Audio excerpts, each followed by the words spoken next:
Chapter 379. What reward do you want for your contribution? Jenny asked. I wish to obtain the permission to use the void dragon bones, Han Xiao said. Jenny nodded. Haya is in charge of the warehouse. I'll talk to him and give you a limited amount of void dragon materials. Haya was in charge of logistics, so all rare materials had to be approved by him. Han Xiao's request was very normal, so Haya naturally would not reject it. Han Xiao was overjoyed. Void dragon materials were priceless and could not even be bought. They could be considered as a faction specialty. It was true that those closest to the water enjoyed the benefits first. No matter if he sold them or kept them to build his own machinery, void dragon materials would be very useful. After Han Xiao left, Jenny leaned back in her chair and murmured, Black Star, Han Xiao, is not the kind of guy who will tremble under AIM's power. He has a lot of secrets, claims to be a diviner, and all his subordinates are immortal. Such power, if there are more of them. Sigh, although such a person is a capable assistant, I don't know if it's a good thing. After a pause, Jenny's brows relaxed. Never mind, it doesn't matter who he is. As long as Ames is still there, it's enough to suppress all unexpected factors. Walking out of the building, Han Xiaoshan was very happy. He had gained a lot this time, so he planned to take a good shower and then go to the warehouse to get the materials and count the benefits. Suddenly, he had an idea, and a possibility appeared in his mind. Darkstar's target is the 2 dead silvers. If I were them, the clue of the silvers would be broken. The next step would be to find other people involved. Therefore, there's a high chance that Darkstar will look for the slave dealer who escorted the silvers. Han Xiao realized this and immediately changed his direction to the dock. He quickly disguised himself on the way, took off his recognizable mechanical suit and weapons, and put on the simulator mask. He secretly rejoiced that he had realized this in time. It had only been an hour since the attack, and there was a high chance that Ashes and the others would be hiding for a while. This was the perfect opportunity for him to seize the initiative and figure out Darkstar's intentions. Let me see what Darkstar wants. Han Xiao's lips curled up, revealing a smirk. At the same time, on a certain street in the outer streets of Floating Dragon Island, Ashes and the others were hiding in the shadows between the houses. The aircraft flew past them, but they did not see them. Ashes and the others had escaped the detection range and were basically safe. This operation was a blunder, and the expressions of the task force were not good. Ashes suppressed his annoyance and ordered in a deep voice. There's no time to lose. Let's find that slave trader and complete the mission as soon as possible. Don't stay on Floating Dragon Island for too long. A mechanic who was good at electronics said, We've found the information. That slave trader is called Peggy. He's staying at Floating Dragon Dock. All right, he hasn't left Floating Dragon Island yet. This is very beneficial to us. Ashes was energized and led the group toward the dock. He had a feeling that Peggy definitely knew the whereabouts of the secret message bead. The number of spaceships docked at the dock was much fewer than before, and the formation was sparse. There were 2 reasons for this. First, there had been too much turbulence in the past few days. During the previous battle at the dock, Ames had made a move and frightened many brutes. They had left in a hurry and did not dare to stay, fearing that they would be punished. Second, the route of Floating Dragon Island was about to pass through the border of the 2 civilizations in the Jellic Star Cluster. This was a sensitive area where conflicts often occurred. Energy detection buoys and patrol fleets were everywhere, and the alert level was extremely high. If they left Floating Dragon Island in this area, the danger factor would greatly increase. The patrol fleets would not be stingy with their cannons to get rid of a group of wanted criminals, so many people chose to leave before that. Peggy had the same idea and was prepared to leave Floating Dragon Island. Although he had lost a large amount of income from being betrayed by Horlade, there were still other slaves on the ship. He sold them to other individual customers to make up for the cost of this trip. However, he did not make any profit, so one could imagine how unhappy he was. Therefore, an hour ago, when Peggy heard that Horlade's slave market had been bombed, he laughed like a 200-pound fatty, not hiding his gloating at all. That profiteer, he deserves to lose everything. Peggy was in a rare mood. His legs were on the control panel of the captain's room, and his eyes moved as he murmured, "The silvers were rescued again. What a pity, if only I could rob them." Then he shook his head.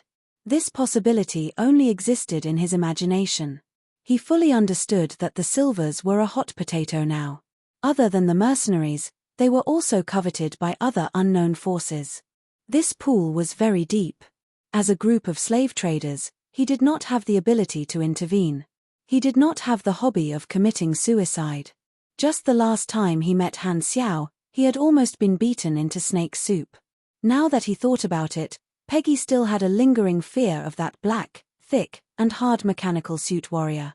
"Start the engine, let's go." Several pilots operated manually. The bottom of the spaceship spewed out flames and was about to leave the fixed track of the dock. At this time, the spaceship system sent a notification from the dock.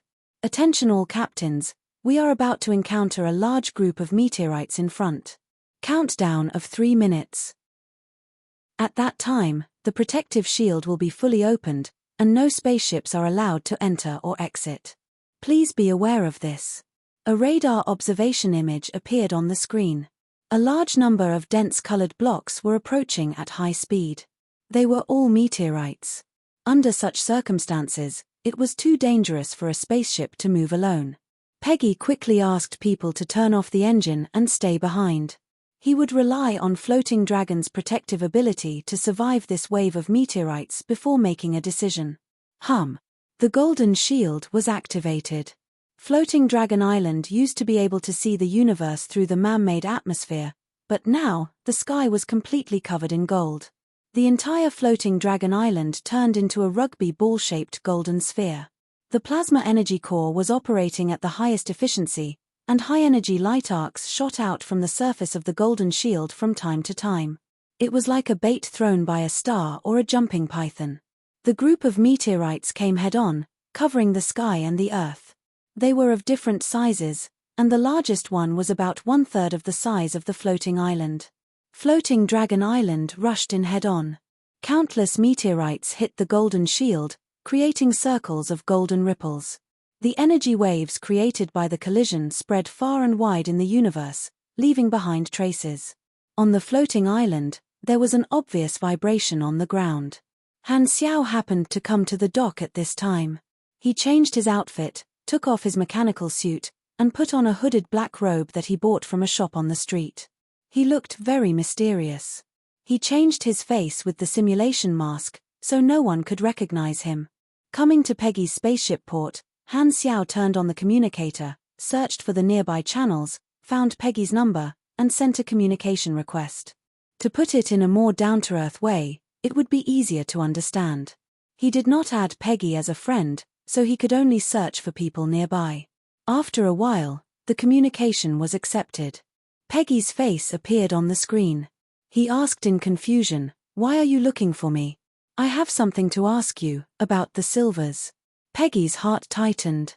He originally decided not to interfere with the silvers, but he did not expect to be involved. He calmed himself down and asked, "Who are you?" "Darkstar." Han Xiao lowered his voice. He had deeper considerations to replace Darkstar. Peggy's expression suddenly became weird. His first reaction was disbelief. This stranger who came out of nowhere was not a hybrid Godora. He felt like he was just using Darkstar as an excuse, just like the silver who was thrown out of the spaceship. After all, Darkstar was quite famous in the Shattered Star Ring. Many people liked to use it to scare others. "Do you have evidence?" Peggy was skeptical. Han Xiao pretended to be tough and said coldly, "I'm the one asking you now. The 2 silvers you threw out of the spaceship have something we want. As for my identity, I don't need to prove it to you. As long as you try to reject me, you will naturally know whether the person who erased you is Darkstar or not. Of course, if you cooperate, I can pay some money for this information." Because of the limited information, Han Xiao only said the 4 points that he had guessed before. However, it was a lucky hit. In order to survive, the carrier revealed the fact that he was Darkstar's emissary, and only a few people, including Peggy, knew about this. Peggy did not believe it at first, but when he heard what Han Xiao said, he immediately thought of the bead. Connecting the two parties' statements, most of them matched, and he was shocked. What the F***ck? That Silver can't really be Darkstar's emissary, right? He really came to me. Peggy's doubts were mostly dispelled. He was both nervous and excited. In his mind, Darkstar was the great pioneer who saved Godora. He had hit the jackpot this time. However, he killed Darkstar's emissary. Would there be a problem? Chapter 380. After hesitating for a while, Peggy felt that it was better to believe it than not, so he said truthfully, a Silver claimed to be a messenger from Darkstar. I found a black bead on him. I didn't know what it was, but I thought it was a treasure, so I took it with me. However, a few days ago, I lost the bead during the battle at the dock. It might have been picked up by someone. Because the bead was not with him, there was no loss in telling the truth. The other party was probably a Darkstar. Not to mention that he was his idol, just based on Darkstar's style of doing things. If he refused to disclose the information, the consequences would be predictable. According to the risk assessment, compromise was the safest. Han Xiao narrowed his eyes. Bead? What is that? Why have I not heard of this in my previous life? Is it a hidden plot? Han Xiaoxin's heart moved. It seemed possible. Darkstar sent Ash's representative with great importance. Maybe it was a large-scale secret mission that no one had triggered in his previous life. You are very cooperative. I will pay a certain reward for the information. There is no need for the reward. I just want to join Darkstar. Peggy rubbed his hands and said. Hearing this, Han Xiao suddenly understood. No wonder Peggy did not bargain before the information was revealed. It turned out that he was a potential supporter of Darkstar. Back then, when he saw that Peggy was a mixed-blood Godora, Han Xiao had a guess. He chose to replace Darkstar's name, not only to cause trouble, but also to try his luck, and he actually won. In fact, the reasoning was not difficult. Peggy was a mixed-blood Godora and a wanted criminal who did not tolerate order, so his political orientation was more likely to support Darkstar. Han Xiao dared to use the name of Darkstar because he considered that Ashes would hide his true identity in order to keep it a secret. Even if Ashes came to ask first, he would use another identity. If he used the identity of a mercenary, Peggy would definitely hate them. He might not get the information and might even expose himself. With a cough, Han Xiao pretended to be serious. I can see your conviction. You are a Godora person with a sense of awareness. Our great cause needs hot-blooded people like you. Without waiting for Peggy to be happy, Han Xiao changed the topic. However, we have strict screening procedures for newcomers to prevent spies from sneaking in. It just so happens that I need your help with something. There is another force on this floating island that is secretly competing with us for this pearl. Before me, has anyone asked the same question as me? No. That's good. We're one step ahead of them. This is your chance to contribute to the organization. Later, they'll probably come to you and ask you the same question as I did. Just tell them that the bead has been thrown into outer space. Han Xiao held back his laughter and said, after you complete this task, Darkstar will accept you at the right time and take you to a secret base to receive formal training. I understand. Peggy was convinced and his expression was solemn. He did not expect the pool of silvers to be so deep. He could not help but be curious about the secret of that pearl that would attract a major force to secretly compete for it. At the same time, Peggy was also annoyed. If he had noticed the extraordinariness of the pearl at that time, he might have been able to obtain greater benefits and would not have done such a thing. However, it was too late to regret now. After ending the communication, Han Xiao turned around and left the dock. He waited until there was no one around before changing back to his original outfit. So, what Darkstar wants is a black pearl, but its whereabouts are unknown. Although there were gains, the information was still very little. If he followed the normal method, the clues would have ended there. However, Han Xiao did not take the normal path. Since I know what the target is, I'll try using the Destiny's Child card. Hopefully, it'll be worth it. Han Xiao decided to use the prediction card. At least, he had to know what the target was. Although Peggy's information was scarce, it happened to meet the conditions. You have used character summon card, Destiny's Child, number of uses. The familiar hazy fog appeared, like a scene from a dream. Han Xiao's gaze passed through the fog, and a black pearl appeared in front of him. It was caught in a palm. Looking up along the arm, a handsome face was fixed in Han Xiao's eyes. After a full 2 seconds, the image shattered and returned to the original environment as if he had experienced an illusion. Li Ji. Han Xiao's eyes widened. He really did not expect that the pearl would be picked up by a player, and by this naughty kid at that. No wonder it was not given to him. Just 20 minutes after Han Xiao left, Ashes arrived late, rushed to the dock, and found Peggy. Peggy remembered Han Xiao's instructions, and his expression changed slightly. As expected, Darkstar's competitor came so quickly. "Who are you? What do you want?" "I'm a mercenary, and my employer is a silver. The captives have been saved, and you're no longer our enemy. Now, I have something to ask you. Did you kill 2 silvers? We want to know the details, and for that, I can pay a certain amount of information." Ashes chose to pretend to be a mercenary. Only mercenaries knew about the 2 dead silvers, so it was reasonable to ask about his motive. Otherwise, it would be easy to arouse suspicion and be reported as the murderer who attacked the slave market. In his impression, he had not been exposed, and no one knew about their identity as Darkstar. However, his choice happened to form a coincidence. Han Xiao and Ashes mysteriously swapped identities. Peggy believed it even more. He thought that Han Xiao was Darkstar, and Ashes, who really belonged to Darkstar, was regarded as the enemy of Darkstar. What was more coincidental was that because everyone only had a part of the information, Peggy and Ashes were kept in the dark. Only Han Xiao could barely see the truth. His trick made the 2 of them deviate from the path to the truth. "You're a mercenary?" Peggy's eyes were filled with hatred. "It was the mercenary who made him lose a lot of money, and you still want information? If it wasn't for Darkstar's order, I wouldn't even care about you." Ashes said at the right time, "As long as you're willing to answer, I can pay 50,000 for the information to make up for your loss." This is a lot of money. Darkstar was rich. Ashes directly transferred 10,000 as a deposit and was confident that he could make Peggy talk. Even though Peggy was not a moneygrubber, he was shocked by this generous offer. He did not look like a mercenary at all. He rolled his eyes, pretended to be moved by the money, and talked about the process of capturing the silvers, only hiding the secret message bead as a test. Sure enough, Ashes heard until the end and found that the information he wanted was missing. He had to point out the target and said, "Did you find a black bead on those 2? "What bead? I've never seen it before.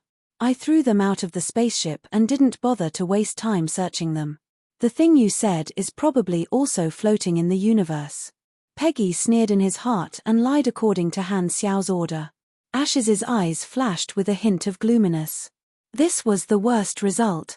If the carrier's body was accidentally captured by a star, the secret message bead would also be destroyed. If it was attracted by a black hole, it would not be found at all. "By the way, did anyone ask you the same question?" Ashes suddenly asked. "No." Peggy immediately denied. Ashes frowned, transferred the rest of the reward to Peggy, and left with a heavy heart. At this point, the clues had been cut off. Their task force could not be used, so they could only report to the headquarters. In the spaceship, Peggy looked at the dark communication screen and smiled with anticipation. Joining Darkstar had always been his goal. Because Darkstar was too mysterious, he had never had the chance to come in contact with it. But now, the opportunity he had been dreaming of fell from the sky. Peggy was secretly excited. "I made a contribution to Darkstar. After waiting for so long, I finally got the chance. I can finally join Darkstar." Near the ruins of the slave market, the players did not need to return to the guards. They temporarily settled the 3 Volga brothers and Arosha. Everyone surrounded Arosha like crazy bees and butterflies. Arosha's beauty was off the charts, and she was also a great beauty who had lost her memory. With Pork Bun as the representative, most of the male players' hormones were overflowing.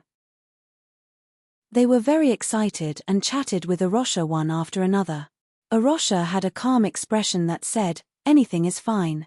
She did not have much interest in the things around her and just replied to them casually. On the side, the gods of the various clubs remained reserved and stayed far away, chatting with each other.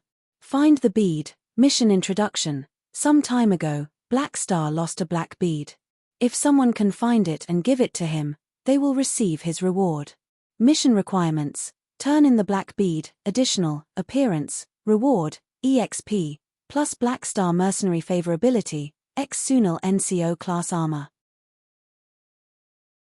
Chapter 381. All the players were in an uproar, their faces filled with astonishment. How did you trigger the mission? Pork Bun was confused.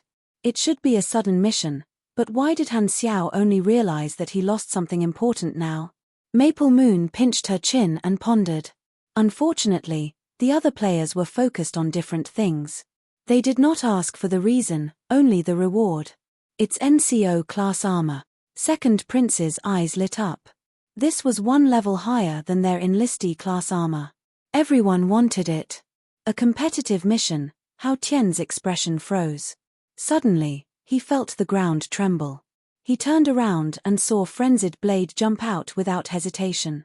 The ground cracked under his feet, and he was as fast as a wild rabbit. He immediately went to look for clues without wasting any time. Only Li Ji's reaction was different from the others. His eyes lit up, and he was pleasantly surprised. The black bead. Isn't that the one in my hand? So Han Xiao is the special character triggered by the bead. Li Ji naturally had this thought. The bead was in his hand. Did that mean that he had fulfilled the mission requirement? No one knew that he had gotten it first. All the other competitors were destined to work for nothing. This feeling was great.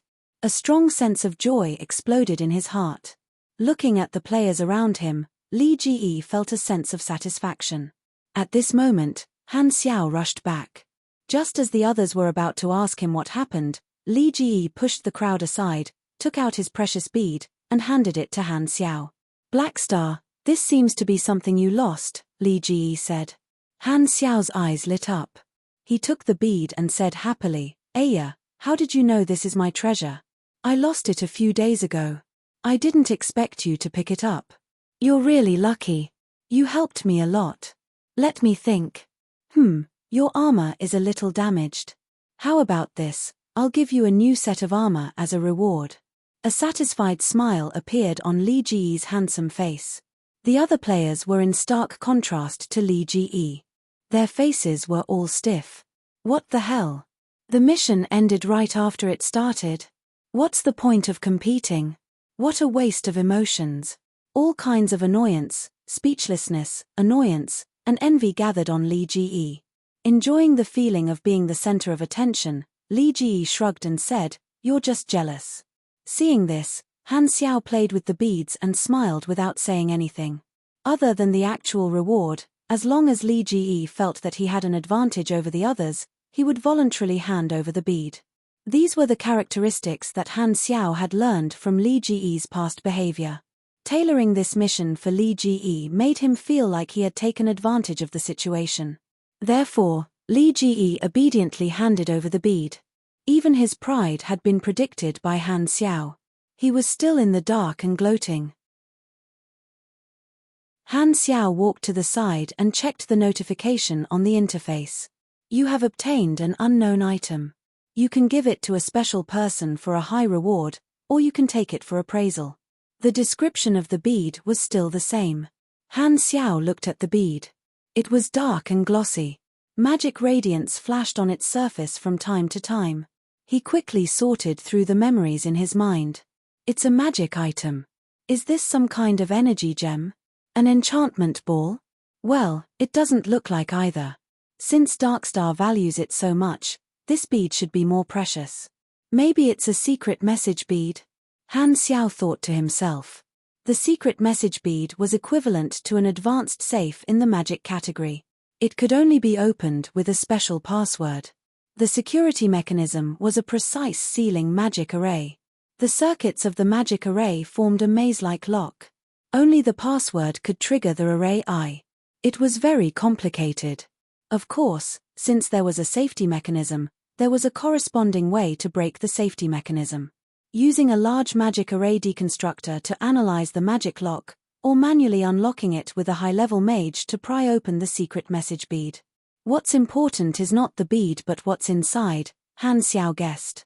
Originally, he thought that the bead would trigger the hidden mission, but it seemed like the secret message bead was just a prerequisite. He would not be able to guess Darkstar's purpose with just one bead. Only by taking out what was inside would he be able to unlock the next step. The description of the item said that there were 2 ways to use it. One was to give it to a special character. Li Ji had no clue, but Han Xiao was different. Darkstar or Godora were most likely special characters. He could use the bead to exchange for rewards and decide which side he was on. If he appraised it, he should get a hidden mission. No matter which one he chose, the initiative was in his hands. Han Xiao smiled and felt very comfortable. At first, he was only hired to rescue the silvers. He did not expect that after so many twists and turns, not only did he join Floating Dragon Island, but he also ruined Darkstar's plan. Now that the secret message bead was in his hands, Darkstar was misled by the wrong information and was already eliminated. The result was good. In the prison of Floating Dragon Island, the people of the 3 mercenary groups were either sitting or lying down, resting in their cells. After such a long wait, the topic was already dry. There was no point in arguing about whether Blackstar could complete the mission. Anyway, they could only be spectators, and everything depended on Han Xiao. Although Goa said that she wanted to trust him, everyone subconsciously thought that Han Xiao did not have a chance. No one spoke, and the atmosphere was silent. The footsteps approached, and everyone thought that it was the patrolling guards. Unexpectedly, the person stopped in front of the cell and said, "Everyone, I've completed the mission." This voice is Blackstar. Goa, Selene, Porter, and the others looked up and saw Han Xiao standing outside the cell with a smile on his face. "You saved the silvers." Porter jumped in front of the bars, stared at Han Xiao, and said in disbelief. Selene interrupted. His tone was confused but also had some expectation. He asked, "You're not joking, right?" Hearing that, Han Xiao took out his communicator. He had just contacted the employer, and the employer was very surprised to know that their comrade was saved again. Han Xiao saved them from losing a lot of money, and the employer was not stingy with his words of praise, praising him to the skies. Han Xiao naturally did not know that there was a debate within the employer. The captain who chose to trust was the happiest and felt that Han Xiao did not disappoint him. The people who doubted him before had nothing to say, especially the employer who suspected that Han Xiao and Horlade were in cahoots to scam money. They felt extremely ashamed. The employer personally confirmed that their comrade was saved by Han Xiao. The hundreds of mercenaries suddenly stood up with shock on their faces. Most of the mercenaries did not have much hope at first. When they were captured, they could not do anything, so they gave the mission to Han Xiao and asked him to do it in the nick of time. However, Han Xiao really succeeded, and everyone was moved. Goa clenched her fists, and her eyes were bright. "You did not disappoint us." Han Xiao raised his eyebrows and complained, "Is that so? You guys are acting like you didn't have any expectations for me before." The mercenaries scratched their heads embarrassedly. Sky Ring, Blades, and Purple Gold, the 3 famous armies. When they joined this mission, although Blackstar was their teammate and they did not show it on their faces, they felt a sense of superiority in their hearts. In the eyes of most of the mercenaries, Han Xiao's team was a dispensable addition. However, it was the person they looked down on who completed the mission alone when everyone else was helpless. All the mercenaries were shocked. After being happy for a while, everyone controlled their emotions. Selene asked about what happened, and Han Xiao picked out the relevant parts and told them.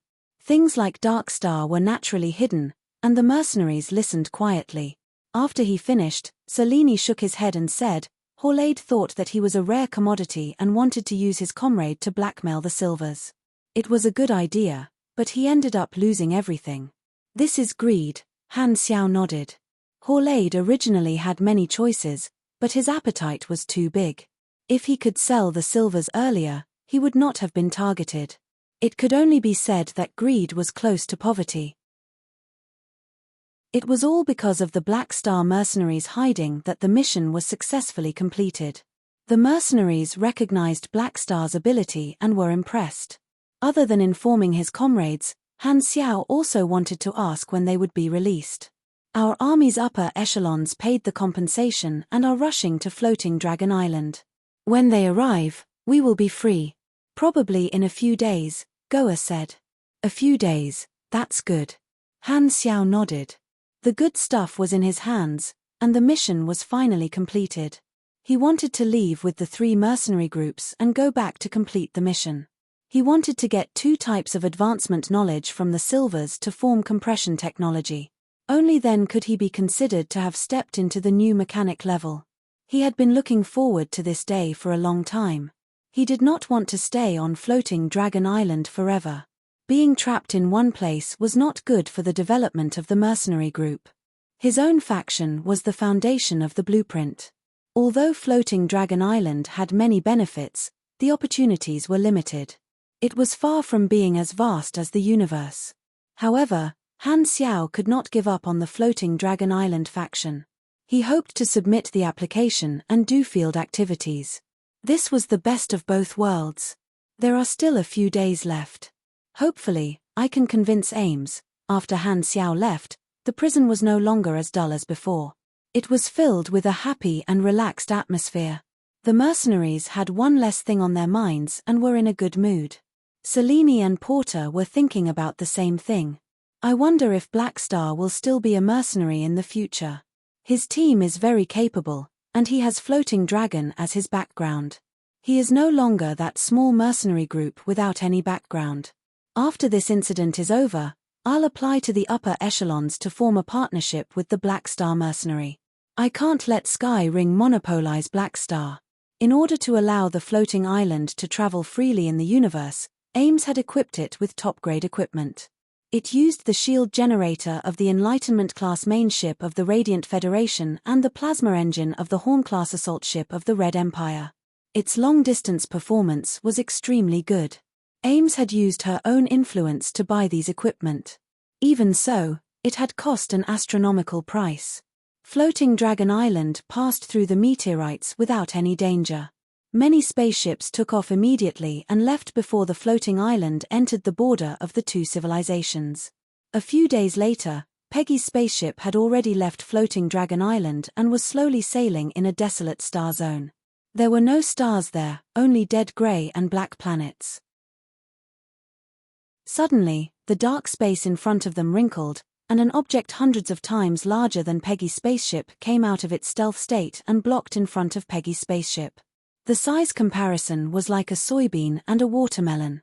This object was tall and black. Its shape was not a streamlined airfoil but a shape made up of the bottom of 2 isosceles trapezoidal weights. It was like a prism, thick and full, with golden lines hidden in the darkness. This was not a normal spaceship but a medium-sized mothership of Darkstar, similar to a mobile base. It contained a large number of battleships, and a mothership represented a fleet. Darkstar did not have a fixed base. All the bases were motherships that were invisible and mobile all year round, moving around everywhere. That was why they were so mysterious and difficult to contact. No one could grasp the location of Darkstar. They were in the dark, waiting for an opportunity to strike. The scavengers on the ship were shocked and confused, discussing among themselves. Seeing this, Peggy was overjoyed. Darkstar did not go back on their words. They came to accept me, NT. Chapter 382. At this moment, Peggy thought that the Darkstar mothership had specially come to accept him. For him, Darkstar actually made such a big scene. He felt the importance of Darkstar and was moved to tears. He could not wait to shed his blood the next moment. 2 small capture ships detached from the Darkstar mothership and surrounded Peggy's spaceship, facing each other from a distance, shooting cone-shaped gravitational capture rays at each other, forming a net, grabbing Peggy's spaceship and bringing it to the mothership. Peggy turned off the system warning and cooperated obediently. The spaceship inserted into the connection channel, and the mothership's captain waited at the entrance of the channel with his troops. Just as he was about to use his ability to tear open the door of the spaceship, Peggy opened the door and walked out himself. Looking at the uniform Darkstar god aura, he was excited. Finally found the organization. Peggy's tone was excited. I've been waiting for you for a long time. The Darkstar warriors originally had a cold face, but now, they could not help but look at each other with a blank face. This was the first time they had seen the target not only not resist but also take the initiative to cooperate as if he was home. This person was not afraid of death. Courageous. The captain nodded approvingly, then waved his hand and shouted, "Capture him." The Darkstar warriors swarmed up, and Peggy was pressed to the ground and disarmed. Thinking that this was the welcoming ceremony of Darkstar, he said loudly and confidently, "Don't worry, don't doubt my loyalty, I will definitely not resist." The subordinate said with a sad face, "Boss, I think they're serious." Peggy glared at him angrily. "Shut up. What do you know? This is a way to test loyalty." Hearing this, the Darkstar warrior holding Peggy could not help but sigh. If only everyone could cooperate like you, how much trouble would that save? The scavengers were taken to the prison and tied to the black metal execution posts. The captain paced and said coldly, "I need you to answer my question honestly. Among the silvers you captured, one of them carried something we need, a black bead. Where did that bead go?" Although Ashes had obtained their answer, Darkstar was never one to listen to one side of the story. It was not the principle of a terrorist organization to give up easily. After Ashes reported to the headquarters, this Darkstar mothership on standby in the Fawnstar system immediately jumped over and intercepted Peggy. Their first target was Peggy's spaceship route recorder. They would start searching from the route where the silvers were dropped to save time. The second was to interrogate Peggy. Darkstar believed that torture could get more information than normal questioning. He believed that pain could make people honest. Peggy was stunned. "Didn't you ask me?" "Indeed, I want you to say it again." "You," the captain subconsciously replied. But then, he suddenly paused, and his expression changed dramatically. "Wait a minute." He thought that Peggy was referring to Ashes, but on second thought, Ashes was using the identity of a mercenary. How could Peggy recognize that Ashes was a member of Darkstar? Ashes, who was listening at the side, widened his eyes in disbelief. How could it be exposed? "I didn't reveal any flaws. How did you know that the person who asked was a member of Darkstar?" The captain grabbed Peggy's neck and slowly increased his strength. Peggy's face turned purple, and he could barely breathe. The person who asked, claimed to be a Darkstar emissary, cough cough cough, Ashes frowned. "Captain Sirota, let go. He's about to be strangled to death. Let him tell the whole story." Captain Sirota stepped back, and Peggy coughed loudly as if he was going to cough out his lungs. He finally realized that something was wrong. With a hoarse voice, he repeated with fear. "The mysterious hooded man who claimed to be a Darkstar emissary was the first to find me. His goal was also the black bead. I told him the whereabouts. I've always admired you guys, and he promised to let me join Darkstar. Then, he said that later, another force would also come to ask about the bead. He asked me to deceive the next group of people. Not long after, a man who claimed to be a mercenary came. I sent him away according to the Darkstar emissary's explanation. A man who claimed to be a mercenary? Isn't that me?" Ashes came back to his senses, and his face became as ugly as excrement. His tone suddenly turned cold. "So you lied to me." Peggy's expression changed drastically. "What? You're the guy who claimed to be a mercenary? You guys are Darkstar, and that Darkstar emissary is a fake?" Sirota and Ashes's expressions became serious. The situation suddenly became complicated. It turned out that another mysterious force was also eyeing the secret message bead, and they even dared to use the name of Darkstar to cheat others. They were really tired of living. This was a provocation to Darkstar. Once they were found out, they would definitely make this force suffer a fate worse than death. Then, the question was, what was the mysterious force's background? Why did they know the truth about the secret message bead? Was their real goal the product in the bead, or was it to destroy Darkstar's plan? Were they here for the money, or were they Darkstar's enemies? Ashes was confident that he didn't give himself away, so he was puzzled. Which part of the plan had gone wrong? He thought he was the hunter, but the mantis stalks the cicada, unaware of the oriole behind. There was also a pair of eyes staring at them from the shadows, hiding deeper than Darkstar.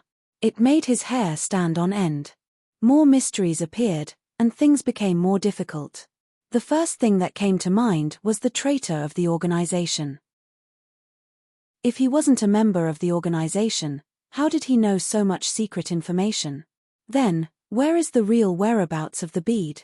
I'm not sure, but I didn't throw it into outer space but carried it with me. I lost it during the battle on Floating Dragon Island. Ash's expression was cold. That mysterious force wanted to mislead Darkstar.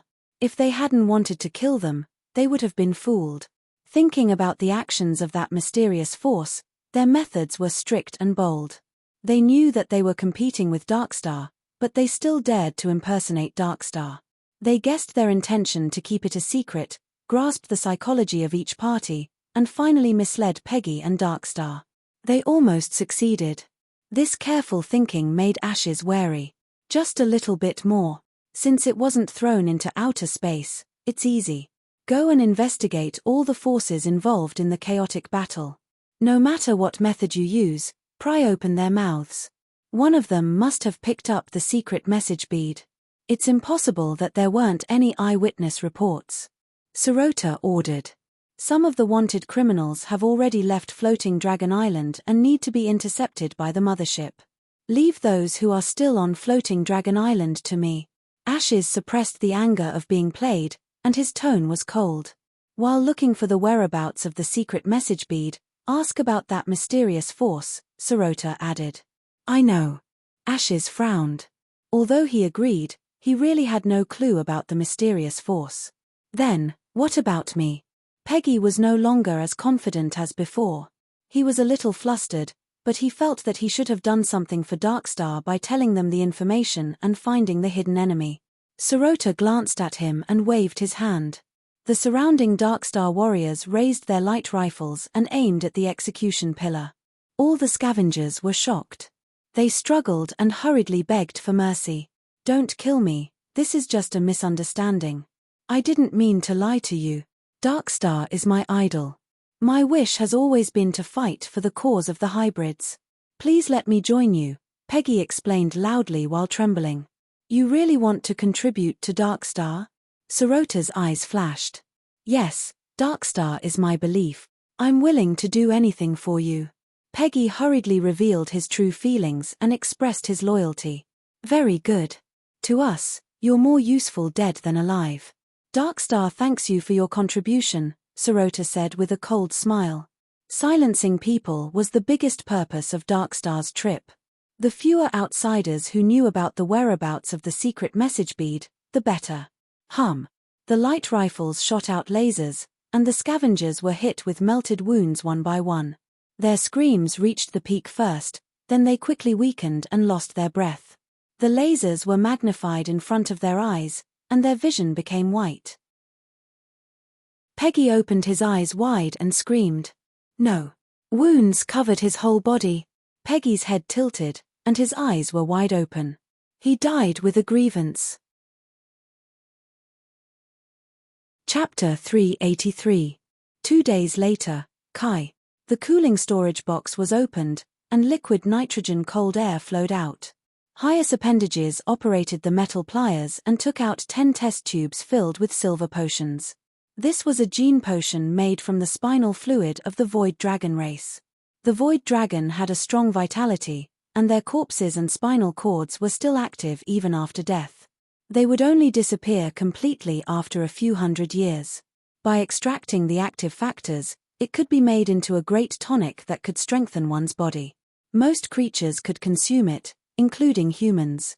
10 sets of refined Void Dragon marrow, these cute little things are yours.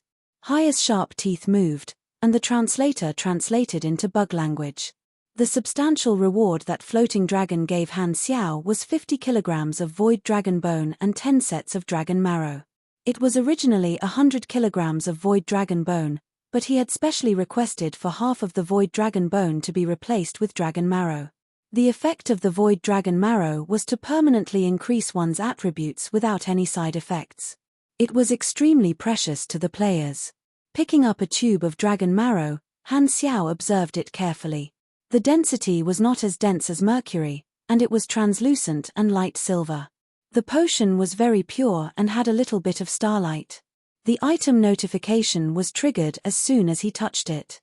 After confirming that there was no mistake, Han Xiao loaded it into the injection gun and injected a tube of dragon marrow into his blood vessels. You have used refined void dragon marrow, high concentration 42.2%. Plus 3 SDR, plus 4 End, plus 2 CHA. Han Xiao did not stop there and injected another 2 tubes of potion.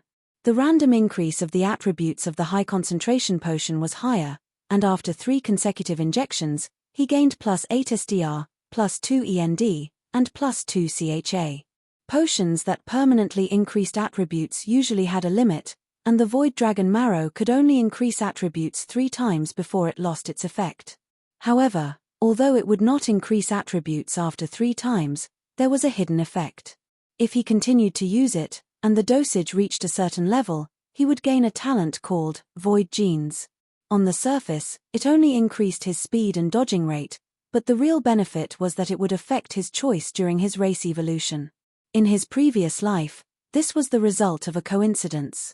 One had to know that the Void Dragon Marrow was very rare, and it would not have any effect after 3 uses. Most people would not waste it. Han Xiao could not help but thank that rich tycoon. Otherwise, no one would know this secret. Based on the accumulation of medicinal properties, you'll need about 20 tubes of low concentration. For high concentration, 10 tubes should be enough. Han Xiaoshan calculated and injected more and more dragon marrow into his body. As more and more silver medicine mixed into his blood, he felt waves of palpitations. Some parts of his body started to change, and the silver light in his eyes grew deeper and deeper. Haya said in surprise, "Hiss, hiss, hiss." "Oh, sorry, the translator just dropped. You're injecting too often. Aren't you afraid of genetic mutations? You should know when to stop." Han Xiao shook his head, indicating that he was fine. What he wanted was a genetic mutation. After injecting the 7th syringe, Han Xiao's body stiffened. A complicated feeling of coldness and heat exploded in his body. His feet were unsteady, and he staggered. His back hit the shelf, and he gasped for breath. His brows were furrowed so tightly that they could almost kill a fly. He gritted his teeth. All the nerve endings in his body were transmitting the excruciating pain to his brain. Every blood vessel was throbbing and bulging. "You have received talent, Void Genes." After a while, the pain lessened. It felt like a century had passed. Han Xiao heaved a sigh of relief and wiped away the cold sweat on his forehead. Suddenly, he touched a bulge. It felt a little hard, like a scale. He took out a mirror and looked at it. His pupils became silver, and there did not seem to be any abnormalities between his eyebrows. However, he clearly touched a diamond-shaped skin that had hardened. When he activated his energy, the cells in his body became active. This diamond-shaped skin turned from flesh to bright silver. It was very obvious. "Whoa! Guanjiangku Erlangxian?" Han Xiao was amazed. Not only did this silver mark not ruin his handsomeness, it even made him look more fashionable. If it shone a little brighter, he would be able to imitate Solar Fist. This was a new organ produced by genetic mutation, and it was also a change brought by Void Genes. It could be used to increase one's perception of space. Han Xiao had obtained this molding talent a long time ago, and it had accompanied him through all kinds of dangers. The last time, he had injected another type of genetic agent. This time, the Void Dragon Marrow had allowed this BSS molding talent to evolve again. The conversion ratio between END and HP had increased from 5 to 30, doubling it and giving him an additional 25% resistance. This was a complete surprise. Players could not have molding talents. This was the first time Han Xiao knew that molding talents could be upgraded. His maximum HP had increased by more than 4,000, which was equivalent to 1/3 of his original HP. "I've left a trail of dust behind me on the path of meat and will never return." Han Xiao's eyes lit up as he speculated, more precious genetic agents can increase the level of enhanced life force. If you want to level up, you have to inject more genetic agents into your body. However, genetic agents can't be used carelessly. Otherwise, it will cause a rejection reaction that will cause gene mutation or even gene collapse. The best choice must be something like this that has no side effects. This discovery gave Han Xiao a new idea, and his need for molding talents became even more urgent. Unfortunately, it was not something that could be obtained just because he wanted it. He kept the remaining 3 dragon marrow. This kind of precious item could be used as a favorability bait. He set a ridiculously high price for it and let the players work for him wholeheartedly. After putting away the materials, his communicator rang and Jenny requested a call. Black Star, Her Excellency Ames is looking for you. A new virtual holographic screen popped up on the communicator, and Ames's delicate face appeared. Her body floated directly in the vacuum of the universe, surrounded by a force field for protection. Behind her, countless rays of light surged and seemed to fill up every inch of space. It was no less than the scene of a galactic fleet firing lasers at the same time. It seemed like she was fighting a strong enemy. However, all the rays of light were bounced off by an invisible force field barrier and bombarded onto a desolate planet below. It was obvious that the battle had lasted for a while. 1/10 of the desolate planet had collapsed, like an apple that had been bitten. The broken meteorites and dust swirled around the planet, mixing with the escaping gas and forming a cloud ring. It was estimated that the planet would have died billions of years earlier if the battle had continued for a while. No, this should be called a young man dying prematurely, and a beautiful woman had a short life.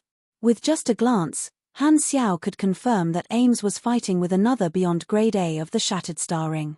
In less than 3 days, the Galactic News would definitely broadcast the following content: Sad Smiley Shattered Star Ring News.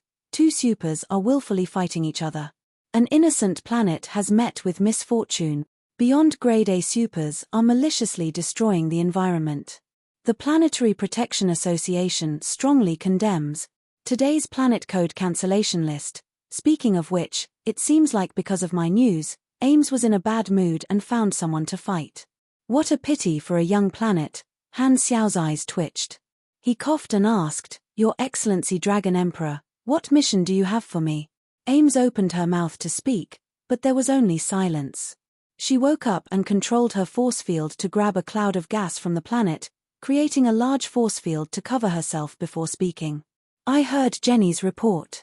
Your team has excellent combat ability, so it's a waste to stay on Floating Dragon Island. Anyway, you were originally a mercenary, so I approve of your outside activities. I have a mission for you. You've seen my teacher before, so help me find out more about him, Ames said.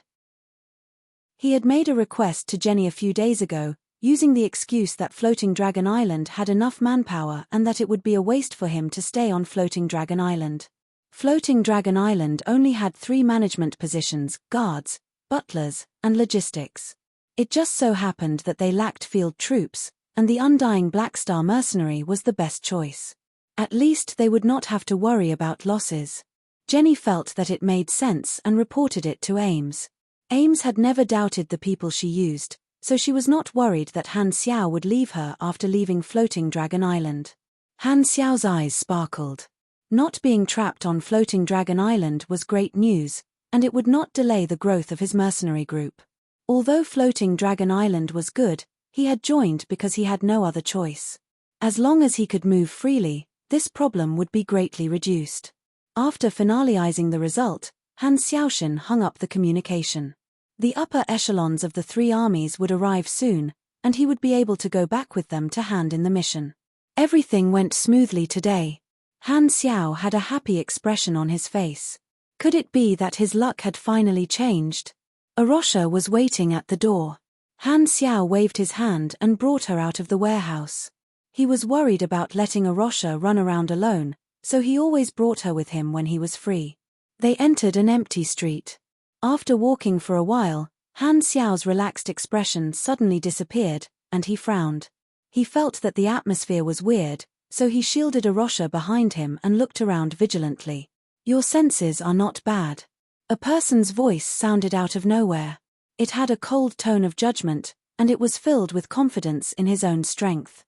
Han Xiao felt that the voice was familiar. At the same time, hard walls suddenly extended from the ground around them, covering the sky and trapping the two of them inside like a cage. The warriors of the Darkstar task force appeared and surrounded the two of them. Ashes stood at the front and looked at Han Xiao with an expressionless face, as if everything was under his control. Black Star mercenary captain, we need your cooperation. Come with us, and you will suffer less if you don't resist. Chapter 384. 2 days ago, Darkstar had killed people and coincidentally saw through Peggy's lie, so they changed their strategy. They did not have to look for a needle in a haystack in the universe. Since the secret message bead had fallen on Floating Dragon, they only needed to lock onto the organizations that had participated in the battle at the docks and find out who had picked up the bead. The mercenaries were the initiators of the battle at the docks and were the focus of attention. Ring, Blades, and Purple Gold were all arrested. Only Han Xiao's Black Star had the power to move around outside. Ashes was not stupid enough to break out of prison, so there was no need to think about it. Han Xiao was the best target. That was why this ambush was set up.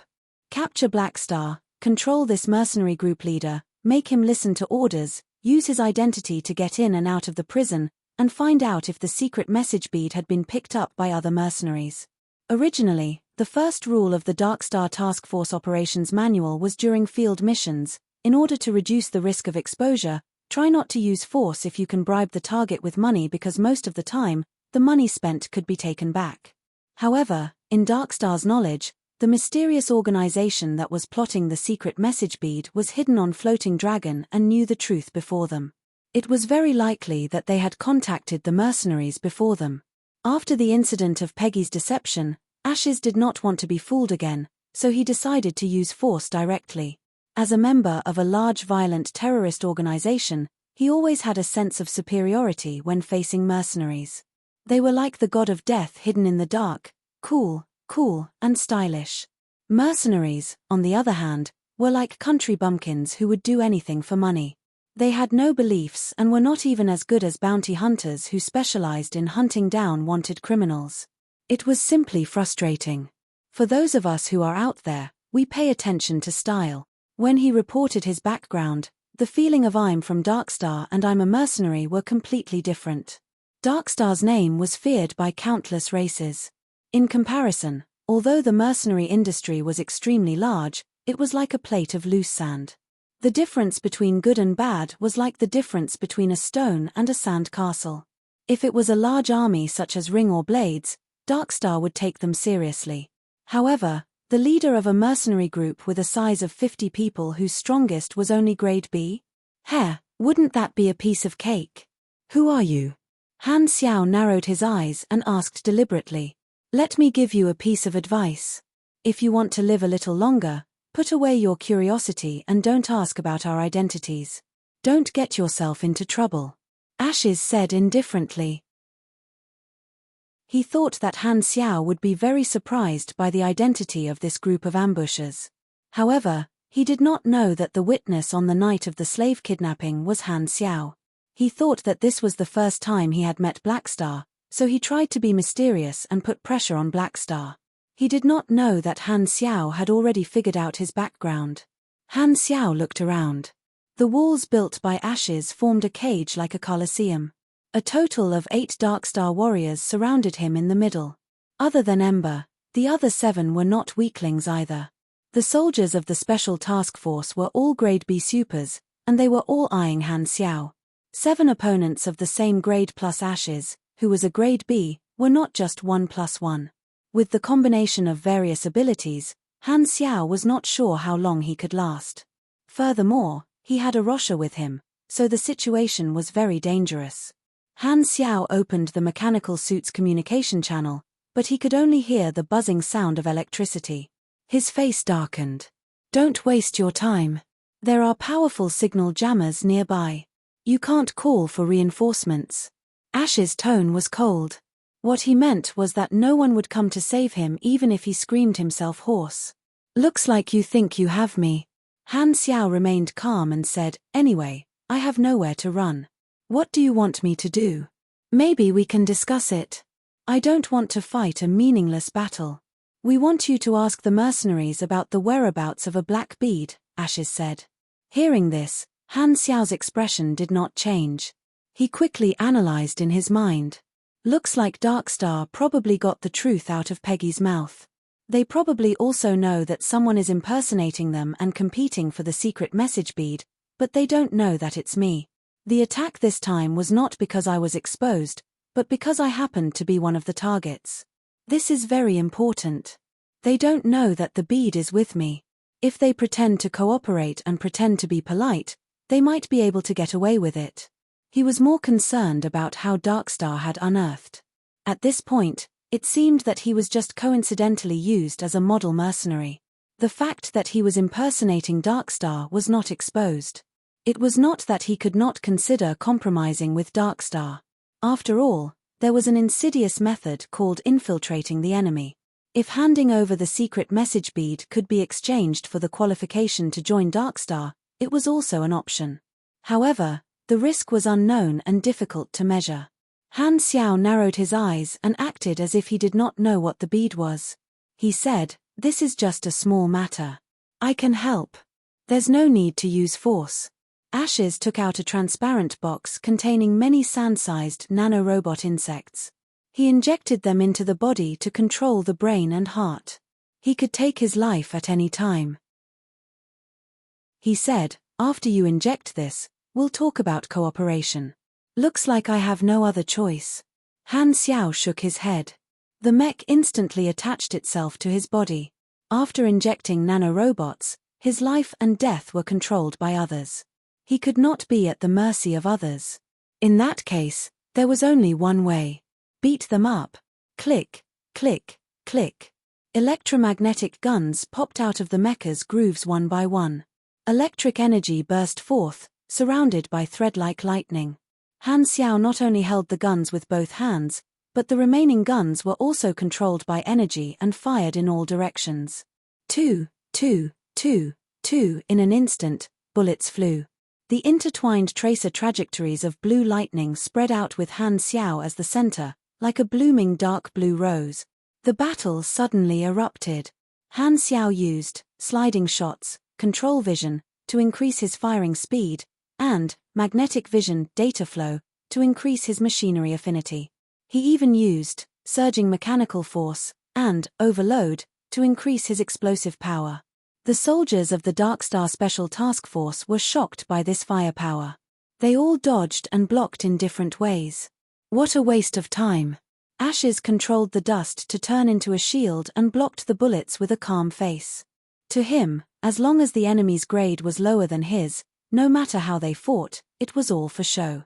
As long as they were not immune to his Esper ability, any enemy could be killed instantly.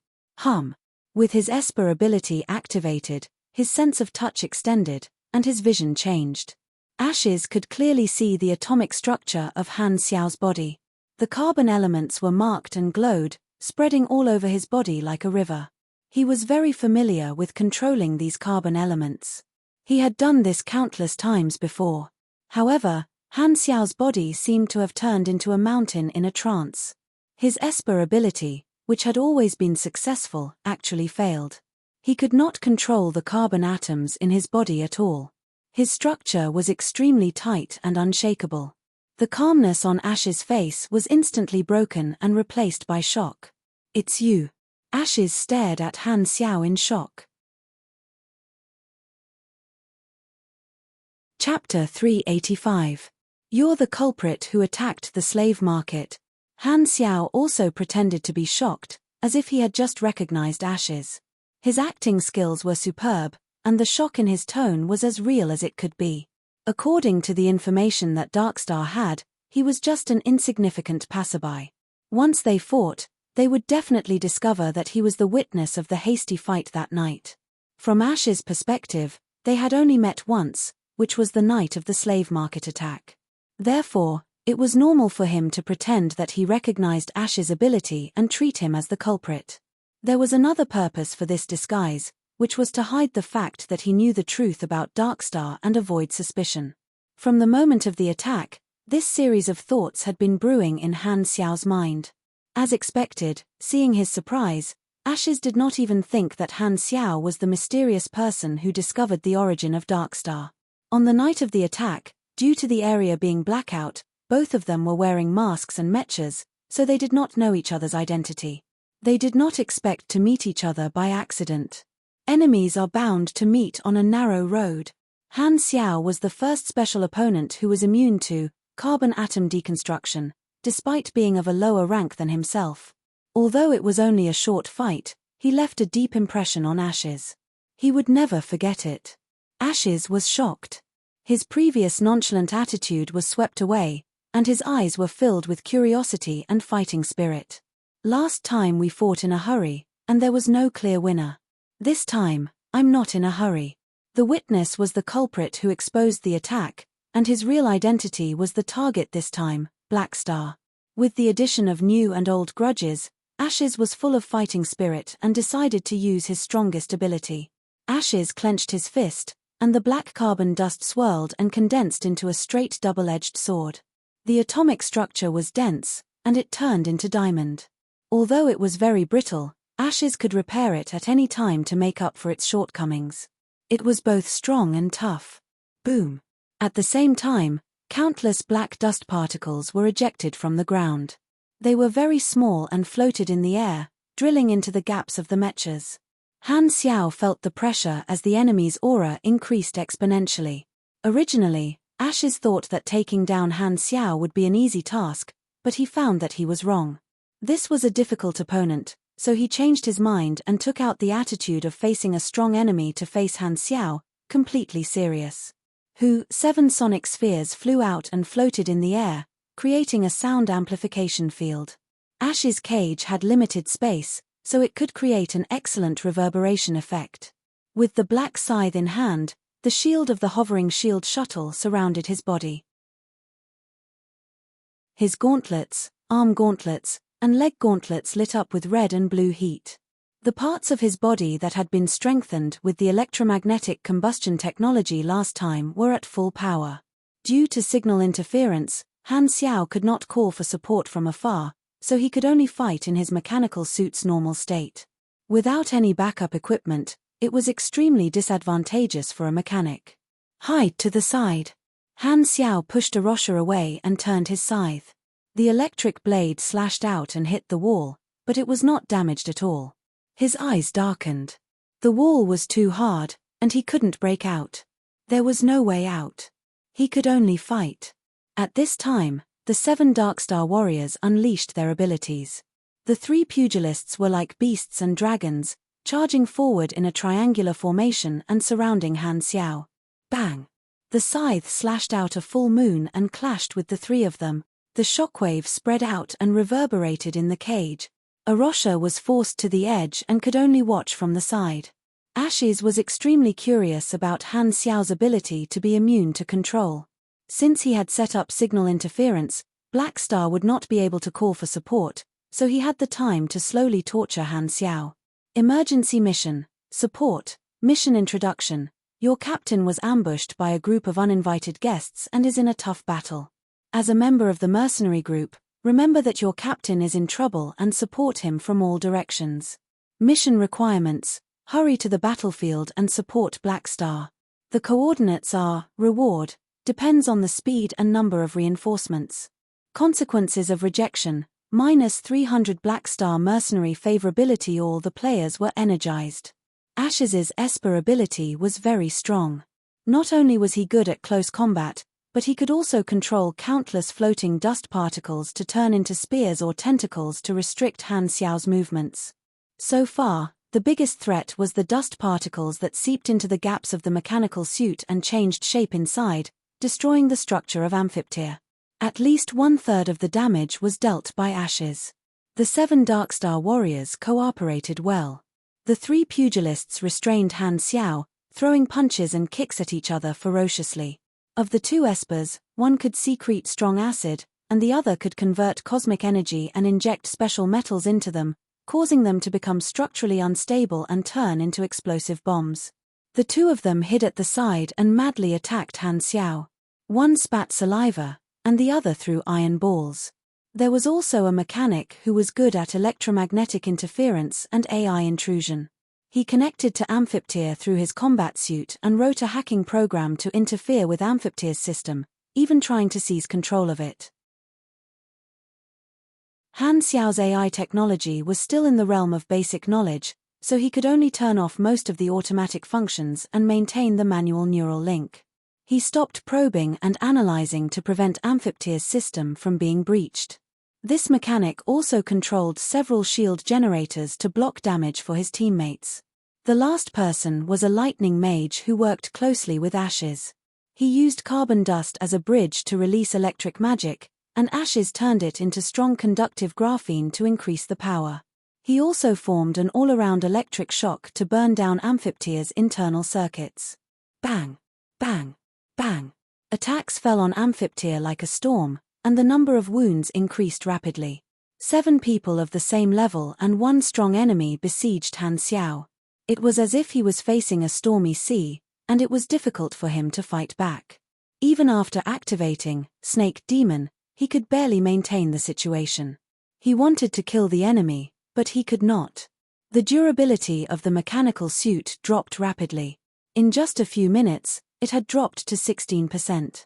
It was almost destroyed, and it was on the verge of collapse. Han Xiao took a deep breath and poured all his energy into the propulsion device.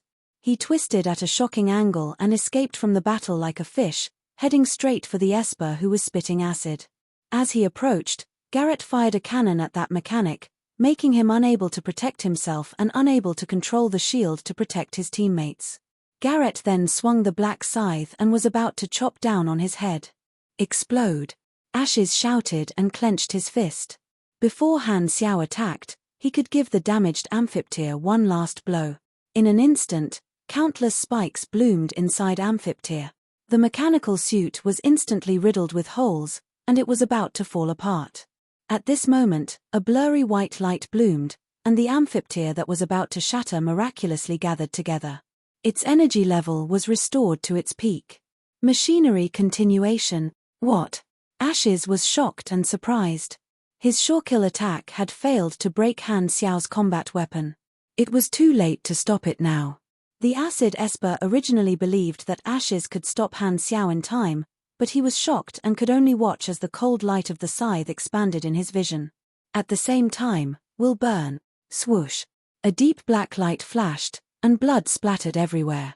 A hideous scar extended from the top of the acid Esper's head to his chin, as if it had split his face into two. The enemy's HP plummeted. Ah! The acid Esper screamed and fell to the ground, blood spurting out from his face. Before Han Xiao could slash down, Ashes hurriedly blocked him. The next moment, Amphiptyr shattered into parts on the ground. The machinery continuation allowed Amphiptyr to last for another 5 seconds, and it was this extra time that allowed Han Xiao to slash down and heavily injure one of them. Huff, huff. Han Xiao panted heavily. He had wanted to kill the acid Esper for a long time, and the acid Esper kept spitting at him. How disgusting. Ashes's expression was ugly. His subordinate was heavily injured, and it was partly because of his mistake. Anger rose in his heart. However, this was just a pure accident. There would be no suspense in the following battle. Black Star had already reached his limit after holding on for so long. From the moment his mechanical suit shattered, Han Xiao was like a lamb waiting to be slaughtered, and he would not be able to fight back anymore. A mechanic who lost the protection of his mechanical suit would have his combat power reduced by at least half. The battle ends here. I said that you would suffer less if you don't resist, and I'm a man of my word. Ashes's eyes were cold. Are you ready to feel pain? Amphiptyr was destroyed, and he could not summon a backup mechanical suit. Han Xiao's body was no longer protected. He glanced at the broken parts on the ground, and his expression did not change at all. He casually placed the black scythe on his shoulder and said, "Don't speak too soon. The battle will only be over when I fall." Chapter 386. The ground was littered with broken parts. The sonic sphere had been shot down, and the shield of the hovering shield shuttle had been destroyed. The black scythe was a melee weapon and was extremely tough. Its blade was wide and could be used as half a shield. This was the only weapon Han Xiao had left. Whoosh! In the cage, the floating carbon dust solidified into sharp spikes. The spikes were aimed at the ground and rained down from the sky. The attack range was extremely wide, sealing off all possible escape routes. If the target was a mechanical suit, this kind of attack would not be able to pose a threat. However, Black Star's armor had been destroyed by him, and a mechanic without any protection was extremely weak. Ashes did not want to kill Han Xiao. After all, he needed to capture him alive. However, he was more than happy to let Han Xiao suffer a little, so he only aimed at the non-fatal parts. Swoosh! The black scythe swung out a cold light and slashed at the spikes. However, with Ash's control, the spikes were endless. Han Xiao tried his best to block those that he could, and those that he could not block, he could only take them head-on. A lightning-like energy appeared on his body to provide energy protection. The spikes only caused some superficial wounds when they hit his body. Ashes casually controlled his Esper ability and attacked Han Xiao while coldly saying, "A mechanic wants to fight like a pugilist. Without any martial arts techniques, your energy is not as thick as a pugilist's, and it's completely different from the energy attribute of a pugilist. If you were a mechanical pugilist, you might have a chance, but you're just a mechanic. How long do you think you can last? Your resistance is pointless. Are you still not going to give up?" There were no blind spots in the battlefield. The other Darkstar warriors were worried about being affected and left the attack range. They stood aside and waited for their captain to subdue Black Star. After all, Ashes could easily deal with an enemy that had lost its fangs, so there was no need for them to help. The outcome was already decided. Black Star would not be able to hold on any longer. Losing was only a matter of time, and it would not be too long. Boom!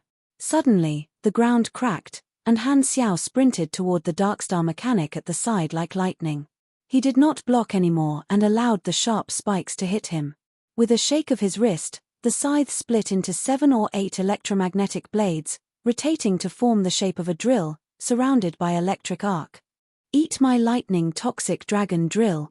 With a roar, Han Xiao broke through the Darkstar mechanic's hastily formed shield and sent him flying far away. This person's combat suit was charred black, and the damaged areas were flashing with electric sparks. "Lunatic, you're courting death." The expressions of the other Darkstar warriors changed. In the face of Ash's concentrated attacks, they actually dared to give up on defense and attack. Although they were careless and allowed Han Xiao to succeed, this attack only caused the Darkstar warriors to suffer a small loss. They were all supers of the same level, so how could they be killed so easily? Because of this, Han Xiao was left wide open and received even more attacks. It was a life and death struggle. "It seems that you are determined not to compromise. You have a lot of fighting spirit." Ashes praised from the bottom of his heart. He then shook his head and said expressionlessly, "However, resistance is futile. It means that you are at your wit's end and still want to fight your way out. My patience is limited. Since you don't know what's good for you, I'll have to beat you half to death for you to understand the situation you're in." This time, Ashes did not attack the entire battlefield. The Darkstar warriors were allowed to join the battle. After receiving the order from Ashes, they no longer stood by and attacked again. Without the buff from the mechanical suit, Han Xiao immediately fell into a passive state. Facing the storm of attacks, he could only focus on defense. Any movement or dodging would be interrupted by the tacit cooperation. He was controlled on the spot and could not fight back. Boom! Boom! Boom! The tsunami-like attacks bombarded Han Xiao one after another. Explosions occurred one after another, and dust flew everywhere, blocking one's vision. Arosha, who was at the side, could only see lightning, bombs, and shockwaves charging into the thick cloud of dust countless times. However, she could not see Han Xiao's figure. Endless explosions and sounds of metal clashing rang in her ears, but there were no angry roars or screams. Other than the sounds of battle, she could not hear anything from Han Xiao. Looking at this scene, Arosha suddenly had the desire to stop all of this. An inexplicable impulse drove her to take action. However, at this time, Ashes suddenly raised his hand, and everyone stopped attacking. It's about time. He should be heavily injured. Put shackles on him and evacuate immediately. Bang! Ashes was only halfway through his sentence when the sound of the ground cracking suddenly came from the dust. Han Xiao jumped out of the dust like a cannonball. He was covered in wounds, but most of them were only superficial. After taking so many attacks, he was only slightly injured. The energy in his body flickered as he slashed down with his scythe. Clang! The diamond arm and the scythe clashed fiercely. The echoes and sparks from the collision lit up Ashes's surprised expression. "You're fine." Everyone was stunned. After taking such heavy damage, even a pugilist of the same level would be heavily injured, let alone a mechanic. However, after such a long time, Han Xiao was still alive and kicking. How could he take more hits than a pugilist? Hair! Han Xiao suddenly raised his head. Half of his face was covered in blood, and he looked a little miserable. However, it was full of mockery. He let out a hoarse and low laugh. "Is this all you've got? Are you scratching my itch?" Ashes's face was pale. He raised his energy again, and his Esper ability erupted. A pile of carbon particles turned into a long snake and slammed into Han Xiao's chest, pushing him back into the dust and pressing him to the ground. "Continue to hit him," Ashes roared. "So what if you can withstand it? You're just a live target. We're the ones who have the initiative." The Darkstar warrior took a deep breath, raised his spirits again, and attacked Han Xiao a second time. This time, the momentum was even fiercer. Ashes attacked viciously, and his eyes were fierce. He had no intention of stopping at all. Seeing this, Arosha's eyes flickered.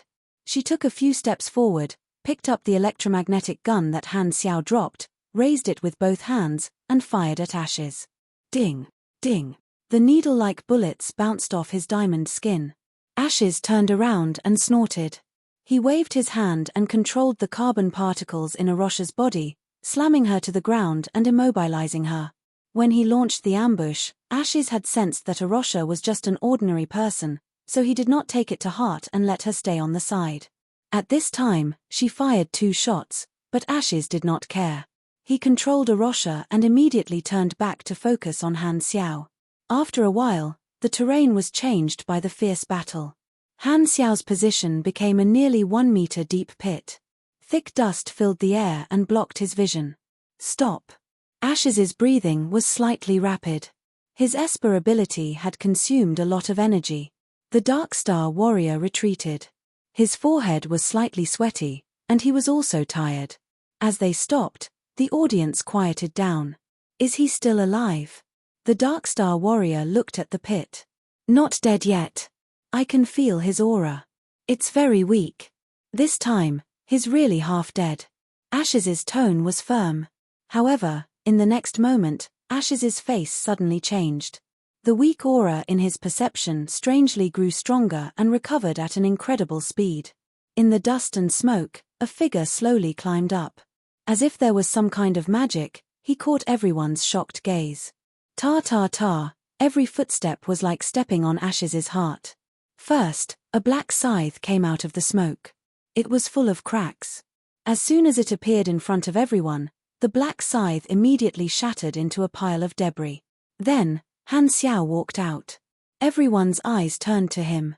The next moment, everyone's eyes were filled with disbelief. Although Han Xiao was covered in dust, all his wounds had disappeared. He twisted his neck and made a cracking sound. He was full of energy. His tone was lazy as if he had just woken up from a nap. You guys are done. Ash's face was filled with shock. Why could Han Xiao's injuries heal on their own? Could it be that he had the ability to regenerate? Even the scythe made of alloy was shattered, but he was completely fine. Han Xiao was still as strong as before. He was even stronger than alloy. The one who was beaten up was tired, but the one who was beaten up was full of energy. How the hell were they going to fight this? Han Xiao stared at the Darkstar players. He smiled and stretched. If you guys aren't done, I'll play with you guys a little longer. He had already issued the mission to the players, so he was not worried at all. Moreover, he had Aurora's character card. It only had one effect, full HP. It was simple and could be used 6 times.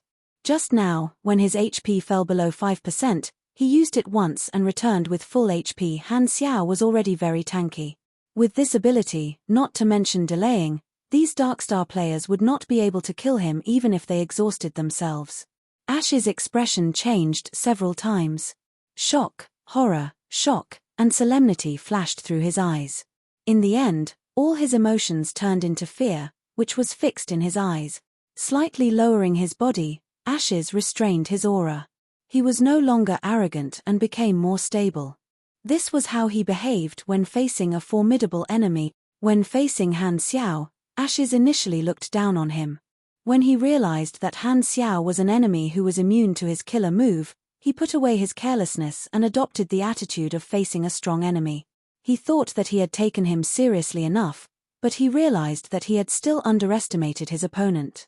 From the beginning of the battle, in a short period of time, Han Xiao had constantly surprised him. Ash's impression of Han Xiao had changed for the second time. Ashes stared at Han Xiao and said word by word.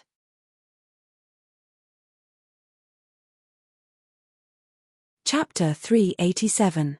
The Darkstar warriors all looked at Ashes, wondering what they should do. Ashes stared at Han Xiao and fell into a dilemma. Firstly, they had wasted more time than expected. He thought that he would be able to take down Han Xiao very quickly, but he did not expect him to have such a troublesome ability. Secondly, he did not know how strong Han Xiao's regeneration ability was and how many times he could recover. Ashes believed that Han Xiao definitely had a limit, but the problem was, how long would it take to force it out? Han Xiao's toughness far exceeded the average level of a mechanic. Although they had heavily injured him once, there was a limit to their energy and stamina. Everyone's breathing quickened, and their chests rose and fell rapidly. The continuous high-intensity attacks had tired the Darkstar warriors, and they were unable to maintain their peak condition. Should they retreat or continue? Ashes hesitated. This time, he suddenly saw Han Xiao look up at the dome of the cage wall with a playful expression. Before they could react, a violent explosion sounded outside the cage. The wall vibrated, and cracks quickly appeared. Boom! The wall above their heads suddenly exploded, and the light of searchlights pierced in. A few spaceships floated in the air, and their laser cannons were aimed at the Darkstar warriors. "Put down your weapons and surrender immediately," Hurlus shouted through the loudspeaker. The Darkstar warriors' expressions changed. *T, the guards are here.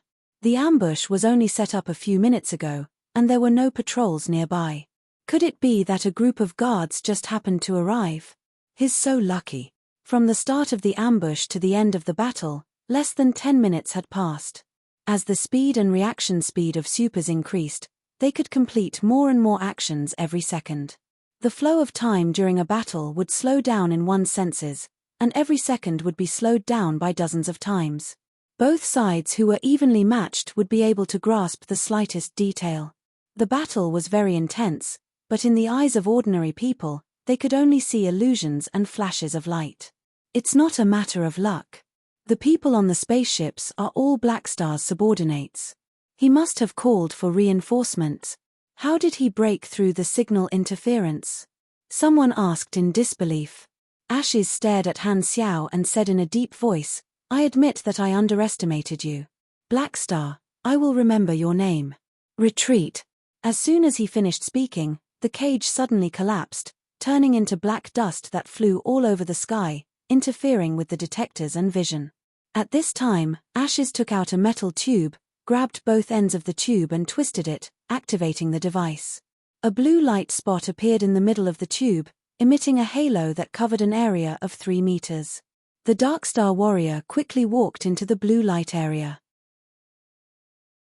Then, Ashes twisted the metal tube again, and the blue light spot suddenly shrank, turning into a flash of light. The people and dust in the area disappeared without a trace.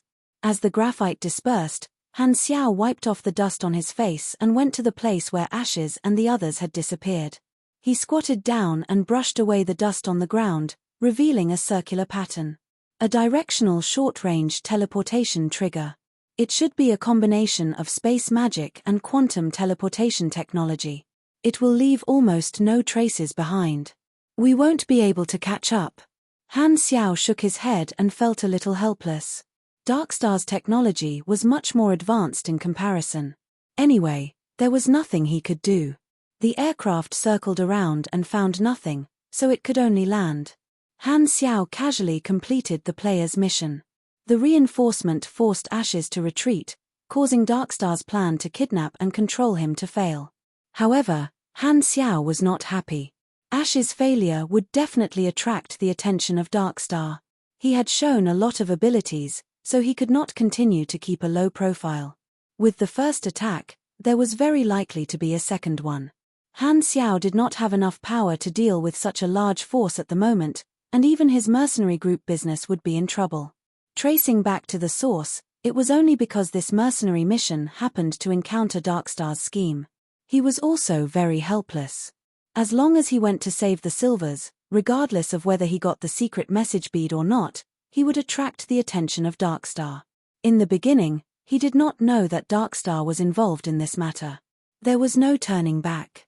At least he now understood Darkstar's goal and obtained the key secret message bead, so he had the initiative.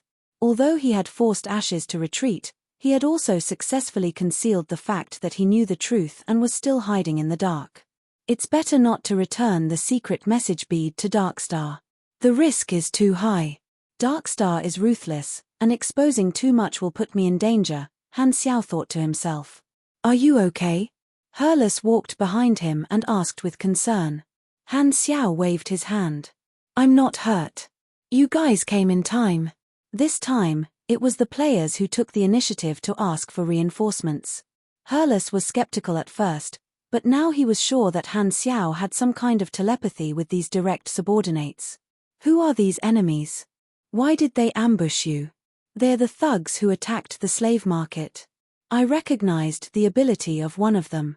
They probably want to take revenge on me, Han Xiao said casually, turned around, walked toward Arosha, and helped her up.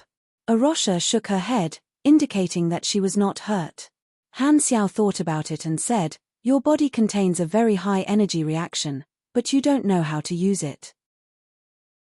He had just seen the scene of Arosha firing but being suppressed by Ashes instantly. She was not of any help at all. If Arosha had also been able to fight when they were ambushed, he would not have had to fight alone. Han Xiao was not an irresponsible person. He would not abandon her after completing the mission. Since he had taken Arosha away, he could only let her join the mercenary group. He did not need a burden. Arosha had a lot of potential and was worth grooming. If she became a super, at least she would not be a burden and could even provide some help. My body contains energy. Arosha lowered her head and pressed on her heart. Really? You definitely have the talent to become a super. How about this? I can teach you how to unleash your potential and become a super. Only then will your talent not be wasted, Han Xiao said. You want me to learn about supers? Han Xiao shrugged. Although I don't know who you were in the past, since you've lost your memory, you should learn again. Perhaps you were originally a very strong super, so you might improve by leaps and bounds. There's something I haven't said, Arosha said slowly. I seem to be some kind of space wonder. You can't take me away. Han Xiao was stunned. They said that I won't really die. I'll be reborn after death, but I'll return to my original state of amnesia and lose the memories of this existence. I remember that I've lived for 3 years this time and have been sold 5 times. Every 6 days, I'll definitely return to that cell. No matter how far away it is, it's only a matter of an instant. No one can take me away. She took the initiative to explain her uniqueness. The earliest scene in Arosha's memory was the moment she opened her eyes in the cell. Her life was a mystery, and her existence was a mystery. Her memories before that were completely blank. However, she had lived for 3 years this time. With the short-term memories of these 3 years, she had long realized that she was special. However, her life form was very strange. She did not have many material desires or mental needs. She did not need to eat, and her curiosity was very thin. She had a sense of being at ease. Although her understanding of the world was like a blank sheet of paper, she was not like a simple child. Instead, she had a very strong thinking ability. Horlade had hidden something back then. Han Xiao did not know about Arosha's secret. He immediately understood that Horlade had promoted her to cheat money. He could not help but be speechless. Han Xiao was surprised. You can't control this ability. Arosha shook her head. I can't control it. Hearing this, Han Xiao's interest grew.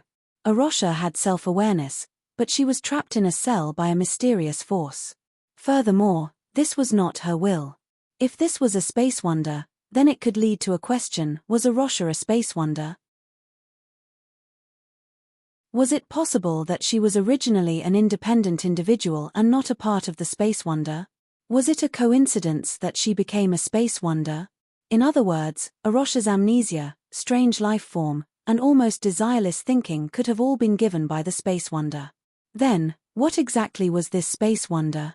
Did it not have a physical body but some kind of invisible energy? Unfortunately, even if there was an answer to this question, the person who answered it would not be Arosha. Maybe the truth was in the part of her memory that she had lost.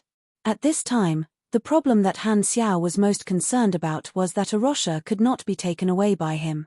Is there no solution? I don't know. Arosha shook her head and reminded him. There are only 3 more hours until the 6th day. The mission requirement was to rescue her from the slave market and keep her there for 6 days.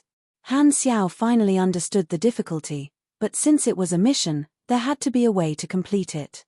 There should be clues in that cell. Han Xiao ordered everyone to patrol and look for the enemy, although he did not have much hope.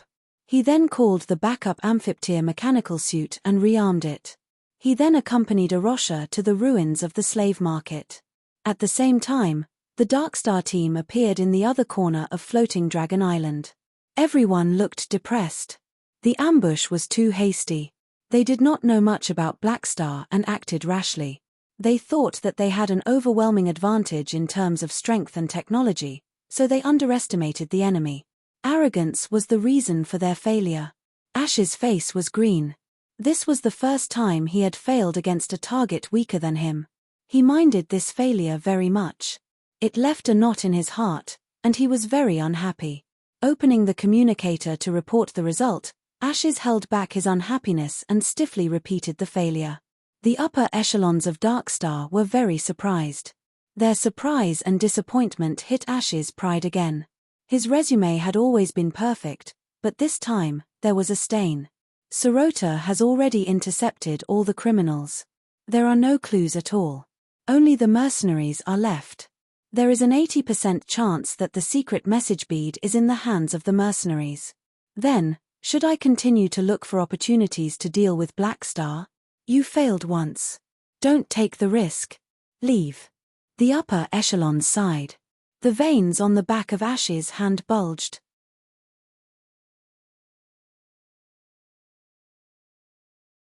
Chapter 388. The slave market was being demolished and rebuilt. Han Xiao showed his identity as the logistics department to the construction team and successfully entered the underground corridor. He came to the cell that Arosha had once been locked up in. He looked around and knocked around, but he did not find anything unusual. Before him, Floating Dragon had already checked the cell but found nothing. Arosha stood outside the door and suddenly asked, "Why do you want to take me away?" Han Xiao was speechless. He could not say that it was a mission requirement, so he could only say, "I'm very curious about you." Curious? Arosha mumbled. What is that feeling? Han Xiao said, curiosity is the desire for knowledge. For example, when an ordinary person loses their memory, they want to know who they used to be. This is a type of desire. I don't seem to have such a thing. Is this very special? Arosha shook her head. Normally speaking, those without desires are mostly artificial intelligences. Not needing to eat or excrete is a characteristic of energy life forms. Han Xiao sized Arosha up and said, "But you are neither of them. You just don't have the most basic material needs, but it doesn't mean that you don't have all the desires." Don't you have anything you want? Arosha thought about it carefully and said, I don't think so. Are you sure? Since you asked me, this is because you want to know what desire is. Han Xiao said, without desire, there is no life. Desire is the sense to experience life, and it can be said to be all the motivation for life to act. Therefore, a life form like yours is very special. Arosha tilted her head and thought for a while before saying, You want to teach me how to use the energy in my body because of your own desire. Han Xiao said honestly, I want you to become stronger and become my combat strength. He had figured out some ways to communicate with Arosha. There was no need to hide, just directly stating his intentions. Arosha still had an indifferent attitude. I won't die, so why should I become stronger? There's no meaning in being strong or weak. Well, I should say that existence itself is meaningless. Han Xiao thought about it and said, but if you die, your memory will be reset again. You will forget the short-term memory this time, and the reborn you may not be the current you. Once you are reborn, you will have to start from the beginning again and repeat the same thought process, wasting the same amount of time to achieve the current result.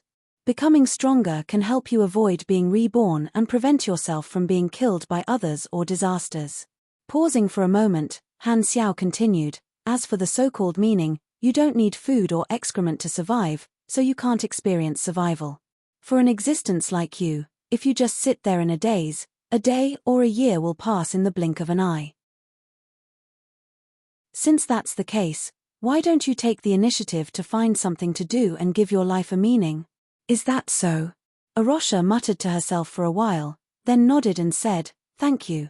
It's been a pleasure chatting with you. No one has ever talked to me so much before. In the past 3 years, outsiders only had 2 impressions of her. One was that she was a space wonder, and the other was that she was a slave who couldn't run. No one had ever treated her as a normal individual. You're welcome. It's just a casual chat. There were no clues in the cell, so Han Xiao had no choice but to stop. He casually chatted with Arosha and waited for the approaching time limit to see what would happen. Time passed second by second, and when the last minute passed, a change happened silently. Arosha was still standing outside the door and did not return to the cell. She took a few steps back, then lowered her head to observe her body. There was no abnormality, so she retreated further and further away. The visitor from afar has been completed. You have received 0 experience. Han Xiao was shocked, and his eyebrows were raised so high that they almost flew off. He had done almost nothing, and the space wonder that even floating Dragon Island could not solve was eliminated just like that. It was definitely not that simple. You have triggered Grade A hidden chain mission. Note, this mission is a chain mission. The next phase will only begin after the previous phase is completed. First phase mission, teach Arosha and help her awaken her Esper ability, control the energy in her body, and reach Grade B reward, 520 experience, random reward, plus 5 Rizda favorability failure condition, death of Arosha a running type Grade A hidden mission. Han Xiao was shocked. This was usually the configuration of a large-scale main storyline event. There was no information about this storyline in his previous life, which meant that no one had triggered Arosha's storyline. This was an unknown event, and he was more and more certain that Arosha was not simple. The mission name was Restart. What did it mean? Also, who was this person called Rizda? I think I can leave. Arosha was confused. What did you do to me? I don't know. Han Xiao was helpless. Anyway, this is a good thing. 2 days later, the upper echelons of the 3 large mercenary groups arrived late. Jenny met with them and accepted their apologies. She finally released Goa, Porter, and Selini's teams, who had been locked up for many days. As soon as these people were released, they immediately surrounded Han Xiao and praised him endlessly. The upper echelons of the 3 armies came to contact Han Xiao, and their attitude was very friendly. All the mercenaries could feel that the upper echelons valued Han Xiao. In this operation, Han Xiao had shown the ability of a team and had obtained the background of Floating Dragon. Even the 3 large armies did not dare to underestimate him.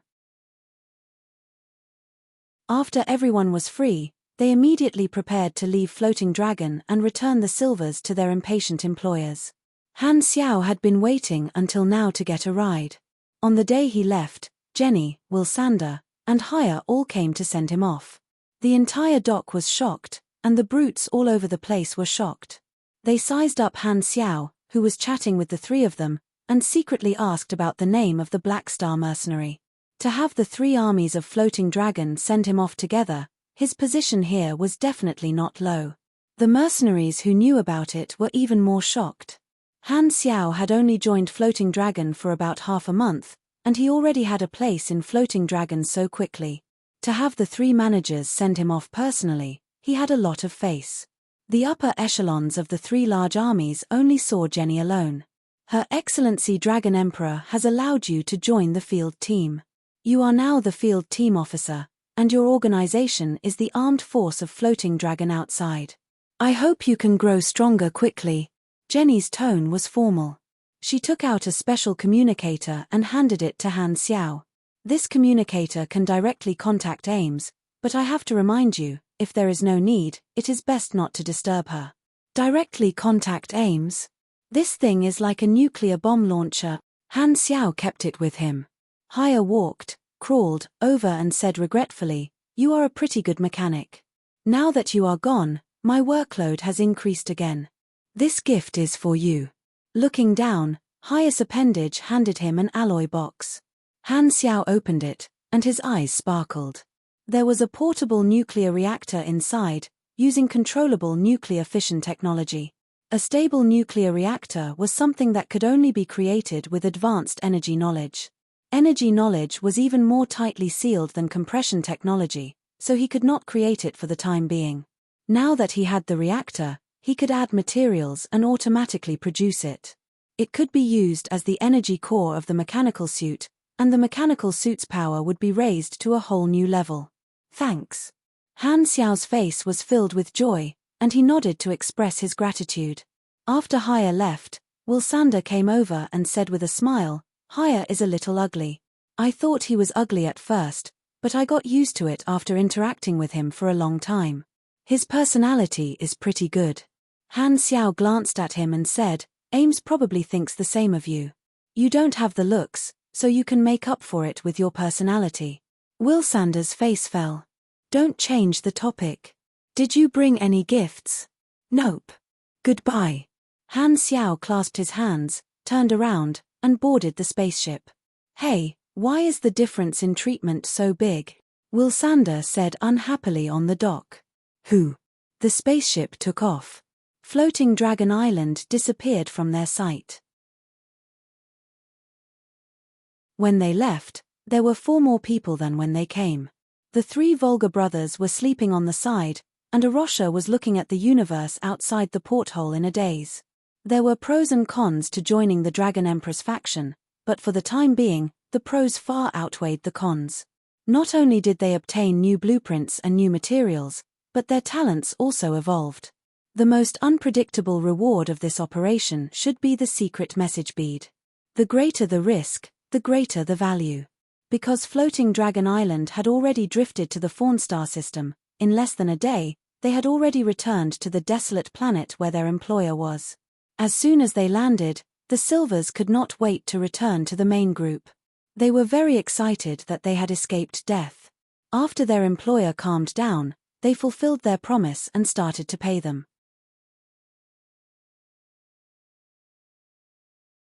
Chapter 389. Sky Ring, Blades, and Purple Gold wanted money, and Han Xiao wanted the 2 advanced knowledges of the compression technology. After the employer gave the reward to the 3 armies, he came to Han Xiao and thanked him seriously. The employer valued the 3 armies, which were more famous, and the biggest reason he hired Black Star was that the other mercenary groups went back on their word. Those cowards were not willing to go to Floating Dragon Island, so there was no one available. Who would have thought that in the end, it was this small mercenary group that was added temporarily that played a crucial role?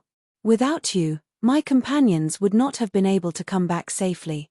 As he said that, the employer and all the rescued Silvers put down their superiority as universe nobles and bowed to Han Xiao solemnly, expressing their gratitude in Silver culture. Goa and the others received the same treatment and felt a little ashamed. They knew that this was all thanks to Han Xiao. They had been locked up the whole time, and it was Han Xiao who turned the situation around and completed the mission. It's a pity that 2 of your companions died in an accident, Han Xiao said. Sigh, they were unlucky. It's not your fault. The shattered star ring is too dangerous, and we will be leaving soon. I hope to hire you as guards to protect us home. The 3 armies declined politely. They were not willing to go so far. The Sea of Star Spirits was 2 starfields away from the shattered star ring. Even with the Stargate that could cross starfields, it would take too long to go back and forth. What about you? The employer looked at Han Xiao. Han Xiao shook his head. Sorry, it's too far. It's not within my business scope. Although the Sea of Star Spirits had more resources than the shattered star ring, it would take a lot of time to fly there. Anyway, it was all about earning money and doing missions. He preferred to get the resources locally. The shattered star ring was remote and dangerous, but there were many opportunities. What a pity. If there is a chance in the future, I hope to invite you to Silver Constellation for a trip. The employer shook his head and calculated the reward. The interface showed that the mission was completed. He received more than 4 million experience and an extra 5,000 aners. Including the extortion, Han Xiao personally received more than 40,000 aners. The rewards of the other players were not as high as his, but it was not little either. They all smiled with satisfaction. The communicator vibrated and received the content of 2 knowledges. This was the special reward that Han Xiao received alone. He checked it, confirmed that there were no errors, and immediately chose to learn it. Learning, success in learning. You have mastered high-density material compression technology. Learning, success in learning. You have mastered the elementary space technique. You have learned super compression technique. You have learned elementary machinery construction. You have learned the weight reduction structure. The familiar headache only subsided after a while. Han Xiao had mastered 2 knowledges. Without hesitation, he spent 20 potential points to upgrade them to the highest level. Mechanics would use different types of knowledge according to their combat style, but only these 3 types of knowledge were must-learn abilities for all mechanics, and they had to learn them to the highest level. There was a hidden connection between the 3 knowledges of compression technology. Only by possessing all 3 would one be able to comprehend the skill of compression technology. This was the sign of the rise of mechanics in version 3.0, super compression technique, folding machinery. As one's ability got stronger, they would be able to fold larger machinery into the size of a finger.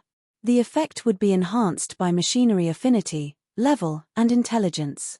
With Han Xiao's current level, his limit was to fold medium-sized machinery. For example, he could fold most of the machinery that he knew, such as firearms, rangers, and amphiptyr.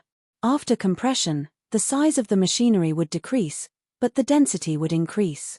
However, the weight reduction structure would solve this problem by using the principle of levitation.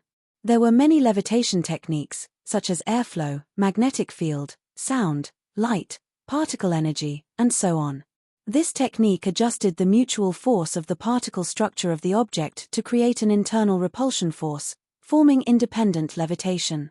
It maintained a very small weight in all kinds of gravitational environments to reduce the load. It was suitable for all kinds of materials, and this was the basic technique to complete large-scale compression. In order to compress, a new folding structure had to be added to the machinery, and the complexity was many times higher than before. For convenience, many machinery would be disassembled during folding, and elementary machinery construction would be used to complete the structure the moment it was unfolded, returning it to its original state. This was also an active skill that consumed mechanical force, allowing one to rapidly create weapons in battle. As long as there was an endless supply of parts, a mechanic would never run out of ammunition. In Han Xiao's previous life, the weapons and robots of the mechanic class would be destroyed 1 second, and the parts that could still be used would be created into other weapons the next second, greatly increasing the continuous combat ability of the mechanic class. If not for this ability, which had the effect of recycling, the army style would burn money many times faster than before. The way Han Xiao saw it, Only after obtaining these 3 abilities would his mechanic class be considered to have taken shape. With super compression and elementary machinery construction, my combat style will be upgraded. All my equipment will be modified into a compressed form, and the number of weapons I can equip in my normal state will be dozens of times more than now. I won't have to use my mechanical suit to shoot cannons anymore. I can finally bully others with numbers. Thinking about how he had to do everything by himself in the past, Han Xiao could not help but sigh. It had not been easy. The tough days had finally come to an end. This time, the upper echelons of Blades and Purple Gold walked over. Black Star, we would like to sign a cooperation agreement with you and invite you to become our ally. The positions of these 2 upper echelons in their respective armies were equivalent to the people in charge of the area. Inviting him personally showed their sincerity. The structure of large armies was similar. Taking the Sky Ring army as an example, the army commander was the leader, the only 5-ring army commander. Below him were the 2 deputy army commanders with grade A strength and trump cards. There were 2 types of 4-ring members. The first type was B+ strength and was a high-level combatant. The second type was the upper management and was in charge of a business area. One of them was the upper echelon of Sky Ring present, the person in charge of the nearby star systems. Then there were 3-ring officers like Goa, who were strong combatants and the backbone of the army. They usually led large teams, but they could also work alone and had the authority to summon temporary teams. In Han Xiao's simple explanation, this kind of organization structure was similar to a wuxia gang. At the top was the gang leader, followed by the deputy gang leaders, and the person in charge was the elder. Goa and the others were like guardians, and below them were the hall master, the commander, and the underlings. Han Xiao was the first to form an alliance with Sky Ring. Now, Blades and Purple Gold had also seen Black Star's potential, so they took the initiative to extend an olive branch. For large armies like this, they would only take the initiative to form an alliance when they met someone of the same trade that they valued enough. One more large army partner meant more mission opportunities. Han Xiao agreed and signed the contract. The way the mercenaries of Blades and Purple Gold looked at him immediately became much friendlier. A partner was half of their own people. Sky Ring, Blades, and Purple Gold were the most famous armies in their respective star clusters. It was extremely rare to become their partner. Many normal mercenary groups had very little chance of working with one of them, but Han Xiao was able to work with all 3 of them. After settling the payment, the Silvers walked onto the spaceship and slowly took off. The mercenaries were also preparing to leave. Goa found Han Xiao and the others and asked, "Where are you going?" Han Xiao thought for a while and said, "Colton Star Cluster First Star Zone, Ghidorah's colonial planet Golden Palace." The players behind heard this and were a little surprised. "Black Phantom, are we not going back to Jubilee Hub?" A player asked. "Not yet, we have other things to do. Also, call me Black Star."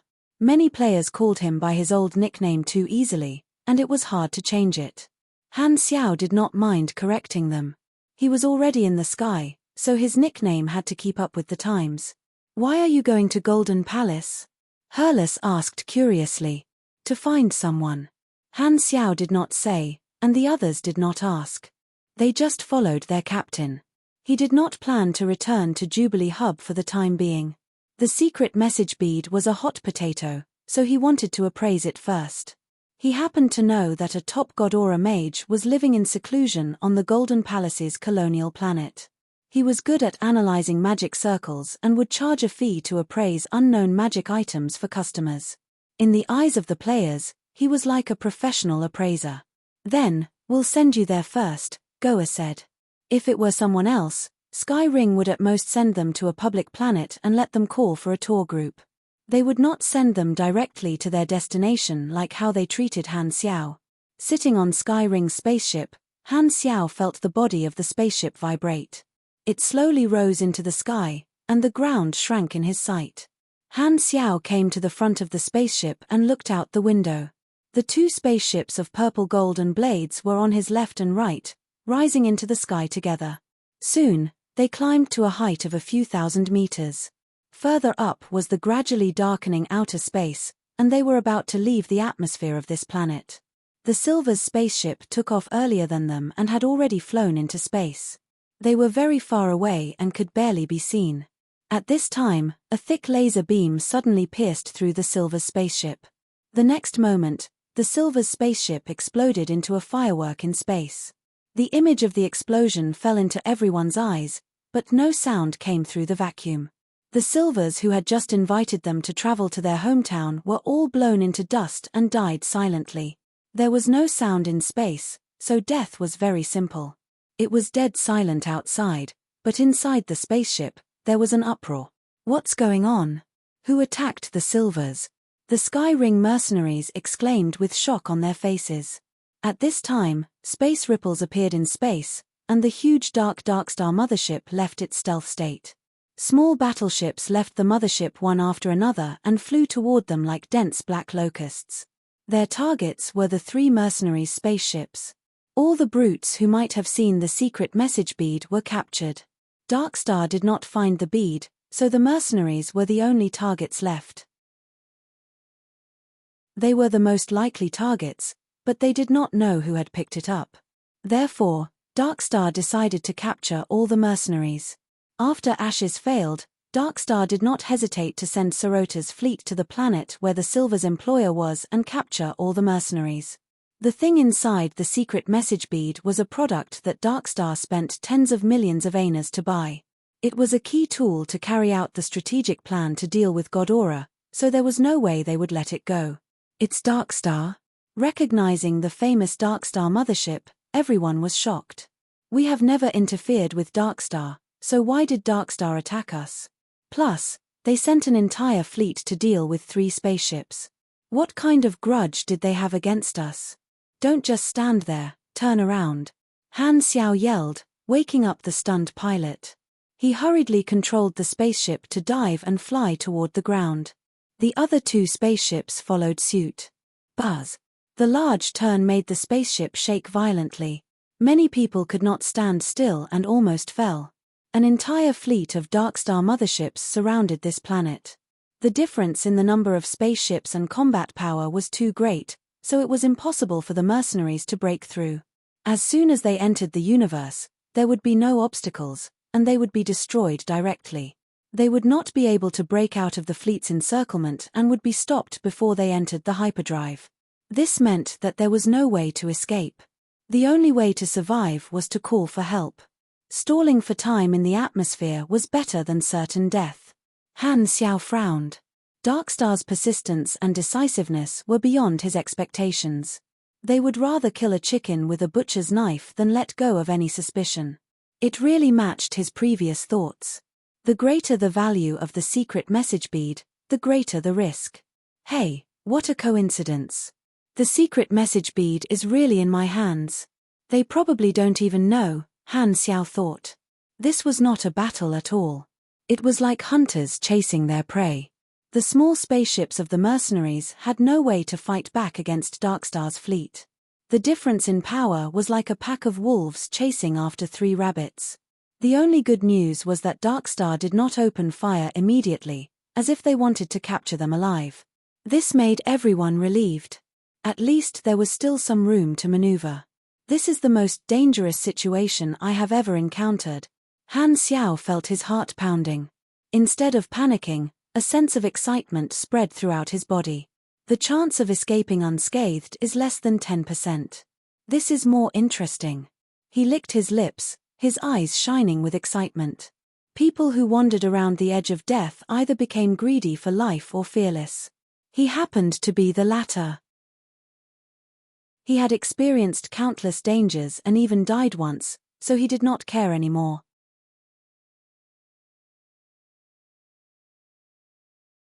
Chapter 390. While the spaceship was diving, the pilot controlled the spaceship's communication system and sent out a distress signal to the regional channel. An invisible wave spread out into the vast universe. The regional channel was like a public channel in the eyes of the players. All the spaceships that passed by this area could receive it. This is the Fawn Star system, the territory of the Holy Stone Civilization and the Black Raven Civilization.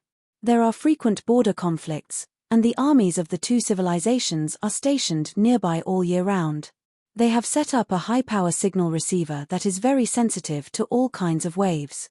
The radiation of the stars is always operated at a high power level. On the detectors of both sides, this area is as bright as day. If dark star blocks the signal, it will be like a shadow appearing out of nowhere, and it will be impossible to hide. Holy Stone and Black Raven, who are on high alert, will be worried that the shadow is a strategic move of each other and will definitely be attracted here. Goa explained and quickly said, therefore, I have a 50% chance that Darkstar did not set up a signal block. Buzz buzz. The communication between Blade, Porter, and Selene appeared on the screen. Their voices were anxious as they discussed their strategy. They also sent out a distress signal, but Selene was very pessimistic. Even if someone received our distress signal, the problem is, who would dare to come? It's Darkstar that attacked us. Holy Stone and Black Raven might come to watch and prevent Darkstar from having other intentions, but they might not be willing to waste their military power to save a bunch of unimportant mercenaries like us. They are not Godora and have irreconcilable hatred with Darkstar. They might not want to mess with Darkstar. The three of them looked at the upper echelons of their respective armies, and the upper echelons nodded calmly. We have already contacted the army commander. He will come to save us. We are sending out an emergency dispatch order to the teams in the nearby area. We are afraid of Darkstar, but we will not let them do whatever they want, and we will not give up on our own people. The army commander is gathering the fleet and sending out a call to all partners. We have to protect ourselves and stall for time. Someone will definitely come to save us. All the mercenaries were energized. Their faces were serious, and a sense of honor rose from their hearts. Their morale recovered, and determination and hope appeared on their faces. A large army is indeed extraordinary. Their cohesion is very strong. Han Xiao was secretly envious. The large army had been established for many years, so naturally, it had its merits. Although it was a mercenary group that did not rise early without benefits, it was able to gather experts from all walks of life to work for it. They definitely knew how to build a sense of belonging. Although many members knew this, it was undeniable that most of them enjoyed it. After all, having an organization that would not abandon their teammates would allow them to build bonds in the cold universe. Even though Darkstar was infamous, Sky Ring, Blades, and Purple Gold were not to be trifled with. Other than their own strength, they also had a complicated network of connections in the mercenary industry. They had many collaborators, and all of them were extremely strong. What Darkstar had provoked was not just 3 large armies, but half of the mercenary industry in the 3 nearby star clusters. In other words, Darkstar was used to being unscrupulous, but this time, he had poked a hornet's nest. However, distant water could not put out a nearby fire for the time being. Han Xiao took out the one-way communicator that Jenny had given him, composed himself, and sent out a request. When the mercenaries called for help, he also asked his cheap boss for help. He did not completely rely on the 3 large armies. I didn't expect to use it so soon. Ding. Ames appeared on the screen. Han Xiao saw the environment that Ames was in. It was a very magical palace made of obsidian, white crystal, mithril, adamantine, emerald, and gemstones.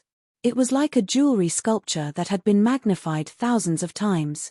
Mysterious magic circuits floated in the air, colorful and dazzling. Many translucent magic dragons swam happily in the air. Ames was sitting in front of a small floating table, and the table was filled with all kinds of rare food.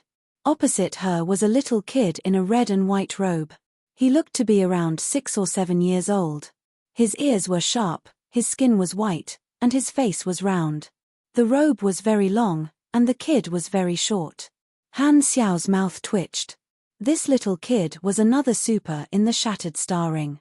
He was a mage, from a long-lived race that looked like humans. His actual age was hundreds or even thousands of years old. Furthermore, he was the target of Ames' fight. To be precise, Ames was there as a guest. The 4 supers of the Shattered Star Ring knew each other, and fighting was just a pastime. When they were tired, they would eat and rest.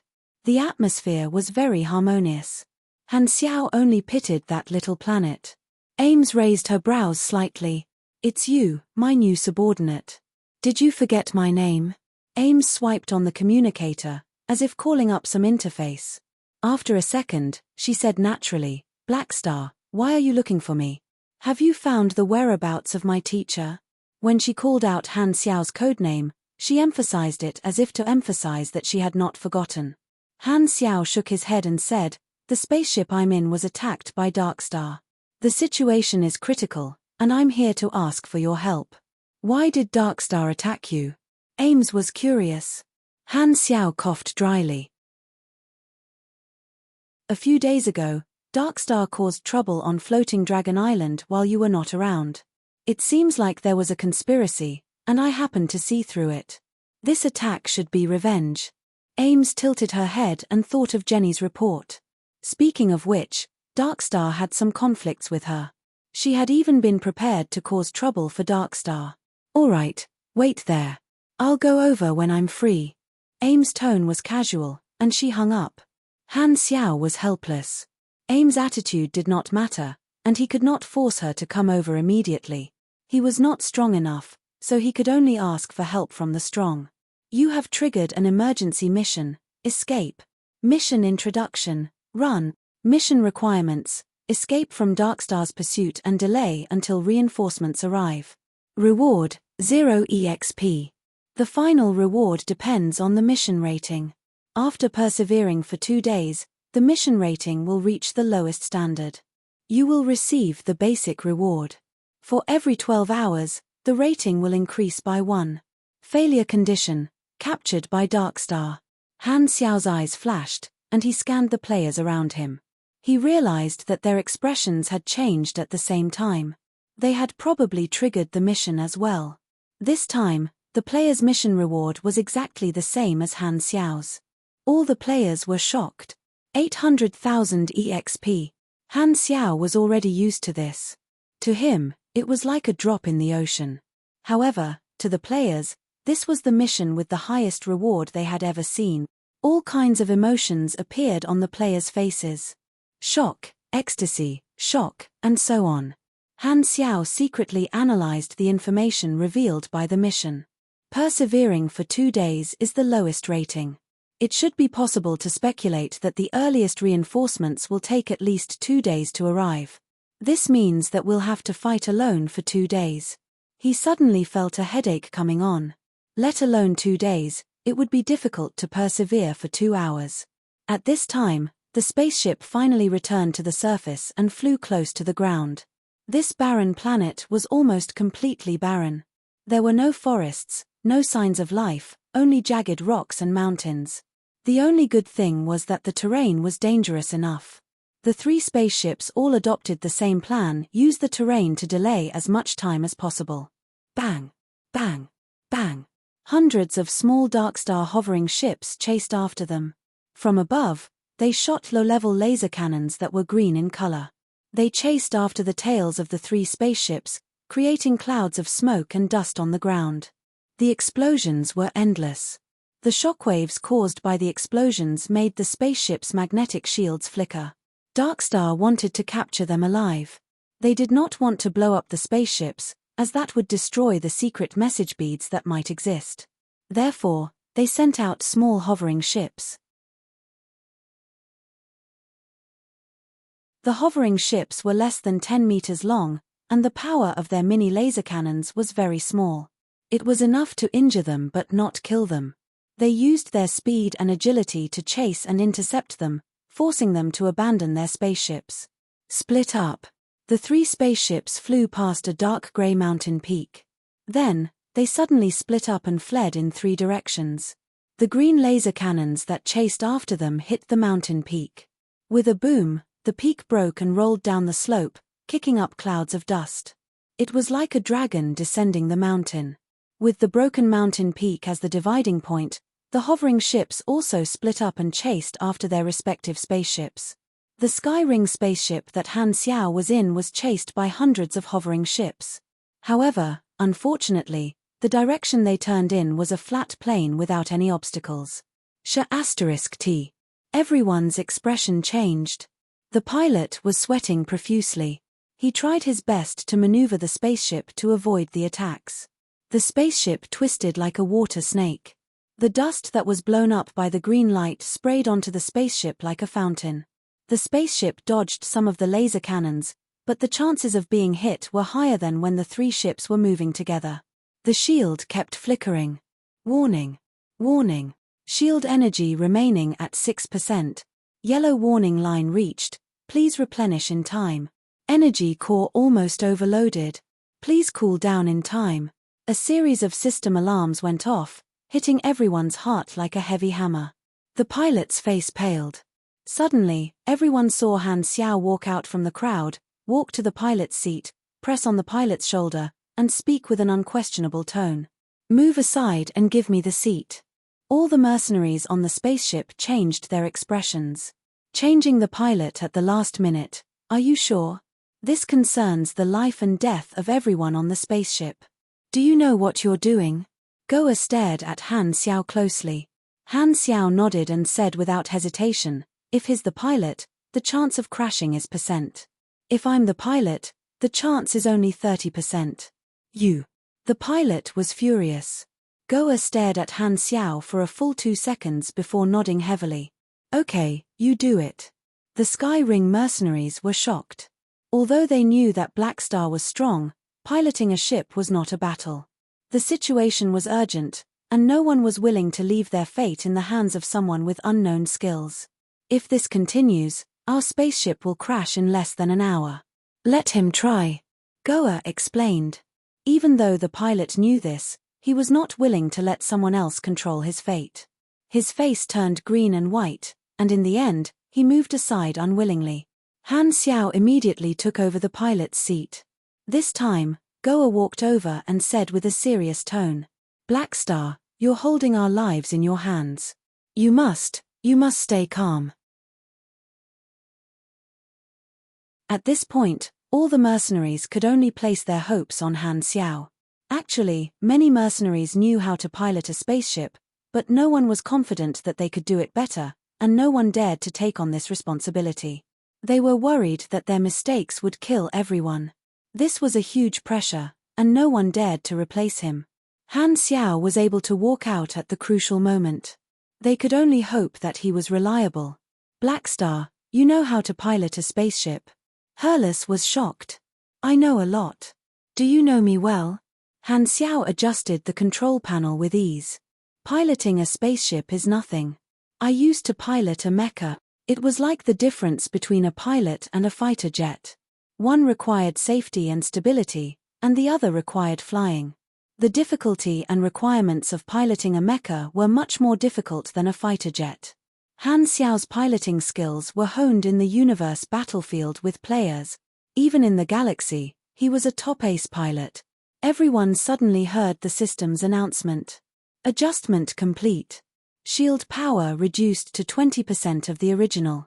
Are you crazy? The pilot screamed in shock. Everyone was shocked. Han Xiao had weakened the shield as soon as he took over, and the defense power was greatly reduced.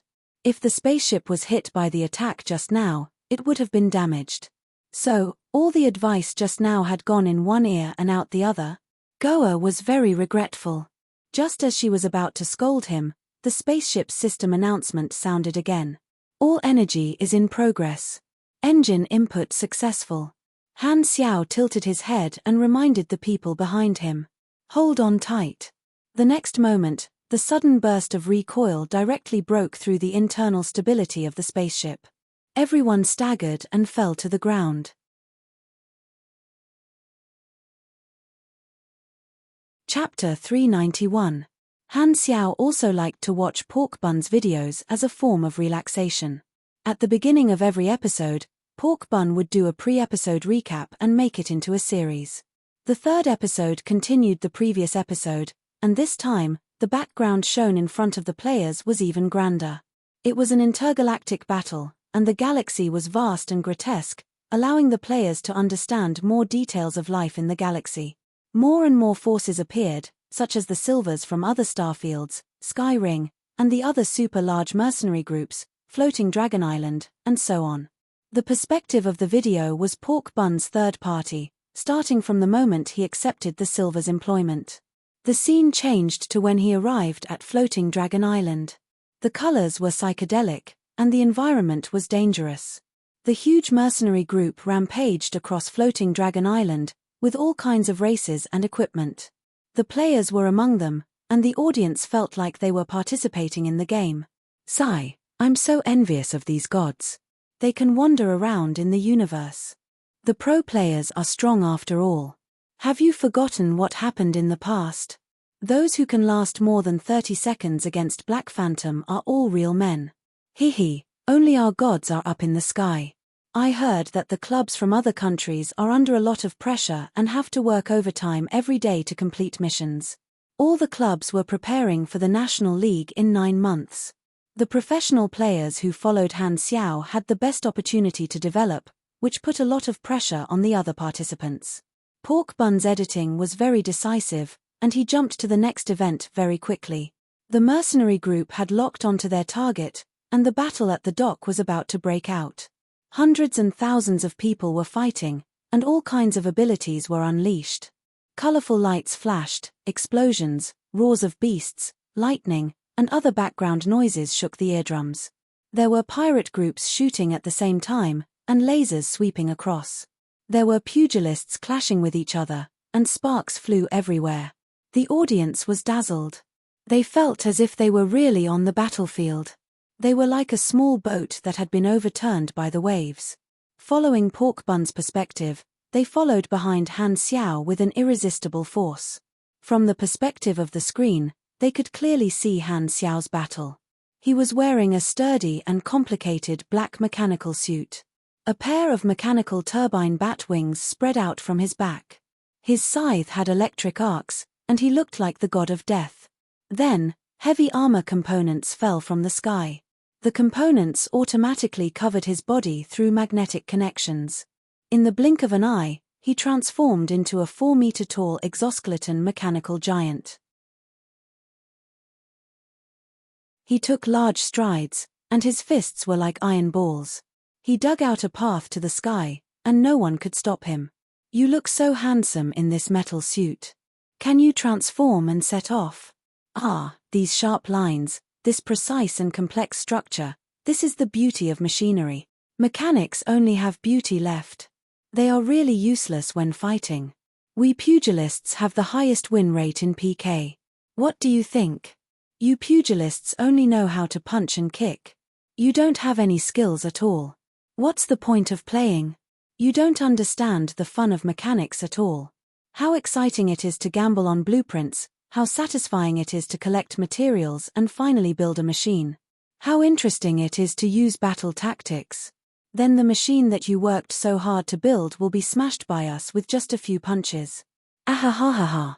If you can, go find Mad Blade, Angry Sword. Do you think he is the #1 mechanical pugilist in China?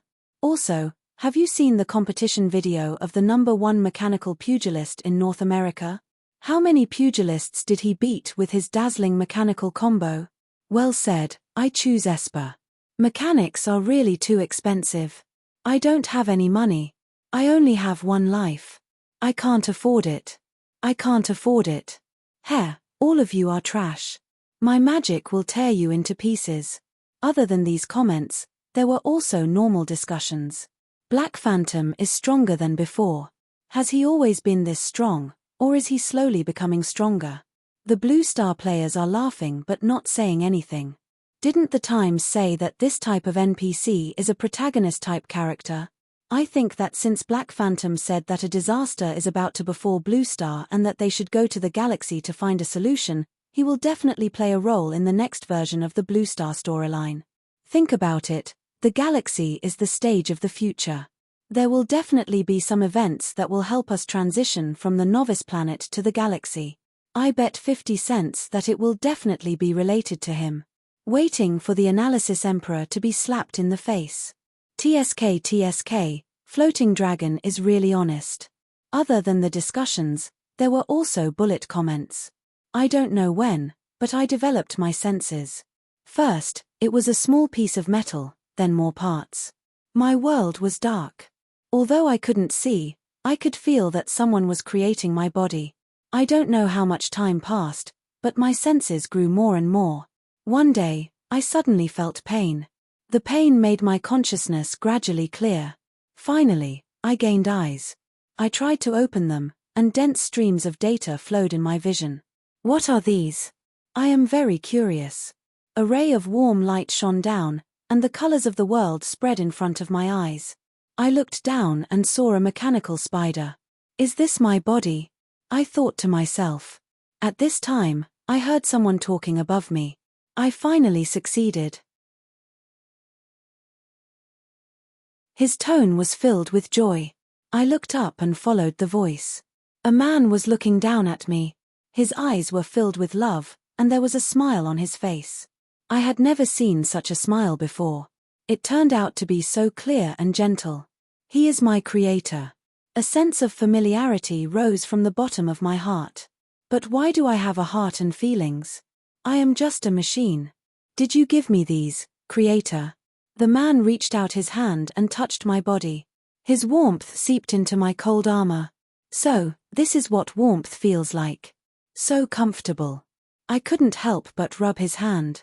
He smiled and said, "Looks like the VR sensor is very successful.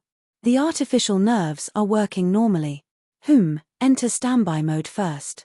Suddenly, my body straightened automatically and stopped moving. At this moment, I understood. Although I had senses, I could feel temperature, I could feel pain, but what really controlled me was the AI program. I was just a machine, not even a life. The meaning of my existence was to follow the program's orders. But your efforts gave me senses, allowing me to feel this world and experience the senses of life. This is very fair, isn't it? It's okay, I am willing to be trapped in this body and watch you silently. Thank you for creating me. What the F***ck, a great god has appeared. Showing off your operation without saying anything. Referee, can you go back and sit down? Great writer, do you want oranges? Han Xiao watched with great interest. The player's imagination was really rich. Other than these normal comments, the rest were the daily comments of the fans of the top players. Li Ji's fan club is the great handsome face. I am not convinced, let's fight. My family's old Wang Hu Jiang Xiangxiang, is smiling as he looks at the second-tier players. Black Phantom's engineering team is here to work. Unrelated people, please stand back. What he did not expect was that there were players using his name to flood the screen. His eyes lit up. Being mocked by others was one of the ways to become famous. He did not expect that he would have fans too. The video was still going on, and the comments were all over the screen. However, when Ames appeared, all the different comments disappeared and turned into a frenzy of bootlicking comments. Ames appeared at the dock and sat on the dragon bone throne.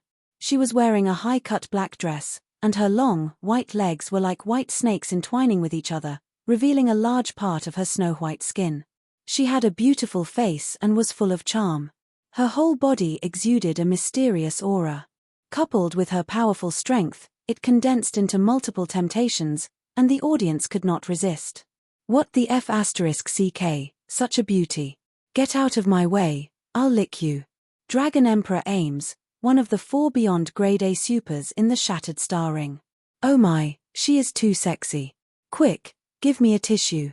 Don't think too much, I'll use it to wipe my nose. So domineering, so aggressive. I'm a girl, and I'm being flirted with. Quick, take a screenshot, I want to use it as my wallpaper.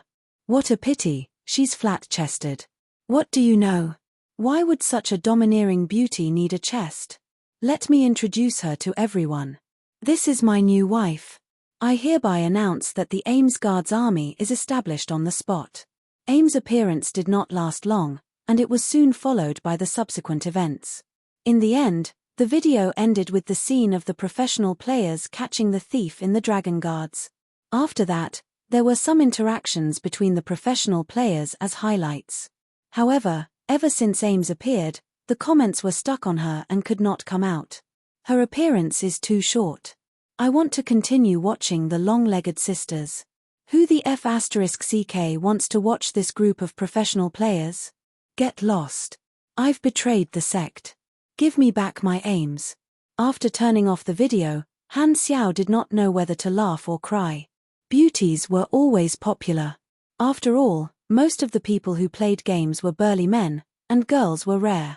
Ames appeared out of nowhere, and her popularity soared immediately, almost surpassing the popularity that he had built up for so long. She was strong, sexy, and had a very high status. She was very attractive, and her innate qualities were much better than Han Xiao's. What could he do? He was also very helpless. If a male character wanted to be popular, they had to have some special qualities. They had to be a weirdo, a real man, or extremely strong. He was confident that he did not lack good looks, but the added value of the other factors was not high enough yet.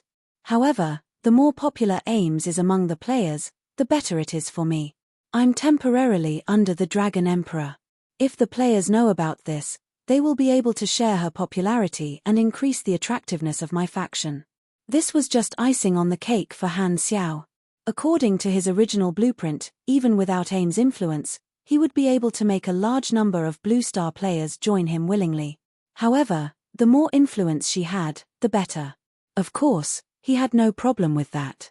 In another 2 days, the materials I ordered will arrive. There are a lot of machines to be built this time, so I'll probably have to shut myself off for a while. It's best to find something for those professional players to do first. Don't let them be bored, or they will cause trouble. Pork Bun had been very frustrated recently. Although the 3rd episode caused a new round of popularity because of Ames' appearance, and this series made his reputation skyrocket, establishing his position in the game and forming a large group of die-hard fans, it also gave Pork Bun trouble at the same time. The Dragon Emperor was too popular. Many viewers sent him private messages asking him to edit more scenes of Ames. Of course, Pork Bun was willing. He had already thought about the content of the 4th episode, which would form a link with the 3rd episode. Things took a turn for the worse. In the end, he saved the Silvers, added a few new members, and was chased by Darkstar. The Dragon Emperor came to his rescue and caused a sensation. However, the problem was that he lacked the material for this video. When he was chased by the Darkstar fleet, he was either on the spaceship or underground. He did not have the chance to record anything at all. He even missed the scene where Ames destroyed the Darkstar fleet, which made him regret.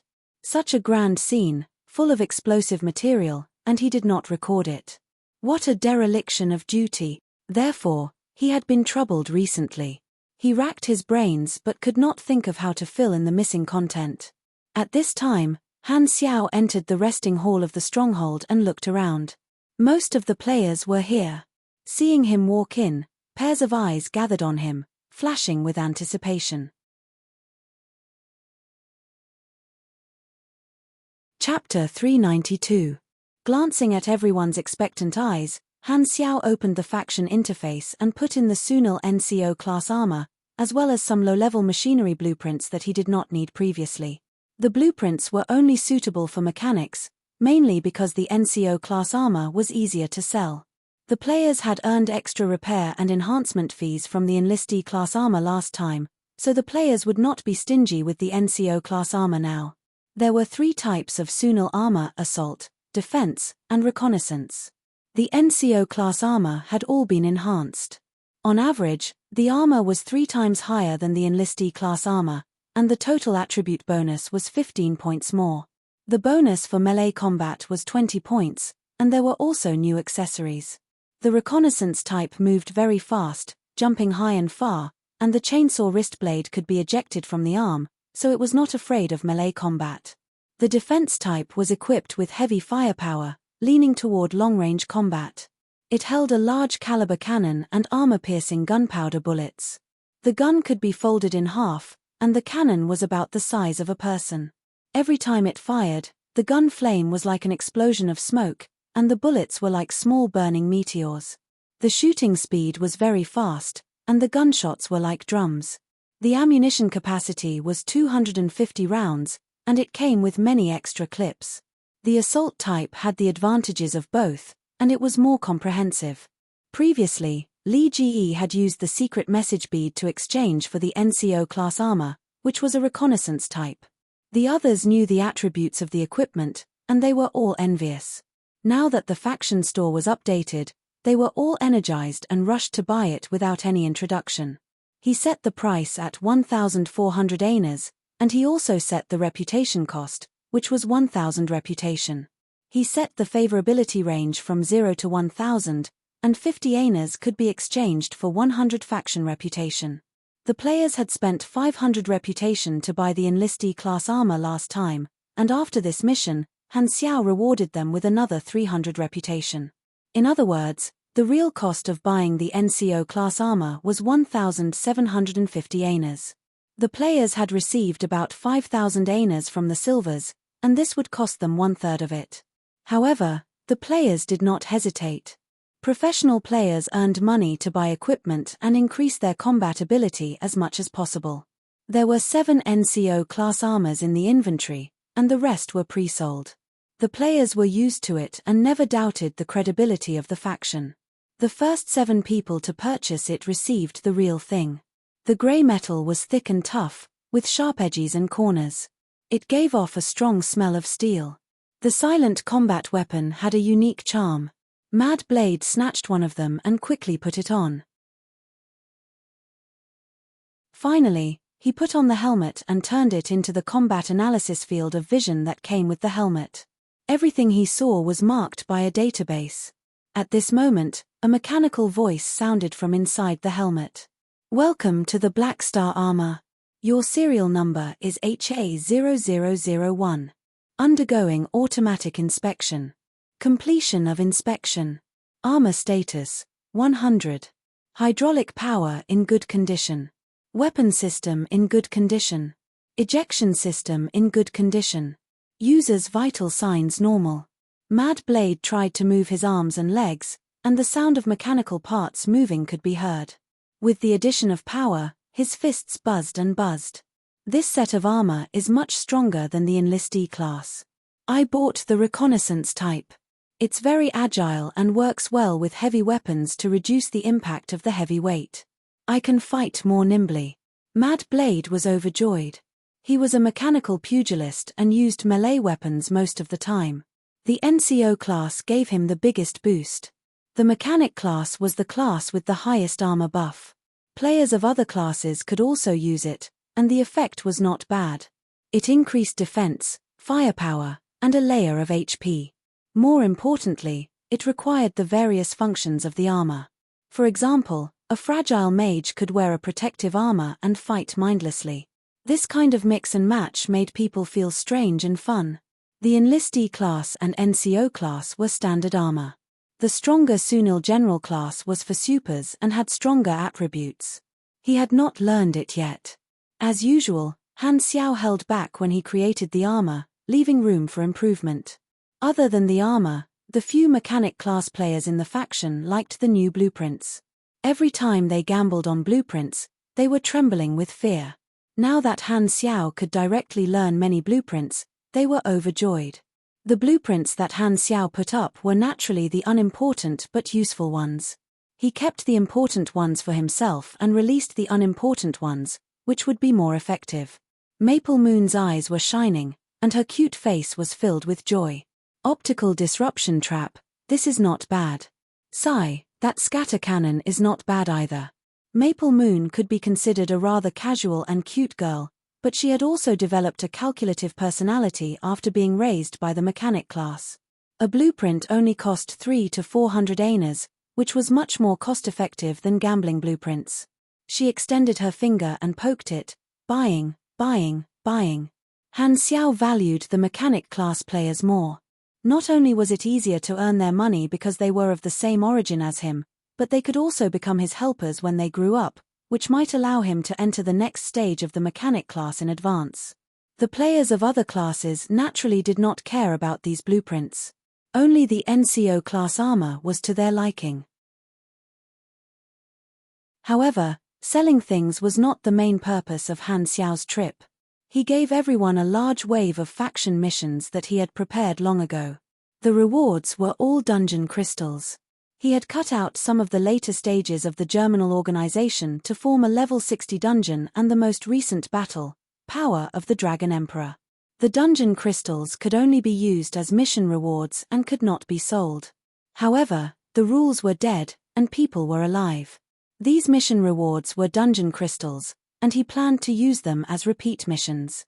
There was only one completion condition, and that was to increase a certain amount of faction reputation after accepting the mission. He had set it as increase and not reach a certain value. For example, after accepting the mission and gaining 500 reputation, one would be able to complete the battle, Power of the Dragon Emperor mission and obtain the dungeon crystal. The other low-value dungeon missions could also be completed at the same time, making the players feel that they had profited. This way, it would attract players to spend money to buy reputation. Since one had spent money to buy reputation, they would have to spend it eventually. Faction reputation could only be used by Han Xiao, so it was perfect for attracting spending. Furthermore, when one's reputation exceeded 1,000, the cost of purchasing reputation would increase. If one wanted more dungeon crystals, they would have to repeat the cycle of buying reputation and spending money to buy reputation. Although there were no new products sometimes, he had many additional services, such as repair, enhancement, and so on. If one wanted to buy things from the start, these missions would be extra rewards and could be used as promotion. If one only wanted dungeon crystals, they would be able to attract spending. In any case, there was only one purpose of these services. With him, one would never have to worry about not being able to spend money. Han Xiao was very mischievous. He only released this mission after the players had bought the armor. He would not let them take it for free. Damn, a new mission that rewards dungeon crystals? The requirement is to increase reputation. Aya, what a pity. If we had this mission just now, wouldn't we have completed it directly? What a waste. Actually, it doesn't matter. Anyway, we still have to enhance the armor and so on. Moreover, Black Star's reputation will definitely come in handy in the future. It won't be a waste. Yo, there's a new dungeon, Power of the Dragon Emperor. Isn't that what we experienced a few days ago? It turns out that the faction will not only update the equipment and products, but it will also turn our experience into a dungeon crystal. Everyone was pleasantly surprised. As expected of a growth-type faction, they suddenly felt a sense of excitement. This was an unexpected surprise. After they had followed Black Star to the galaxy, they had never seen a dungeon crystal. They did not expect that this faction would have its own dungeon crystal. After experiencing more missions, there would be new dungeons that they could choose. Seeing this, Han Xiaoshan said, "Oh right, if a faction can provide a steady supply of dungeons, this is also a form of attraction." Everyone was most curious about the Dragon Emperor dungeon. This was a new dungeon that they had never seen before. Among the crowd, Pork Bun saw the battle map, Power of the Dragon Emperor dungeon. Suddenly, his heart skipped a beat, and his eyes gradually lit up. This dungeon might be able to reproduce the scene from that time. His heart thumped, and he immediately bought 500 reputation. He touched the dungeon crystal nervously, and a message popped up on the interface.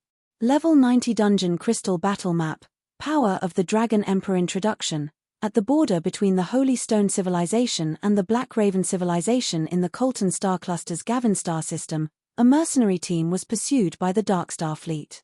At the critical moment, the Dragon Emperor aims descended. This will be your test. Type, Time Reversal Dungeon Limit, 10 people. Current number of people who have passed, 0. Highest dungeon completion rate, none. Record holder, none. Everyone came over. When they saw the item introduction, they were all shocked. A level 90 dungeon crystal. This has already exceeded our level limit. The level of the dungeon crystal did not represent the entry threshold, but the recommended level of the challenge. Even a level 1 newbie could enter a level 60 dungeon crystal, but the result was obvious. Even if they could find a power leveling team, the level difference between the monsters in the dungeon crystal was too large, and there would be a very high EXP penalty and rating penalty. Fighting dungeons could allow players to gain EXP and train their skills, but they would not be able to bring out the equipment from the dungeon. However, after clearing the dungeon, if the rating was high, they would be rewarded with a random item or equipment. These were the benefits of fighting dungeons. There was a limit to the number of dungeons that could be challenged, and they would be refreshed after a certain period of time. If one wanted to obtain top-grade equipment in dungeons, one could forget about it at all if they did not get a top-grade rating. Up until now, players from various planets had challenged so many dungeons, but the number of dungeons that could produce reliable equipment or items could be counted on one hand. Moreover, the difficulty of those dungeons was very high. Not only them, none of the players had ever seen a level 90 dungeon crystal. Everyone was shocked that the Black Star mercenary could give out such a high-level dungeon crystal. Han Xiaoshin smiled inwardly, turned around, and left. The NCO grade armor, the blueprint, and the dungeon crystal mission. This trip has earned me a total of 98,000 aners, which is close to 100,000 aners. Adding the savings in my account, I have around 140,000 aners. At the very least, I can buy 3 class advancement knowledges. Han Xiao was very satisfied. After he left, the players in the base could not wait to form a team. They wanted to try out what a level 90 dungeon crystal felt like. Pork Bun formed a team with Mad Blade, Maple Moon, and Hao Tian, 3 of whom he was familiar with. Together with the players from Long Sky and the other clubs, they had a total of 10 people. He crushed the dungeon crystal, spat out a cloud of mist, and enveloped everyone. They entered the dungeon crystal immediately. The world in front of them changed. Pork Bun and the others suddenly could not control their bodies. Their perspective was pulled up, and they looked down at a very familiar planet. It was Fawn Planet 122 where the chase happened. They saw the Silver's spaceship take off and suddenly explode. The Dark Star mothership appeared, and then it sent out a large number of hovering ships to chase after the 3 mercenary spaceships. This was exactly what they had experienced. However, they were all on the spaceship at that time. Now, they were seeing everything from the perspective of a third person. It was a completely different experience. This is a cutscene animation, Hao Tian said in the channel. She was very experienced. Many dungeons had cutscenes, so everyone was not surprised. They just stared at it without blinking. The enormous Dark Star mothership was being chased by a dense hovering fleet, and the 3 mercenary spaceships were running for their lives. It was a very impactful scene. Then, they saw the Sky Ring spaceship suddenly accelerate, and its flight path became extremely erratic. The hovering fleet behind it was being led around like a dog being walked. Wow, this is even better than drunk driving. I remember that Black Phantom was the one driving the spaceship. No wonder the people on the spaceship were so dizzy. Mad Blade still had some lingering fear. The cutscene was about 3 minutes long. This was a copied scene created by the dungeon crystal and not the real thing. It condensed the development of the events and changed it. The mercenary spaceships entering the underground and the Alliance fleet arriving at the same time happened. The cutscene ended there. As the captain, Hao Tian received a notification. The dungeon crystal is about to begin. Please choose a faction to participate in.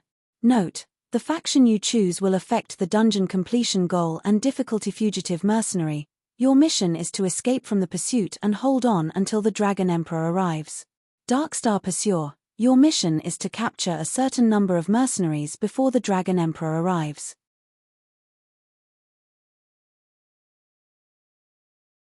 Chapter 393.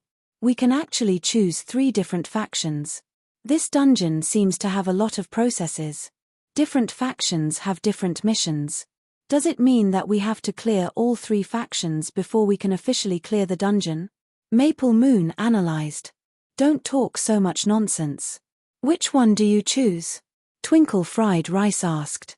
Hao Tian pondered and said, this is a level 90 dungeon. We probably won't be able to clear it. We've just come here, so let's familiarize ourselves with the dungeon first. It's best to choose a faction that we're familiar with. Escape mercenaries. Ah, escape again. Everyone could not help but complain. Escaping was not as fun as catching people. However, most of them were professional players. Even if they knew that it was difficult to clear a level 90 dungeon, they would not back down.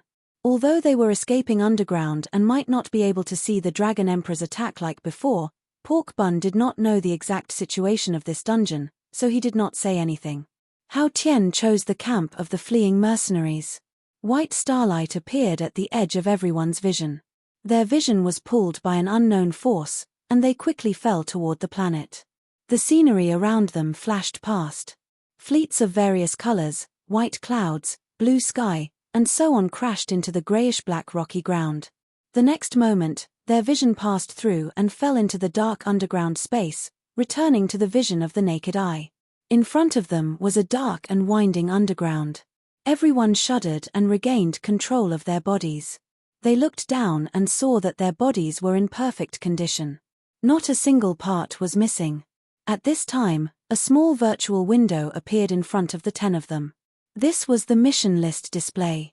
Players could set the UI to show some of the information on the panel.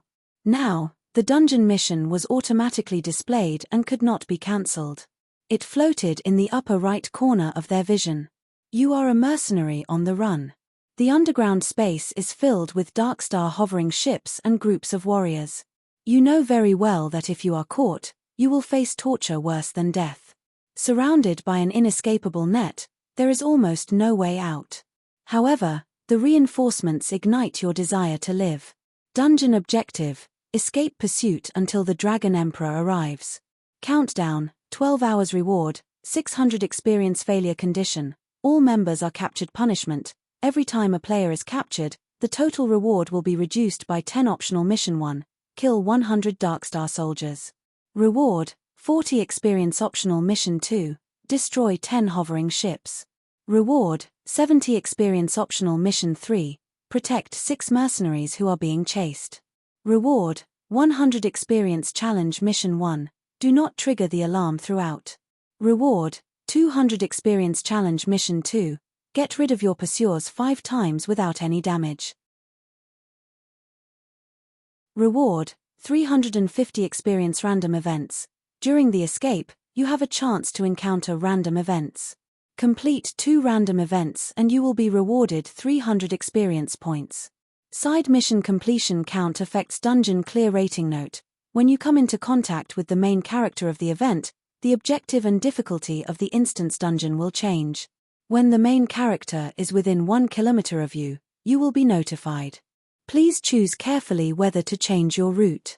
After the mission was displayed, a 12-hour countdown timer appeared in the upper left corner of his vision. What a huge amount of information. Mad Blade took a closer look and said, "The ultimate goal of a fugitive mercenary is to survive. If you want a high reward, then you have to be reckless and cowardly." Everyone read through it. Hao Tian frowned and analyzed. 12 hours is shorter than our actual experience. Moreover, if one member fails, the total reward will be reduced. Therefore, in order to get a high score, all members have to survive until the end and work together. Also, with this kind of mechanism, it should mean that you can betray your teammates. Ahem, but there is a price. Then, the optional mission is only useful when you encounter enemies. It conflicts with the challenge mission. One of the 2 challenge missions is to sneak around, and the other is to cause trouble. This means that you have to make a choice between the optional and the challenge mission. Looking at the comparison of rewards, the difficulty of causing trouble will be higher. Those random events should be unexpected factors. This instance dungeon is very complete. Lastly, it mentioned the main character. This means that we will not follow Black Phantom like before but will be independent. Before he finished his analysis, the buzzing sound of hovering ships could be heard in front of him. An anxious voice came from his earpiece. "All mercenaries, pay attention. 4 hovering ships are searching the area. Don't stay here. Leave immediately." As soon as the voice finished, the light of searchlights lit up in front of them. Everyone's expression changed. They did not have time to communicate. They hurriedly turned around and ran. This instance dungeon started so quickly. It has only been 2 or 3 minutes, and the enemies are already here, Sleepy Winter said worriedly. The pace of the instance dungeon is too fast. If the enemies are too dense, it will be very difficult to last for 12 hours. After running for a while, The hovering ships behind them moved forward slowly. They did not seem to have noticed them, but their speed was not slow at all. Everyone ran until their stamina was depleted, but the distance between them was not large. The worst thing was that there was only one path in this part of the instance dungeon, and they had not found the fork yet. This was a level 90 instance dungeon, and the difficulty was obvious everywhere. They were only level 60, and they could not even shake off the first wave of enemies. The team was running too slowly, and they would be caught sooner or later. Everyone realized this and discussed in the channel. Let's stop running. Let's go back and test the strength of the monsters, Mad Blade suggested. Alright, let's adjust our positions. Mechanics, stand at the back and attack. Espers, move around. Pugilists, go up. Hao Tian made a quick decision and ordered everyone to form a simple coordination formation. The searchlights approached quickly, and a hovering ship that was only a few meters long appeared. When it noticed everyone, it immediately sped up and flew over. The mini laser cannon on it shot out slender green lasers. Bang bang bang, there was no smoke when the laser cannon exploded. The rock walls and the ground were blasted into pieces. Everyone rushed forward and surrounded the hovering ship. The battle began immediately. At the same time, the countdown frame in everyone's vision suddenly turned red, and a notification popped up. You have triggered the first level of alert. Enemy reinforcements will arrive in 10 minutes. Hurry, finish the battle in 10 minutes. With the time limit, everyone's expression changed slightly. Their eyes became serious, and they increased the intensity of their attacks. Bang bang bang, all sorts of powerful attacks were thrown at the hovering ship. However, the shield of the hovering ship was not just for decoration. It took a huge amount of damage. The mini laser cannon was not weak, and one shot could take away 200 to 300 health points. Although the damage did not seem high, its attack speed was very fast. If they were grade B supers, it would be easier for them to deal with the hovering ship. However, they were only grade C supers at level 60. Furthermore, the players did not have any templates, and they did not have many talents, so they did not have an advantage in terms of attributes. Level 60 players were at the bottom of grade C supers. Furthermore, even if the players reached level 90 in version 2.0, they would only be grade C supers. The gap between each grade increased continuously. To them, the hovering ship, which was supposed to be an elite monster, became a boss. As time passed, everyone became anxious, and it was easy for them to make mistakes. In the end, they paid the price of 3 people to destroy this hovering ship in 10 minutes. The remaining people were panting heavily. More than half of their status had been depleted. It's too difficult. The side mission requires us to destroy 10 hovering ships, and one is already so difficult. We even lost 3 people. The level difference is too big, Twinkle Fried Rice said. 3 people were gone, and the total profit was reduced by 30. It had only been 10 minutes, and they had already lost so much. Everyone realized that they were looking for trouble if they entered with their current level. Furthermore, the monsters in the dungeon had been strengthened. When the hovering ship exploded, a few Darkstar soldiers inside had escaped.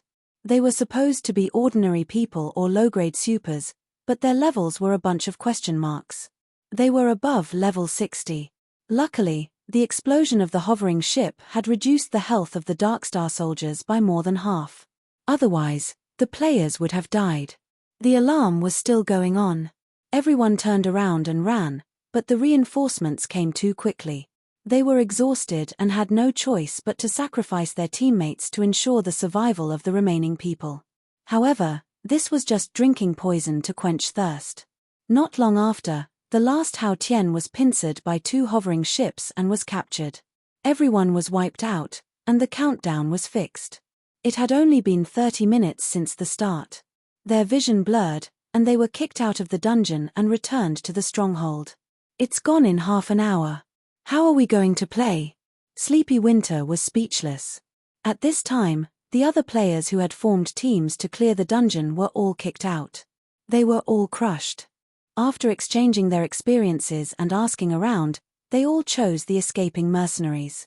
They were all seeking stability. The best result was King Admiral's team, who lasted for 50 minutes. The worst was Fried Eggplants with Fish's team, who encountered the first wave of hovering ships. They couldn't finish off the enemy within 10 minutes and were surrounded by 2 hovering ships that came as reinforcements. However, no one was depressed. After all, the dungeon introduction had written clearly that they were challenging a higher level than them. They were already mentally prepared. Furthermore, if they did not get wiped out 8 or 10 times, how could it be called pioneering? Pro players always liked to challenge high levels of difficulty. Hardcore players would never be defeated by difficulty. Everyone was excited and continued to enter the dungeon. There was a limit to the number of times they could challenge the same dungeon. The game refreshed to 0 every 6 days. The players had obtained some Germinal Organization battle dungeons from Han Xiao, but they decided to use up the battle dungeon first. Hao Tian and the others entered the dungeon again. It was still the familiar opening animation, and then they came to the faction selection interface. This time, Pork Bun could not sit still and said, "The escaping mercenaries are too difficult. The other factions should be easier. It's easier to survive being hunted down than running away. There are also reinforcements, so we should be able to survive. Let's try another faction." During the first challenge, Pork Bun had recorded the whole process, and it could be used as material. However, he was most concerned about the scene of the Dragon Emperor showing her power. Even if it was just a cut scene, it would be good. Fighting the dungeon was not his goal, the recording was. His only goal was to wait until the countdown ended and watch the cut scene. The few of them were quite familiar with each other. Seeing that he said so, Mad Blade and Hao Tian agreed. The others did not have any objections. This time, they chose the Darkstar faction. After being tortured the last time, they felt that choosing the Darkstar faction would be more reliable. This time, when they entered the dungeon, they realized that they had become ground troops following a hovering ship. There was still a countdown, but the Darkstar faction only had a 3-hour countdown. The mission was different from the escaping mercenaries. This time, they had to capture a certain number of mercenaries within the time limit. The optional missions were to protect the hovering ship at the beginning and help other Darkstar companions surround the target. The challenge mission was to capture a specific target. The Darkstar faction had a special characteristic.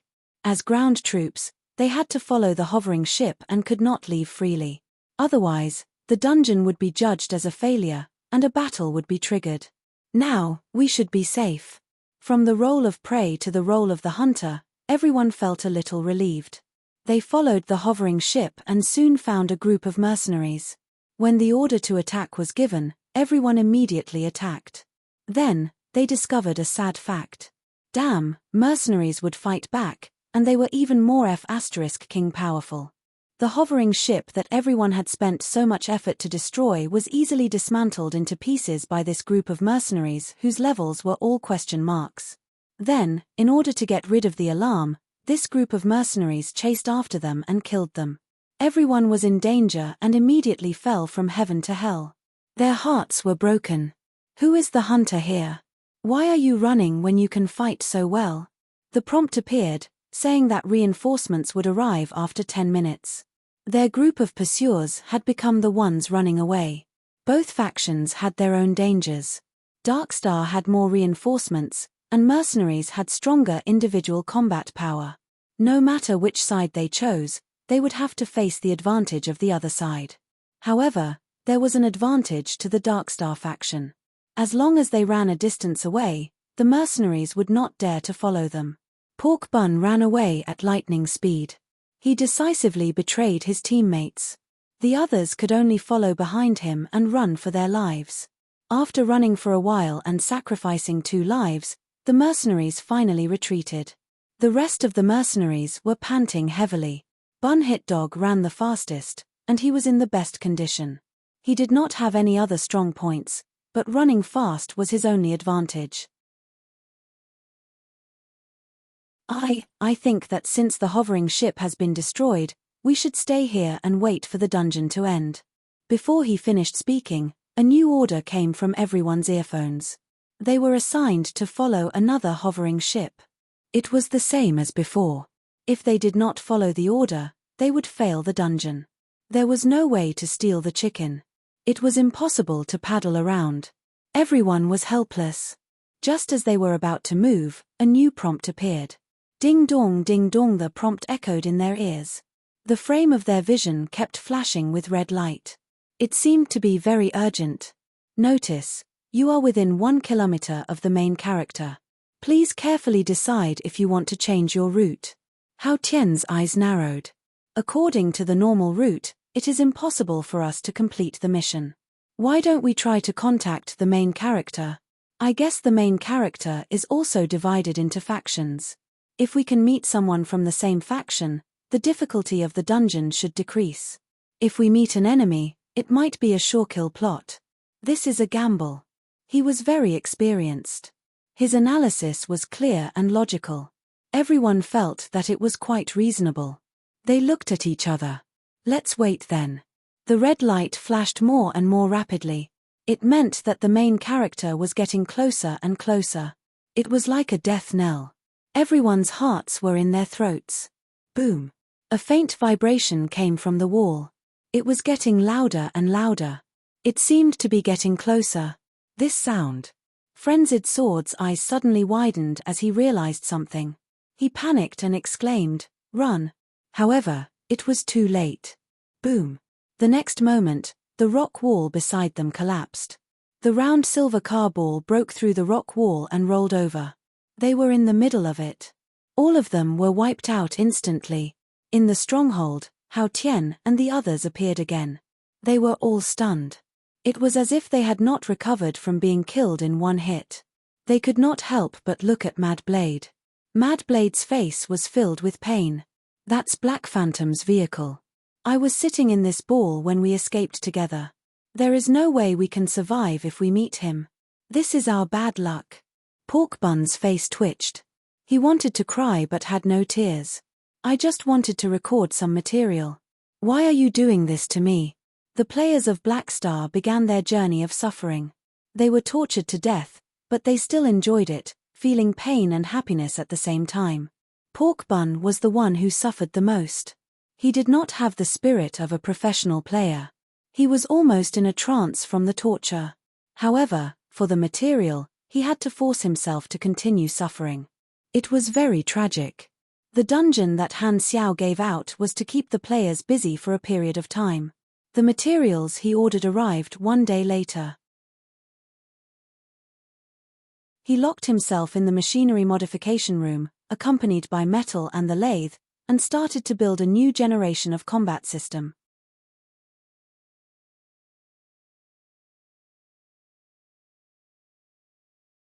Chapter 394. Fawn Planet 122.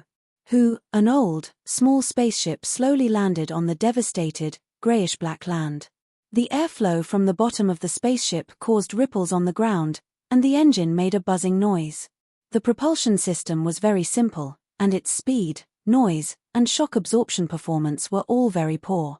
It was a technology that was about to be phased out. In the galactic trade market, only the poor would buy such a simple spaceship. However, this antique spaceship was equipped with top-notch stealth equipment, such as optical invisibility, sound isolation, gravitational wave penetration, quantum network shielding, and so on. A few Darkstar members disguised as travelers walked down from the spaceship and placed a special signal diffuser on the ground. Invisible radio waves passed through the cracks on the planet's surface at an incredible speed and seeped into the ground. They went deeper and deeper into the crevices. In a dark, narrow space, a pair of eyes that had been asleep for a long time suddenly opened. There was a faint light on the back of his hand, and there was a microchip implanted in it. It received the signal and made a slight vibration. The vibration occurred in the blood vessels and bones, waking this person up. They're finally here. After a while, the spaceship on the surface finally saw the target appear.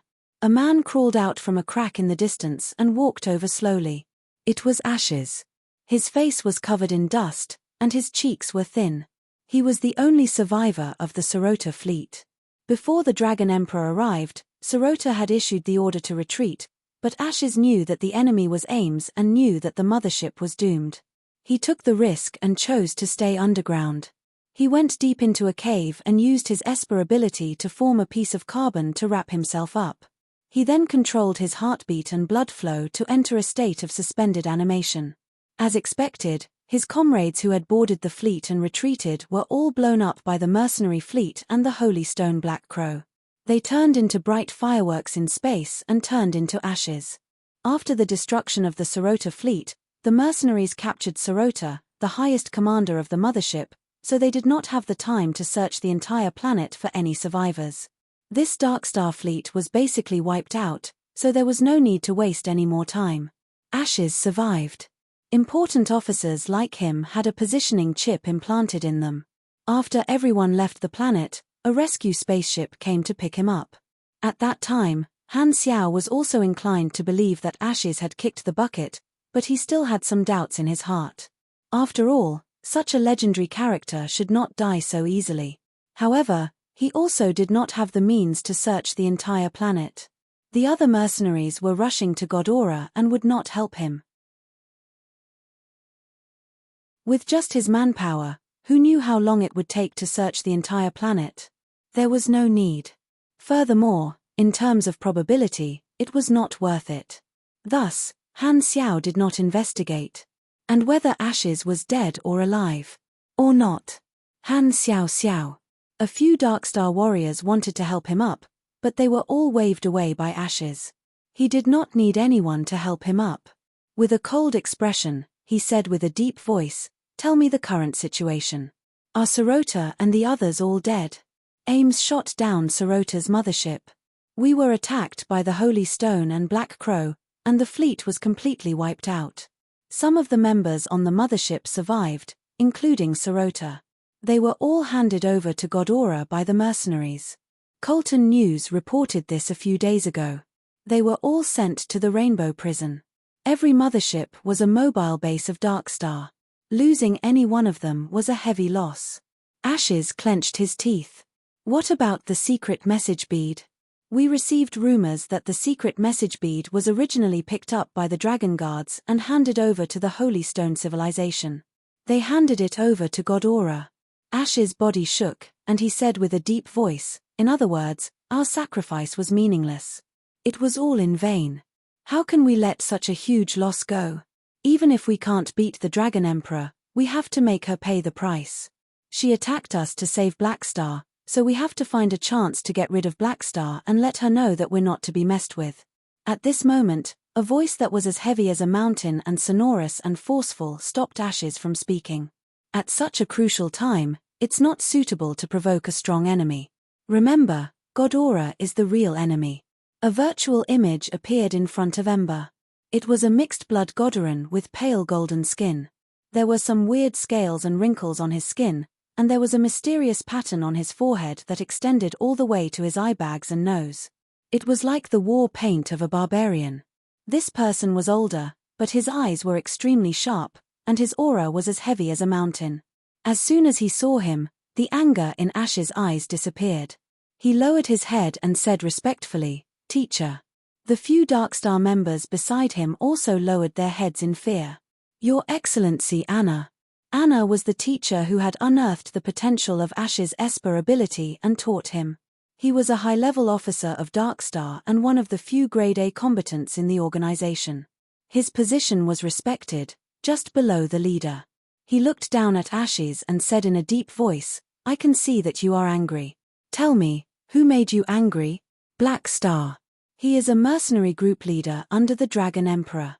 I have lost to him twice, no, 3 times. Ever since I started working for the organization, I have only lost to him 3 times. He has humiliated me, and he has a special ability that counters my Esper ability. Only his death can wash away my humiliation." Anna interrupted and coldly said, "Childish and narrow-minded. The organization has invested a huge amount of resources into you and groomed you into a powerful warrior. It's not for you to deal with unimportant people. The organization has high hopes for you, and the responsibility you bear is far beyond your imagination. A small mercenary shouldn't be your target, and it's a waste of time to put your eyes on him. After pausing for a while, he added, furthermore, Black Star is a member under the Dragon Emperor. Now is not the time to provoke them. Wait until the big picture is formed, then slowly settle the score. Ashes lowered his head and asked, what should I do? Anger has affected your rationality. This is an unforgivable mistake. You are not allowed to go out on missions for a year. Stay in the base and focus on training. Reflect on this properly. Understood. Ashes nodded. He respected Anna very much. He calmed down and accepted such an arrangement. His hostility toward Black Star was suppressed to the bottom of his heart. His teacher was right. He was destined to become the trump card of the organization, and he should not waste his energy on unimportant people. After thinking for a while, Ashes asked one last question. Teacher, what about the secret message bead? Ghidorah has obtained the secret message bead, and they will know what is inside sooner or later. The 7th generation mutation source is in Ghidorah's hands, and there is a risk of the organization's plans being exposed. This matter needs to be discussed at length. In a few days, the leader will hold a meeting to discuss this matter. The future plans will have to be adjusted based on this reason. After getting the answer, Ashes did not delay any longer. He boarded the spaceship and left. Jubilee Hub. 10 days passed in the blink of an eye. The players did not have much to do in the stronghold and spent most of their time farming dungeons. They tried many battles, power of the Dragon Emperor, exchanging their experiences, and finding a way to clear the stage. First, they had to choose the support team faction. The countdown was the same as the Darkstar faction, 3 hours. Comparing the three, this was the easiest faction. Then, they had to be lucky and meet Goa of the Skyring army in the first 20 minutes. Then, without doing any side missions, they had to follow Goa for 2 hours and leave before meeting the next wave of enemies that could wipe out the players. This way, they would be able to pass 2 hours and 20 minutes. The only difficult part was the last 40 minutes. If everything went smoothly, there should be 6 to 8 players left. By betraying their teammates one by one, there was a chance that one person would be able to clear the stage. This would cause the reward to decrease by 90, but at least they would be able to clear the stage. However, although there was a theoretical method, most of it was based on luck. So far, no one had succeeded. Originally, these professional players thought that if they chose the mercenary faction, they would be able to survive if they met Han Xiao. However, they thought too much. No matter which faction they chose, they would definitely die if they met Han Xiao. The Darkstar faction was needless to say. If it was the mercenary faction or the support team, after meeting Han Xiao, they would be able to survive for a long time. However, they would definitely meet Ashes in the end, and everyone would be killed instantly. Even if they left Han Xiao early, they would still meet Ashes. The professional players shifted their focus to the level 60 Germinal Organization dungeons. The level was suitable, and it was much easier.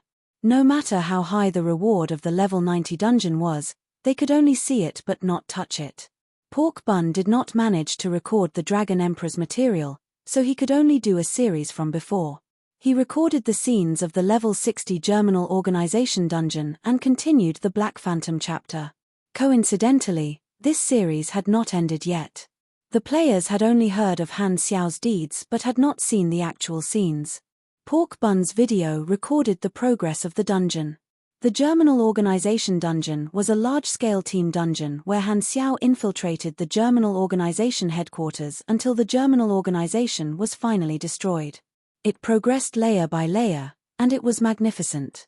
Pork Bun originally only wanted to use this episode as a transition, but once the video was released, the response was beyond his expectations. The popularity was actually comparable to the Black Star chapter, which surprised him greatly.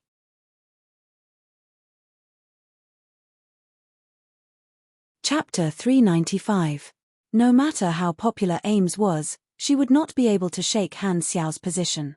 After all, she was just a new character, and everyone was familiar with Han Xiao. His image would not be affected because of this. The Dragon Emperor was beautiful, but Han Xiao would be able to give her benefits. What's the use of just looking good? Only a qualified NPC that can help us earn money is one that's above the low-level interest. Furthermore, according to the progress of the third episode of Pork Bun's Blackstar chapter, Han Xiao and the Dragon Emperor were on the same side. Their combined influence made the players look forward to it even more. Because Pork Bun had edited the Blackstar series in the style of a series, Han Xiao and the Blackstar Mercenary were the first-person perspective, which made the audience feel as if they were a member of the Blackstar. Seeing the growth of the faction, they felt happy and empathized with it. This episode was the new episode of the Black Phantom series. It was the end of the Germinal organization.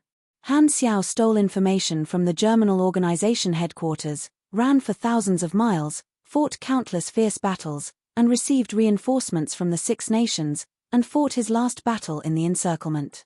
The convoy rushed across the vast yellow desert. The wind blew up sand, and the air was filled with killing intent.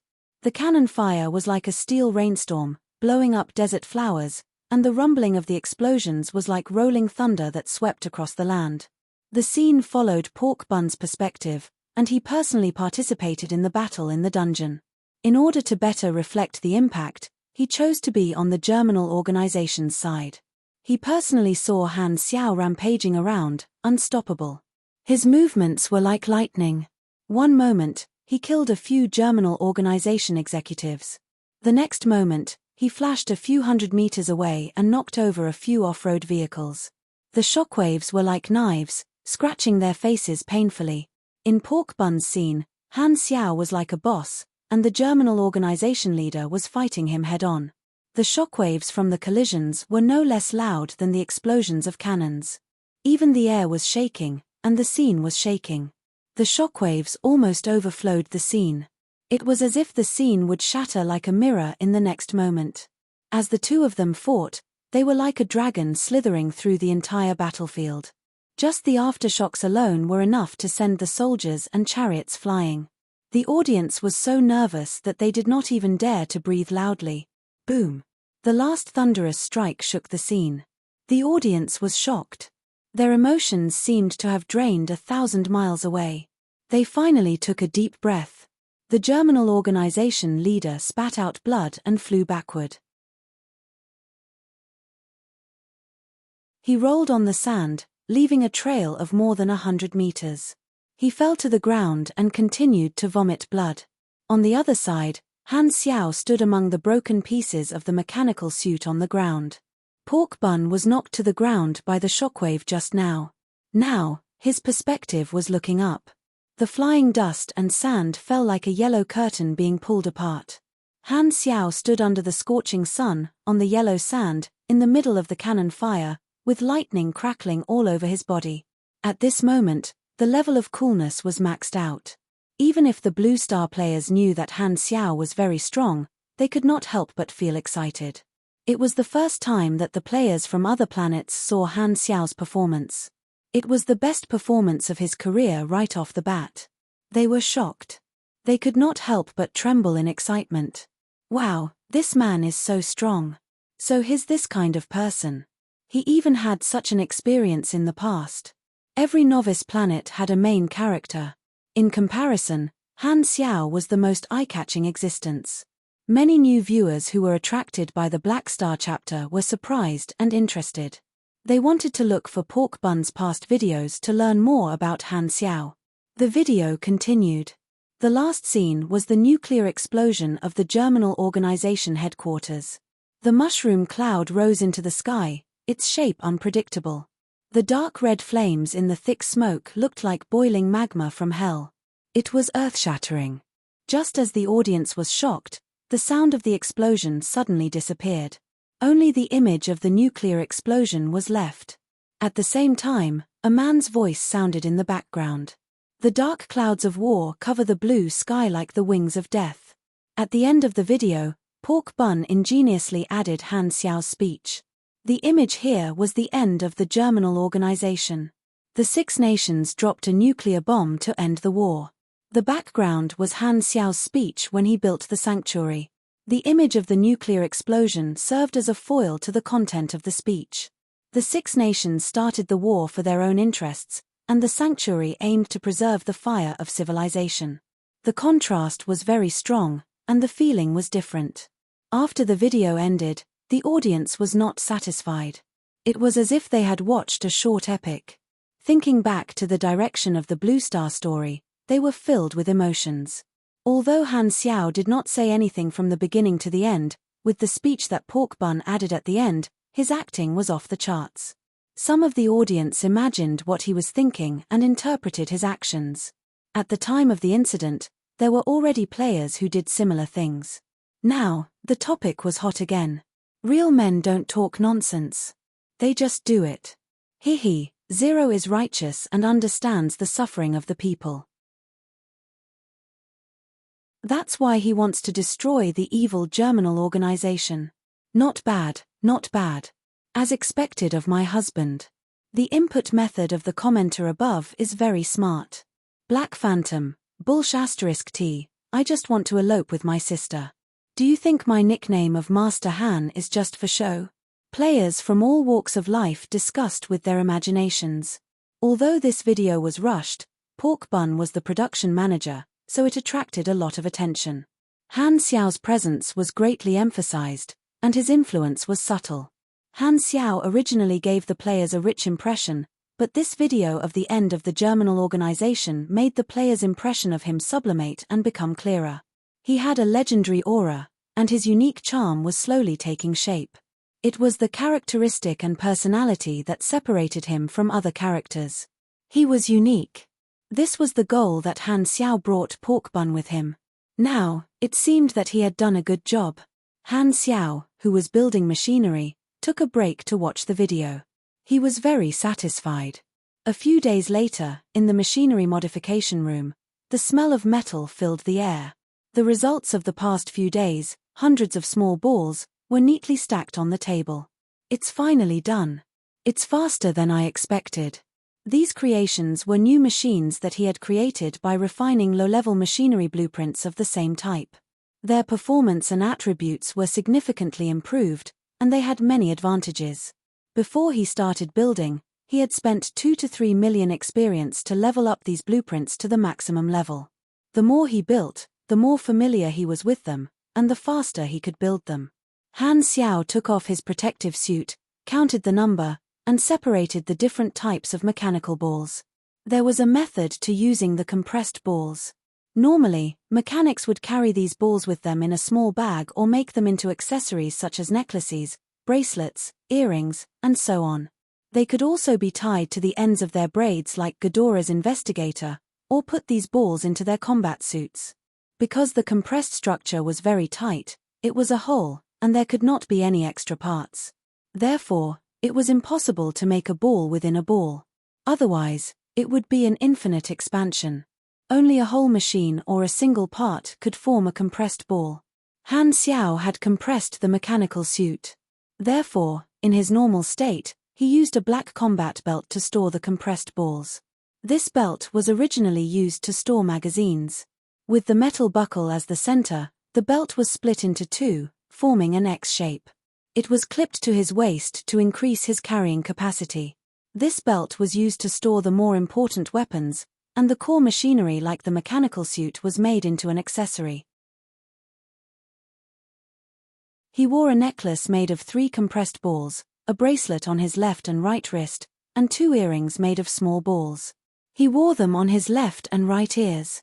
His hair was not short, and it was tied into a braid. At the end of the braid, there were a few compressed balls tied to it. Han Xiao came to the mirror and looked at himself. He was instantly overjoyed.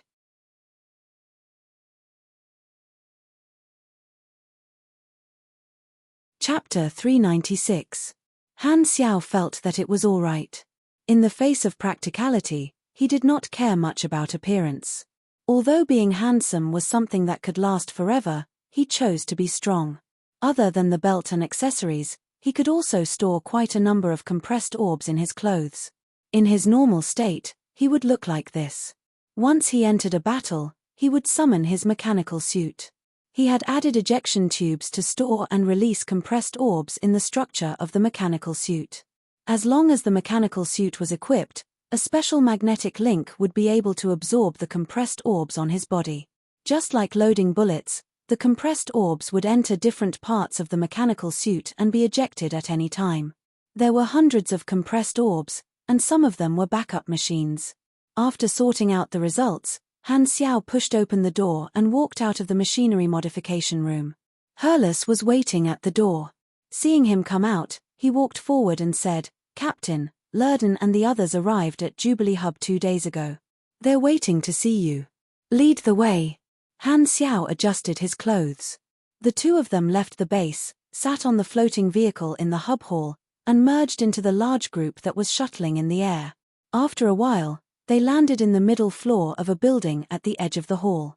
This floor was filled with temporary restrooms, and there was a small temporary base that the Sunil mercenaries had rented. The location was remote and the space was narrow, so it was the cheapest restroom. They were as frugal as usual. Ding dong. They pressed the doorbell, and the silver alloy door slid open. The two of them walked in. More than 50 people were squeezed in the narrow room. It was very cramped and crowded. This was half of the total number of people. The other half stayed in the restroom next door and rushed over when they heard the news. Han Xiao saw that it was really too crowded, so he asked everyone to go to the public rooftop outside to talk. The public rooftop also functioned as a parking area for flying vehicles. It was like a mini port, and behind it was the city-like hub hall. There were many tall buildings, and flying vehicles were flying in the sky, taking off and landing on each floor. The wind blew past the rooftop, messing up one's hair and bringing a hint of heat.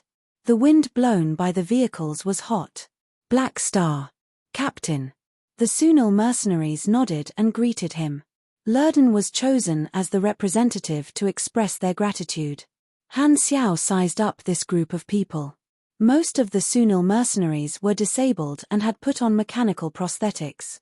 He had seen the mercenaries' resumes before, and more than half of them were Grade C supers, with a small portion being Grade D supers. Logically speaking, Grade D supers were not suitable to be mercenaries, as it was too dangerous.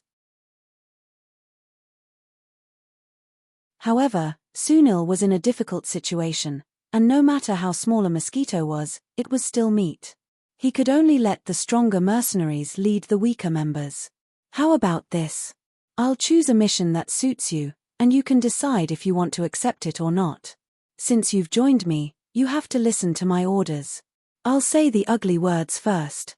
You can object to my orders, and we can discuss it, but if you disobey my orders behind my back, I'll immediately terminate the cooperation. Of course, I don't want such a situation to happen. I understand your difficult situation. After all, I've been hired by the Sunil catastrophe before, so you don't have to worry that I'll force you to do missions that you can't complete." Since he was the leader of the faction, he had to ensure that he was the absolute leader. Although the Sunil mercenaries were talents to him, Han Xiao would not completely give in to them because of that. The Sunil mercenaries nodded and had no objections. In their eyes, Han Xiao being willing to let them share his influence was already helping them in their hour of need. Han Xiao opened the mercenary interface, selected a few missions, and let everyone choose. These missions were not public missions that the Alliance had given out to everyone but private requests from other partners. The benefits were very good. The difference was that when normal mercenaries applied for missions, they were the ones being selected. However, these private missions that Han Xiao had received were people coming to him and inviting him to work together. The two were fundamentally different. This was the benefit of the Black Star mercenaries' fame. The partners were all large mercenary groups and did not necessarily need help.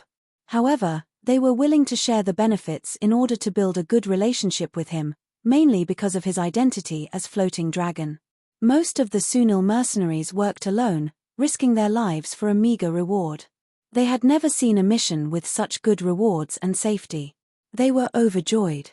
Although they only had a few choices, they still fell into a dilemma. After discussing for a while, they chose to accept the cooperation request from the Skyring Army and escort a resource exploration team to the North Garten star system to develop an uninhabited planet.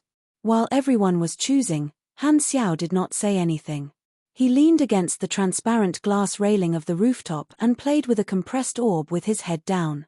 After they finished choosing, he said, "Although this mission is quite simple, I need to test your combat strength first, just in case. Let's go to the combat simulation room." The Sunil mercenaries felt helpless and felt that it was unnecessary, but they could only follow their captain's orders. The group set off and went to the combat simulation room. Han Xiao rented a large room. After walking in, he stood in front of everyone, facing them.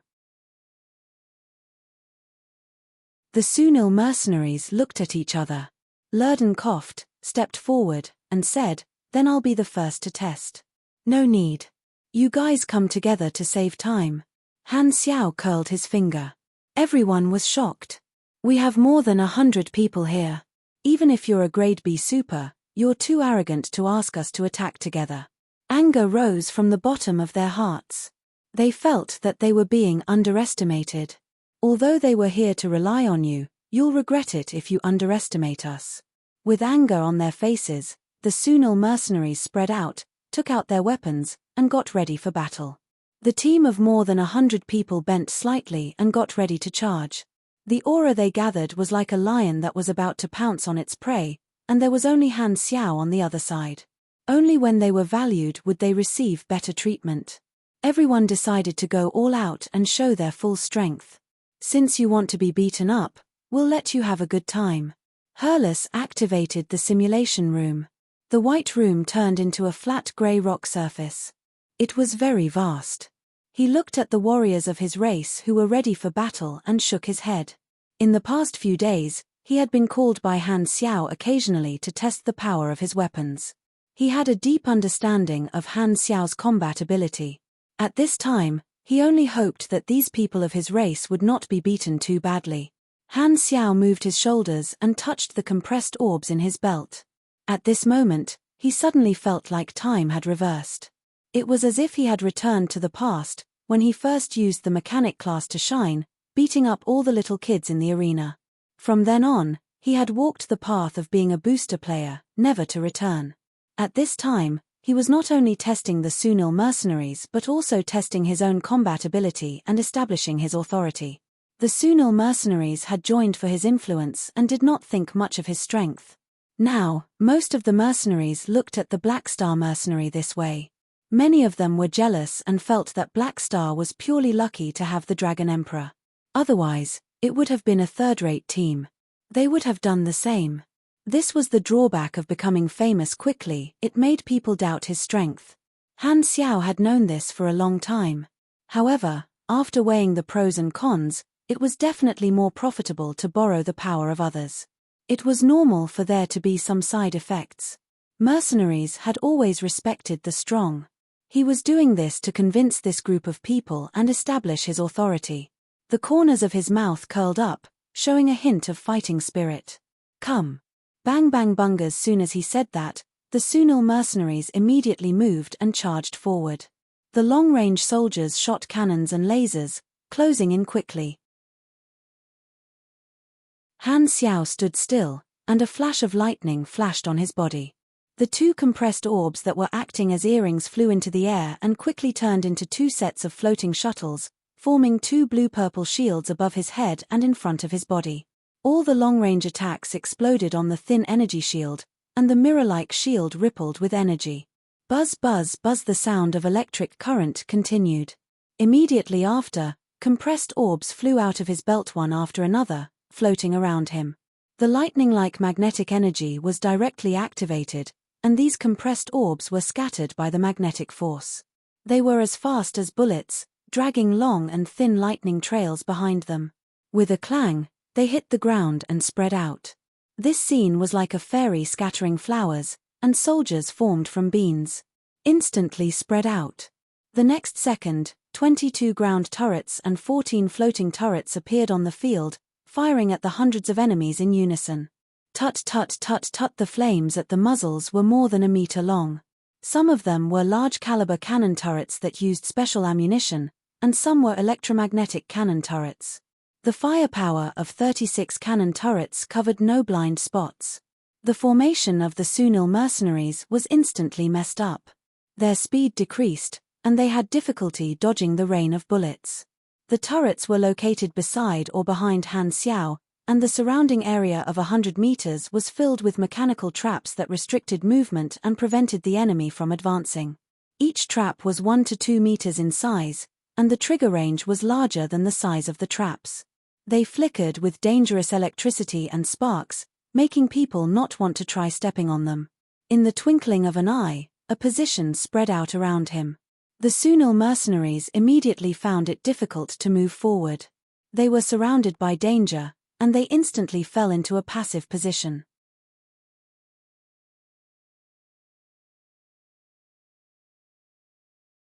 Chapter 397. After obtaining the compression technology, the depth and breadth of the mechanic class's combat power had increased at the same time. They had the ability to instantly take the initiative or turn the situation around. The speed of setting up the battlefield had a huge impact on the final outcome of the battle. In the version after the rise of the mechanic class, the other supers would basically rush forward and stop the mechanic from setting up the battlefield. If the mechanic class was allowed to set up the weapons, the situation would be irreversible, and they would slide into the abyss of failure. Of course, this was the normal situation. Some special abilities or items would not be considered for the time being. From the perspective of the battle rhythm, the mechanic class naturally had the rhythm, forcing the enemy to have no choice but to deal with it. This was a huge advantage. Furthermore, even if the rhythm of the mechanic class was temporarily broken and he had no time to set up the battlefield, he could not let his guard down. If the mechanic class took a breather and set up the battlefield, the situation would be reversed, and all his previous efforts would be wasted. Han Xiao's mechanic class had just taken shape, and he already had such a troublesome ability. He was very experienced, so the speed of setting up the battlefield could not be slow. At this time, the battlefield was filled with cannon fire, and the Sunil mercenaries fell one after another. This was a spar. After the Sunil mercenaries fell, Hurlus, who was waiting at the side, dragged them out of the battlefield. He had been busy since the start of the battle and had not stopped at all. A pugilist mercenary suddenly jumped up and drew a parabola in the air, trying to avoid the traps all over the ground and jump to Han Xiao's side. At this time, a metal trap that he had jumped over was suddenly triggered. A bouncing mine shot into the air and exploded with a bang, exploding with a net-like blue electric current. Taking a closer look, this was a capture trap made of thin metal ropes. It was connected to a high voltage, and it covered the pugilist mercenary in midair. Buzz! The man let out a blood-curdling scream as he was instantly electrocuted and charred black. He fell into another repulsive trap, and an invisible force sprayed towards the cone-shaped area above him. The man bounced up again with his head down. A few turrets turned towards him and focused their fire. The continuous barrage of bullets was like an elongated stick, pushing him out. With a bang, he fell until he was dizzy and directly fainted. This scene instantly dispelled the other mercenaries' thoughts of jumping up. "You want to jump over? Not so easy." Han Xiao smiled. There were mines in the trap, and there were also bouncing traps that could detect objects in the air to prevent them from advancing in the air. Within the range of his mechanical force, the machinery would receive his own bonuses. Some of the cannons were placed beside him, and their power was increased by several times. Whoever charged at the front would receive the most intense firepower. Faced with such a situation, the mercenaries spread out and charged from different directions to disperse the firepower of the cannons. Lurden was covered in a green shield. He was blinking under the rain of bullets, but he still ran forward. In other directions, there were many mercenaries equipped with shield generators. Colorful light balls passed through the cannon fodder and traps and approached quickly. Han Xiao curled his finger, and another wave of compressed orbs flew out and landed beside him. They expanded and turned into more than 20 beast-shaped robots. They were about the size of a medium-sized dog, completely black, and covered in armor. However, they had the streamlined body of a cheetah, like an armored black panther. There was a vertical opening on each of their shoulders, revealing 3 gun barrels arranged side by side. They were equipped with machine guns inside, and they had segmented scorpion-like tails that were very agile. At the end of the tails was a sharp alloy blade that flashed with electricity. Han Xiao had prepared a total of 3 combos. The first was the multiple turrets fire coverage style, which did not require any technical skills. All he had to do was shoot. The second was the trap style, which required some control. It mainly depended on whether the area of the trap could protect himself and restrict the enemy's movement. The third was the hound style. The hound style was to control a group of small mechanical beasts to harass, and kill the enemy like hounds. The reason it was called this was because the basic machine that formed this style was called a mechanical hound. This kind of blueprint was relatively easy to obtain, and Han Xiao was using an enhanced version of the mechanical beasts. Black Panther Combat Mechanical Beast was a new blueprint that he had created by combining the blueprints of many low-level mechanical beasts. A Black Panther had 2,700 armor points, while the basic mechanical hound only had 1,500. Its attack was also about 70 points higher, and it had more functions. Its performance was also stronger, and it had an essential self-destruct function. Go! Han Xiao pursed his lips, and more than 20 mechanical Black Panthers dashed out. They were very fast, and the gun barrels on their shoulders opened fire. They moved between the gaps of the traps and attacked from the side of the enemy. This was the weakest spot of the enemy's defense, and it immediately slowed down the group's pace. Once the mercenaries got close to the mechanical Black Panthers, the Black Panthers would immediately jump away and keep their distance. They would only get close to the enemy when they were ambushing.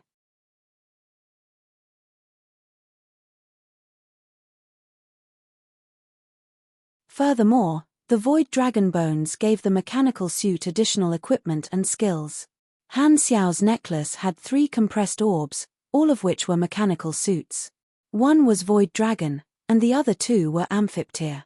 Whether a mechanic was strong or not depended on the attributes and quantity of the machinery. He did not lack either, he could only do this if he was rich. Seeing this, the other mercenaries all stopped in their tracks and smiled bitterly. We admit defeat. The difference in strength was too great. They had tried so hard to get close, but they realized that Han Xiao was stronger than all the machinery present. There was no way they could fight him at all. There were more than 100 of them. They had thought that they were the ones fighting, but now, they felt like they were the ones being beaten up. They had clearly surrounded Han Xiao, but it felt like Han Xiao had surrounded them alone. Han Xiao smacked his lips. He was not satisfied yet. He had not tested all his weapons, and there was still a set of cannons that he had not taken out. He could only regretfully put away all his machinery. After cleaning up the battlefield, this group of Sunil mercenaries gathered in front of Han Xiao. They had only suffered some light injuries, and their eyes were filled with respect. The strong were always respected. Han Xiao said a few words, mostly saying that they had passed the test and that their strength was not bad. He then sent the Sunil away and told them to go on with their missions. Returning to the base alone, Han Xiao went to the machinery modification room, pondered, and summarized his experience. Based on the current results, the battle plan I envisioned is basically formed. The difficulty of my class advancement at level 95 is a bit high, so I might be stuck at this level for a long time. This combo is very strong at this stage, so it can be used as a transition.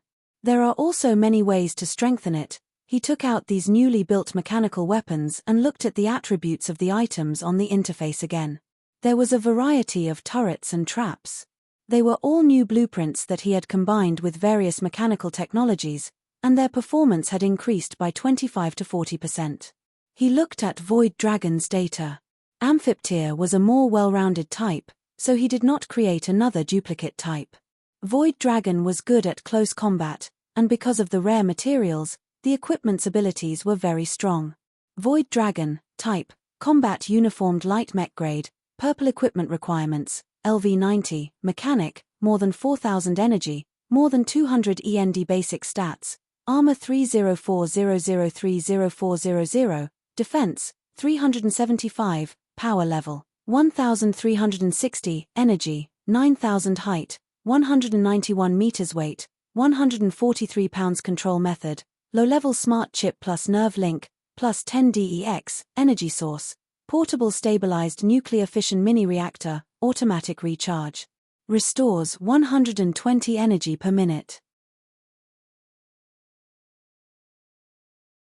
If energy is used as fuel, energy consumption, 30s, energy recovery, 55s standby mode consumption, 25 energy minute battle mode consumption, 48 energy minute core power output, 775 1-200 skeleton module, TM 150 nano biochemical tendons. Mechanical suits inner lining. Provides elasticity with movement. Increases damage output and physical performance. Plus 57 SDR, plus 45 DEX. Power output, 150. Energy can be used to stimulate the tendons. Energy consumption, 40 energy per minute. Plus 33 overall attributes armor module, Void Dragon skeleton, pink rare material. Plus 28,000 armor, plus 320 defense palm module, vibration converter, purple. Generates vibration damage. 11% of melee damage is armor piercing. Power output, 50 wrist module, wrist strength enhancement ring. Plus 10 SDR, power output, 30 leg module, internal booster injection circuit. Plus 8 DEX, power output, 30 propulsion module, small maneuvering equipment, purple, X12.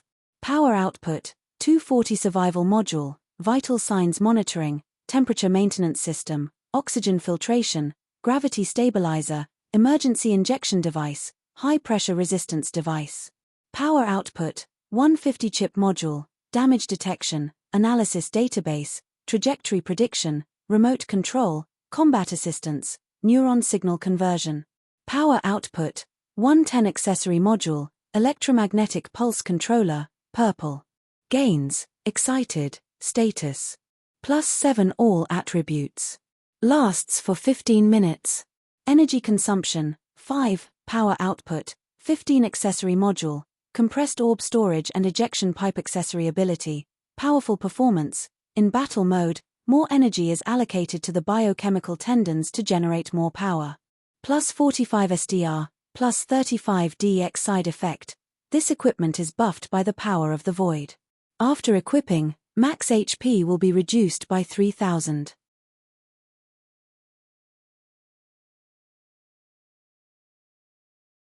Chapter 398. The equipment restriction is quite high. Normally, when a mechanic reaches LV90, it will be very difficult for their endurance to reach 200 points. Even if they have 200 points of endurance, they will only have 8000 HP.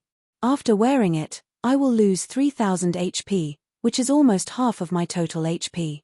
I'm most afraid of psychic attacks. They can penetrate my armor, but that's only 1/5 of my HP. Han Xiao nodded in his mind. The Void Dragon was the strongest combat suit that he could create at the moment. He had used up all the materials and could not replicate it. Be it in terms of tankiness or damage output, it was insanely strong. The two core skills were indestructible durability and Void Jet. The former increased resistance and had the ability to self-repair, while the latter had terrifying explosive power. It came from the magic accumulated in the bones of the Void Dragon. Although Han Xiao was a mechanic, due to the special properties of the materials, the Void Dragon he created could be considered half magic and half machine equipment. If he wanted to make the self-repair effect through mechanical means, there were many possibilities. For example, nano-repair robots, which required the high-end knowledge of the energy branch, nanopower, or alloys with memory characteristics, which required the equipment branch, high-end material technology. By the way, speaking of magic, Han Xiao's eyes sparkled. He called the 3 Volga brothers over. The 3 of them looked like they were made from the same mold, and it was difficult to recognize them. Usually, the boss would speak on behalf of the 3 of them. "Captain, why are you looking for us? What kind of magic do you know?" Han Xiao looked at the boss of the Volga brothers. "I'm a mage, proficient in water spells," the boss of the Volga brothers introduced. The eldest Volga brother introduced, the second brother is good at evocation spells and buffing auras, while the third brother is a psychic. Actually, when we were young, the 3 of us went to the Mage Advanced Study Academy together, but only the third brother was rejected. I still remember the recruitment tutor telling him, Give up magic, your talent is not suitable for this school. To you, magic is as high as Mount Varisal. Do you know Mount Varisal? That's the highest mountain in our hometown. Boss was a chatterbox, and he could not stop talking. He changed the topic in an instant. Han Xiao was stunned for 2 seconds, and the topic had already changed to how their first pet died in their childhood. Stop. Han Xiao hurriedly stopped the boss of the Volga brothers, coughed, and said, I called you guys over to add magic to the weapon. As he spoke, he pointed at the machine on the table. The 3 of them had no objections to the captain's request. However, when they looked around, their expressions immediately turned bitter. With so many machines, the workload was simply too great. I've written down the specific requirements on a piece of paper. It's on the table. You guys can take your time when you don't have any missions. Han Xiao waved his hand and strode away, leaving the 3 of them looking at each other. The 3rd Volga brother was in high spirits. He was not a sorcerer, so it was none of his business. He glanced at his 2 brothers gloatingly and left proudly. The other 2 looked at his swaggering back and only wanted to reward him with a magic light bomb. In theory, enchantments could be applied to most inanimate objects. Naturally, it could be applied to machines as well. Enchantment was also one of the life professions that mage players came with. In my previous life, most mags had part-time jobs in the enchantment profession to earn extra money. Water enchantments increased physical damage reduction, while evoking professions generally gave extra attack power. Han Xiao had temporarily reached his limit by using machines to strengthen his weapons. He was looking for a new way to strengthen them. Since there were mags in the team, he would try to make use of them. I'm currently level 95, 5 levels away from the level 100 promotion requirement. However, my mechanic main class is stuck at the class advancement requirement, and I'm required to learn 2 high-end knowledges. Sigh, I haven't even learned all the class advancement knowledges yet. Shaking his head, Han Xiao felt a little helpless. His main class had reached the 5th stage, which was level 65. When the players had a main class at this level, it would already be in version 20.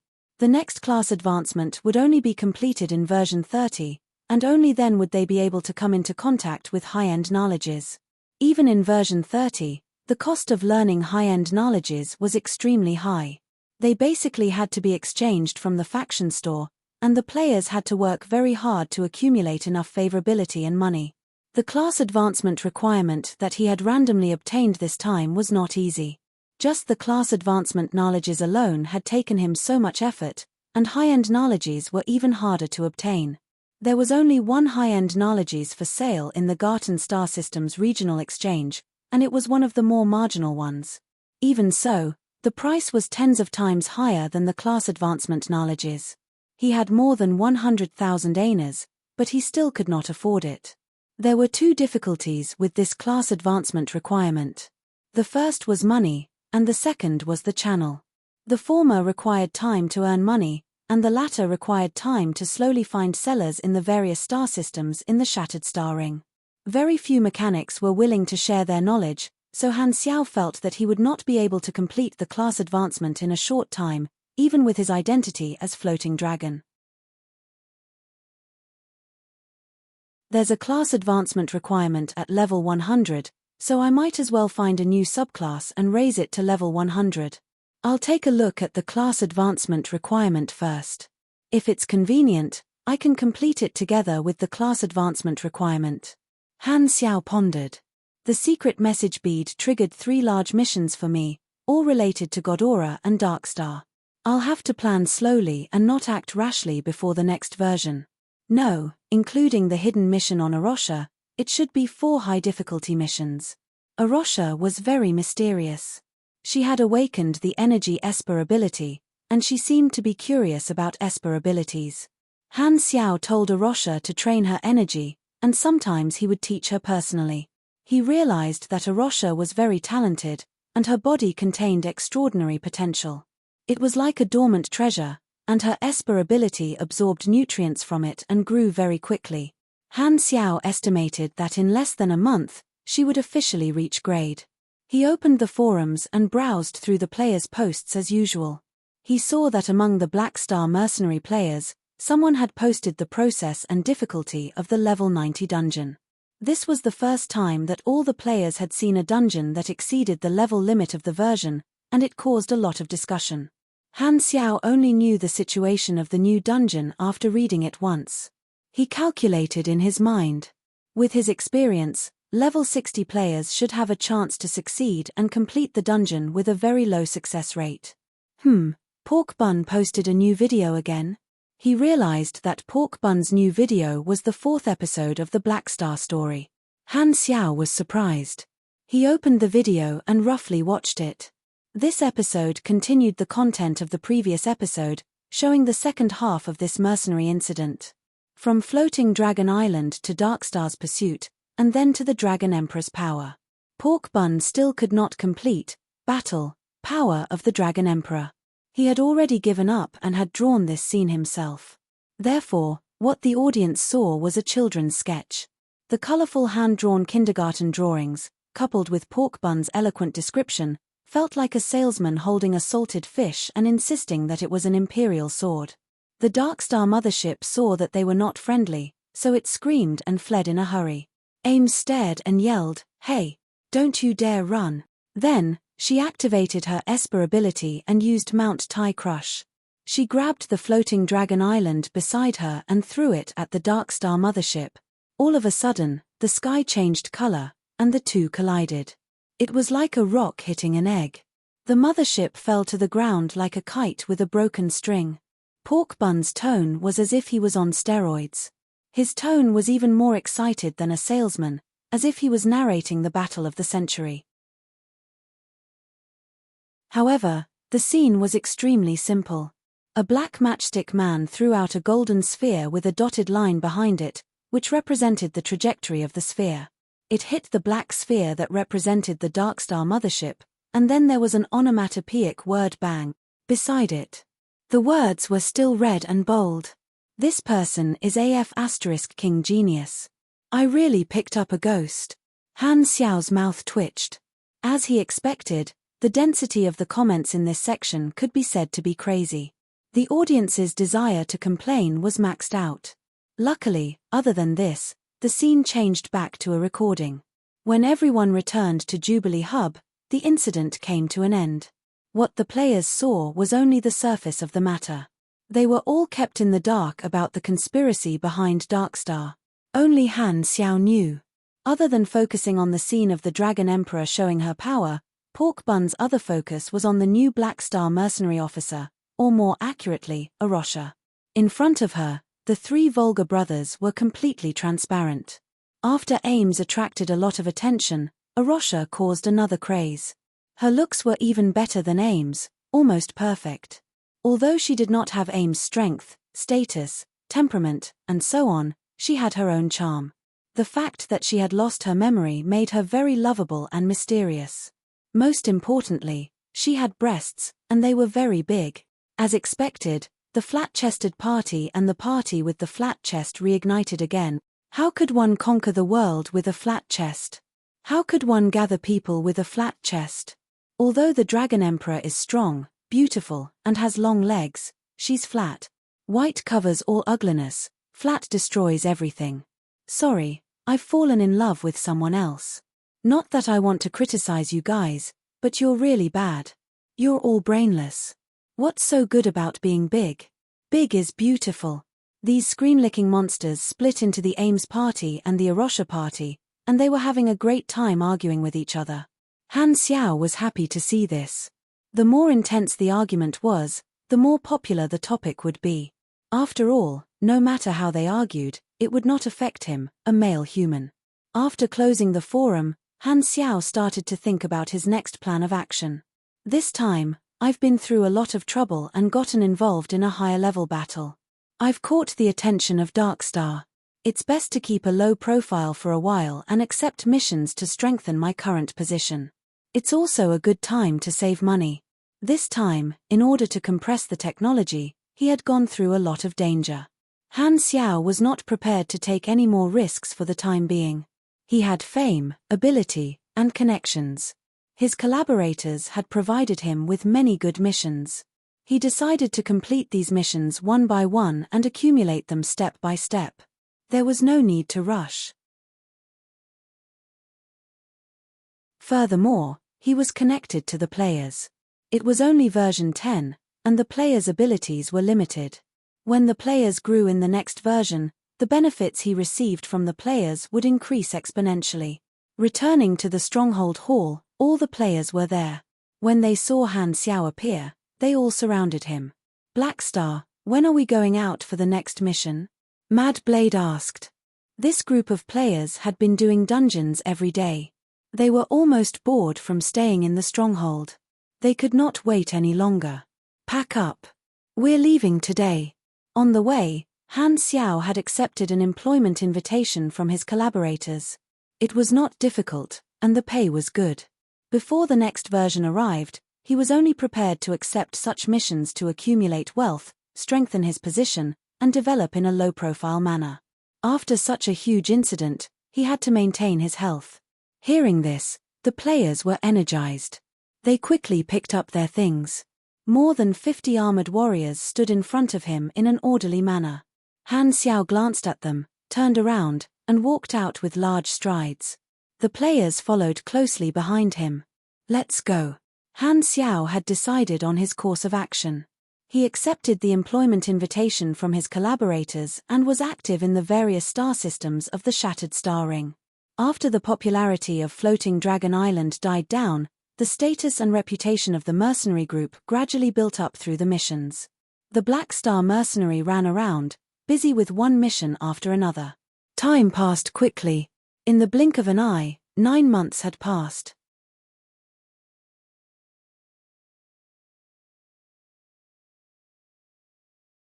Chapter 399.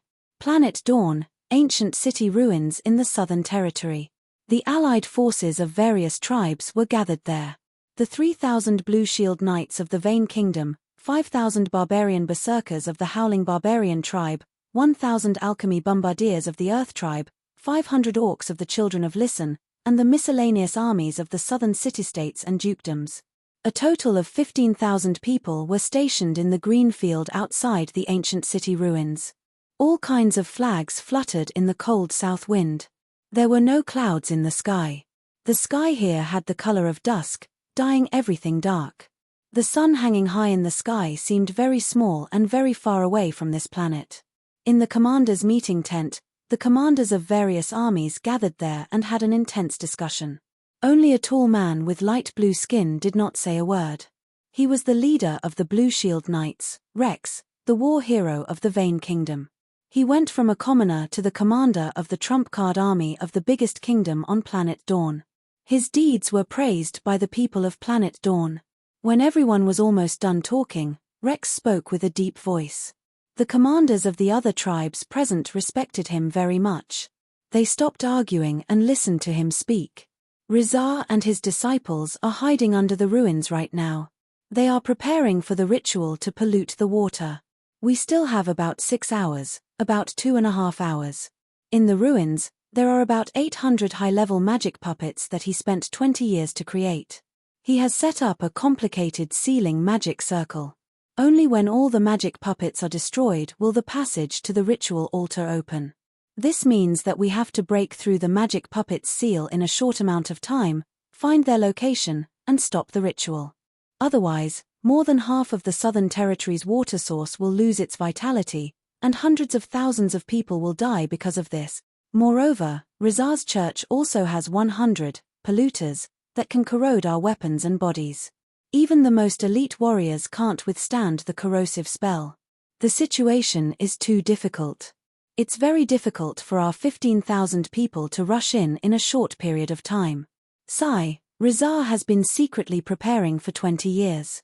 If we had discovered his scheme 10 days earlier, oh, no, even 3 days earlier, we wouldn't be so passive. Now, we can only urgently gather the few of us, a commander said with a sigh. Rex said with a deep voice, this concerns the purity of the water source and the lives of hundreds of thousands of people. We cannot fail. The Nation Protector Mags have contacted the Ascenders from the higher world, and the Ascenders have hired warriors from the higher world to help us fight. After saying that, Rex looked at the corner of the tent. A human wearing a red technological combat suit was sitting there. He looked completely different from the group of people wearing armor. Hearing this, he stood up and said, "I'm the leader of the Red Horn mercenary group, Lin Ge. Your race has paid us. We will try our best to help you." Rex asked, "Leader Ringo, are you confident?" Ringo shook his head and smiled bitterly. "To be honest, the situation here is much worse than what we were told when we accepted the mission. Our strength is limited, and we can't handle a mission of this level. The specific situation has been reported to the employer. The second batch of reinforcements is on their way. If they are fast, they should be able to arrive in 2 hours." Rex's face darkened, and he frowned slightly. "Time is too tight. Are the reinforcements reliable?" "Don't worry. The second batch of reinforcements is much stronger than us. As long as they can arrive in time, solving the accident here will be a piece of cake. Their stronghold is in this star system. If not for this reason, they would not even bother to take action for small incidents like this." "I hope so." Rex was very worried, but Ringo was very confident. Planet Dawn was located in the Garten star system, under Ghidorah's jurisdiction. This planet was very far away from the star. Even during the day, it was like dusk, hence the name. There was no moon at night, only darkness. There was no difference between seasons. Every day was very cold. Logically speaking, this should be a frozen planet that could not give birth to normal life. Life came from the rivers on the surface and underground. The natural water of Planet Dawn contained magic energy and had the characteristics of warmth. It dissolved the coldness of the entire planet and gave birth to plants and creatures. It was also called Origin Water by the races on Planet Dawn. Origin Water was the most important resource on the entire planet. The civilization of Planet Dawn was built on Origin Water. The changes and wars of the countries in history were basically all centered around Origin Water. Creatures drank Origin Water for a long time, and their bodies were very strong. The light blue-skinned Vanians were the main race. The ancient Vanian kingdom was the most powerful country on this planet. The existence of Origin Water determined that Planet Dawn was a magic-based civilization. The development of technology was slow, stable, and focused on the individual. The social structure had very obvious characteristics of a magic-based civilization. For example, people who could control magic at will had a higher social status. Although this was a surface civilization, because it was also a magic-based civilization like Ghidorah, they were very similar and had a certain connection with the galaxy. Once a strong person reached a certain level of power, they could apply for Ghidorah's help and enter the higher world, which was the galaxy. This kind of powerhouse was known as an ascender. Throughout history, there had been hundreds of ascenders. Some of them had disappeared completely, while others would occasionally return and leave behind a communicator. This was also a holy object guarded by the Protector Mags, used to contact the Ascenders. Not long ago, the Vanian kingdom discovered the conspiracy of the infamous pollution Mage Rizar. He wanted to use some kind of large-scale magic ritual to absorb more than half of the Origin Water in the Southern Territory so that he could obtain an unparalleled amount of magic power. Originally, the magic power of Origin Water would not dissipate for a long time. Even if it was consumed, it would recover in a natural cycle. However, this ritual would take away all the magic power of the Origin Water in an area, and the Origin Water that had lost all its magic power would need at least a few hundred years to slowly recover. The magic power of the Origin Water on the entire planet would be diluted because of this, causing the temperature of the planet to drop. Even if the Origin Water could circulate, it would still take time. If this area lost its support, it would be covered in frost within a month and become a land of death, causing hundreds of thousands of people to lose their homes or even die. In the ancient era 1,000 years ago, someone had carried out the same ritual. This was the cause of the extreme northern wasteland on Planet Dawn. It had not completely thawed yet. At that time, all the tribes worked together and killed the culprit after a fierce battle. They also destroyed the knowledge of this ritual. However, 1,000 years later, this ritual appeared again. Therefore, The Vanian kingdom urgently gathered troops, contacted other countries, and formed an alliance army. They went straight to the place where Rizar was holding the ritual to prevent the same thing from happening to planet Dawn. Furthermore, the soil in the south was very fertile. If this place was also frozen, the food production would be greatly reduced, and thousands of people would starve to death in the future. Lin Ji's Red Horn mercenary group accepted the job of the Ascenders from planet Dawn and came here to solve the problem a few days ago. However, the number of magic puppets exceeded their expectations, so they had no choice but to ask for external help. To their surprise, an unexpectedly strong mercenary group was willing to help. This mercenary group was well known in the industry and had a strong background. People like the Red Horn mercenary group usually did not have the chance to interact with such a big shot. Lin Ji was relieved. With them around, this mission would be a success. Time was of the essence. Rex did not waste any more time. He gave the order, and the alliance army of all tribes set off. Rumble. The sounds of footsteps and beast hooves converged into a rolling torrent. The black mass of troops moved, rapidly approaching the ancient city ruins. From afar, one could see the dense dark green magic colossuses in the ruins. They had 4 arms, each holding a giant axe, and shone with a magical luster. Their texture was like stone, but also like metal. Just looking at them would make one feel that they were unshakable. Blue Shield Knight Legion, charge. Rex pulled down his visor and clamped his legs together. The knight's mount was a creature called the Stampede Beast. It had a snake neck and a horse body. Its 4 legs were bent backward. It roared and charged out. 3,000 Blue Shield Knights followed closely behind. Facing the magic colossuses that were 3 times taller than them, every knight's eyes were filled with fearlessness. The magic colossuses were controlled by someone. They quickly formed a formation and clashed with the charging knights. Bang! Bang! Bang! People fell and beasts tumbled. Sparks flew everywhere, and the scene instantly became chaotic. The other tribes also joined the battle. Swords and claws clanged against the magic colossuses. The roars were even louder than alchemy bombs. The berserkers and knights were at the front. The warriors' bones were broken by the magic colossuses, and they screamed in pain. The enemies, polluters, hid behind the colossuses and released corrosive spells on the warriors. Only by destroying all the magic colossuses could the sealing magic circle be opened. Using human lives to fight against the magic colossuses often cost 13 to 18 elite warriors to destroy one magic colossus. Even with the help of the Red Horn mercenary team's firearms and abilities, the speed of killing the magic colossuses was not fast enough.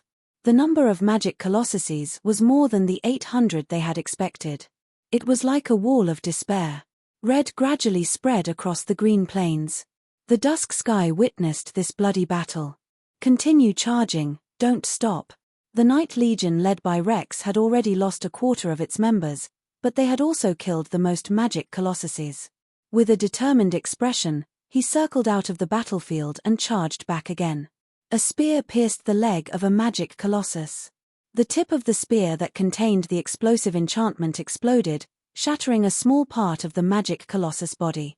A magic colossus could flatten an army of hundreds of normal people. The Blue Shield Knight Legion was the elite army of the Vane Kingdom. Every knight was a warrior with magic power, and their strength was far beyond normal people. Such a heavy loss was already a huge blow to their vitality. At the same time, in a man-made space under the ancient city ruins, there was a huge altar with a strange shape. Countless believers in black were praying softly, injecting magic power into the magic circle of the altar. In the middle of the altar was an old Vanian wearing a bright red robe. This person was Rizar. A mirror with a golden frame was floating beside him. He had cast clairvoyance on it, and the mirror displayed the battle above him from a bird's-eye view. These idiots, they fell for your trick as expected. Those magic colossuses are specifically used to exhaust them. Our magic circle is hidden under the plains, and fresh blood is directed here. Only with enough fresh blood as fuel can we start the ritual. You tied the sealing magic circle to the magic colossuses. What a brilliant idea, forcing them to fight the magic colossuses head-on. A high-ranking believer said flatteringly below the altar.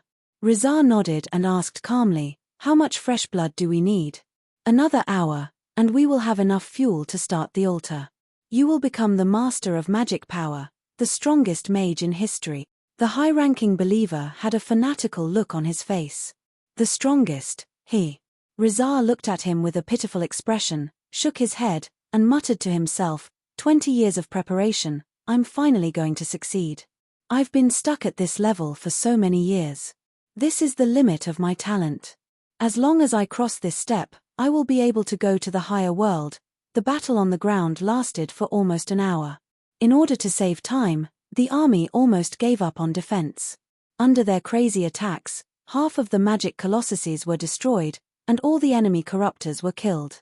However, the warriors also suffered heavy casualties. Blood flowed like a river, and the remaining people were exhausted. The battle losses were soaring at an alarming rate. "Hang in there.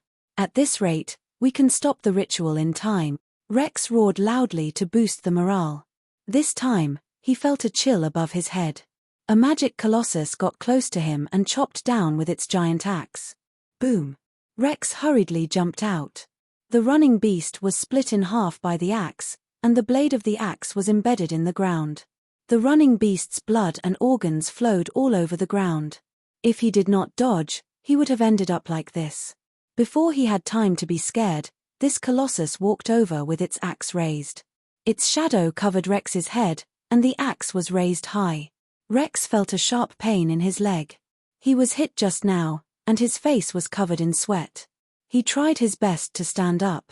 At the critical moment, he suddenly realized that the shadow under his feet seemed to have expanded. Then, there was a shrill sound that was getting louder and louder. Bang! An alloy airdrop cabin landed right beside this magic colossus.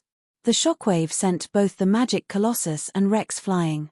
Dong dong dong. Then, there was a series of landing sounds. Many airdrop cabins of the same style landed around them. Whoosh! The cabin door opened, and a group of warriors in heavy steel armor walked out. The leader was a human man in a black trench coat and many spherical accessories. He looked around curiously. Are these people the new reinforcements from the upper realm? Even though Rex had a calm personality, his eyes could not help but flash with surprise. At this moment, the magic colossus ran toward this human man and chopped down with its axe. Rex subconsciously wanted to shout to remind him, but the next scene made him swallow his words. He saw this man raise his hand, and with a slight drop of his wrist, he easily grabbed the axe that was enough to split a running beast in half. He raised his eyebrows. Wow, this planet's way of welcoming guests is so warm. We came at the right time. Don't just stand there, get to work. Lin Ge, who was fighting, looked over and heaved a sigh of relief. You're tuning in to the Celestial War YouTube channel.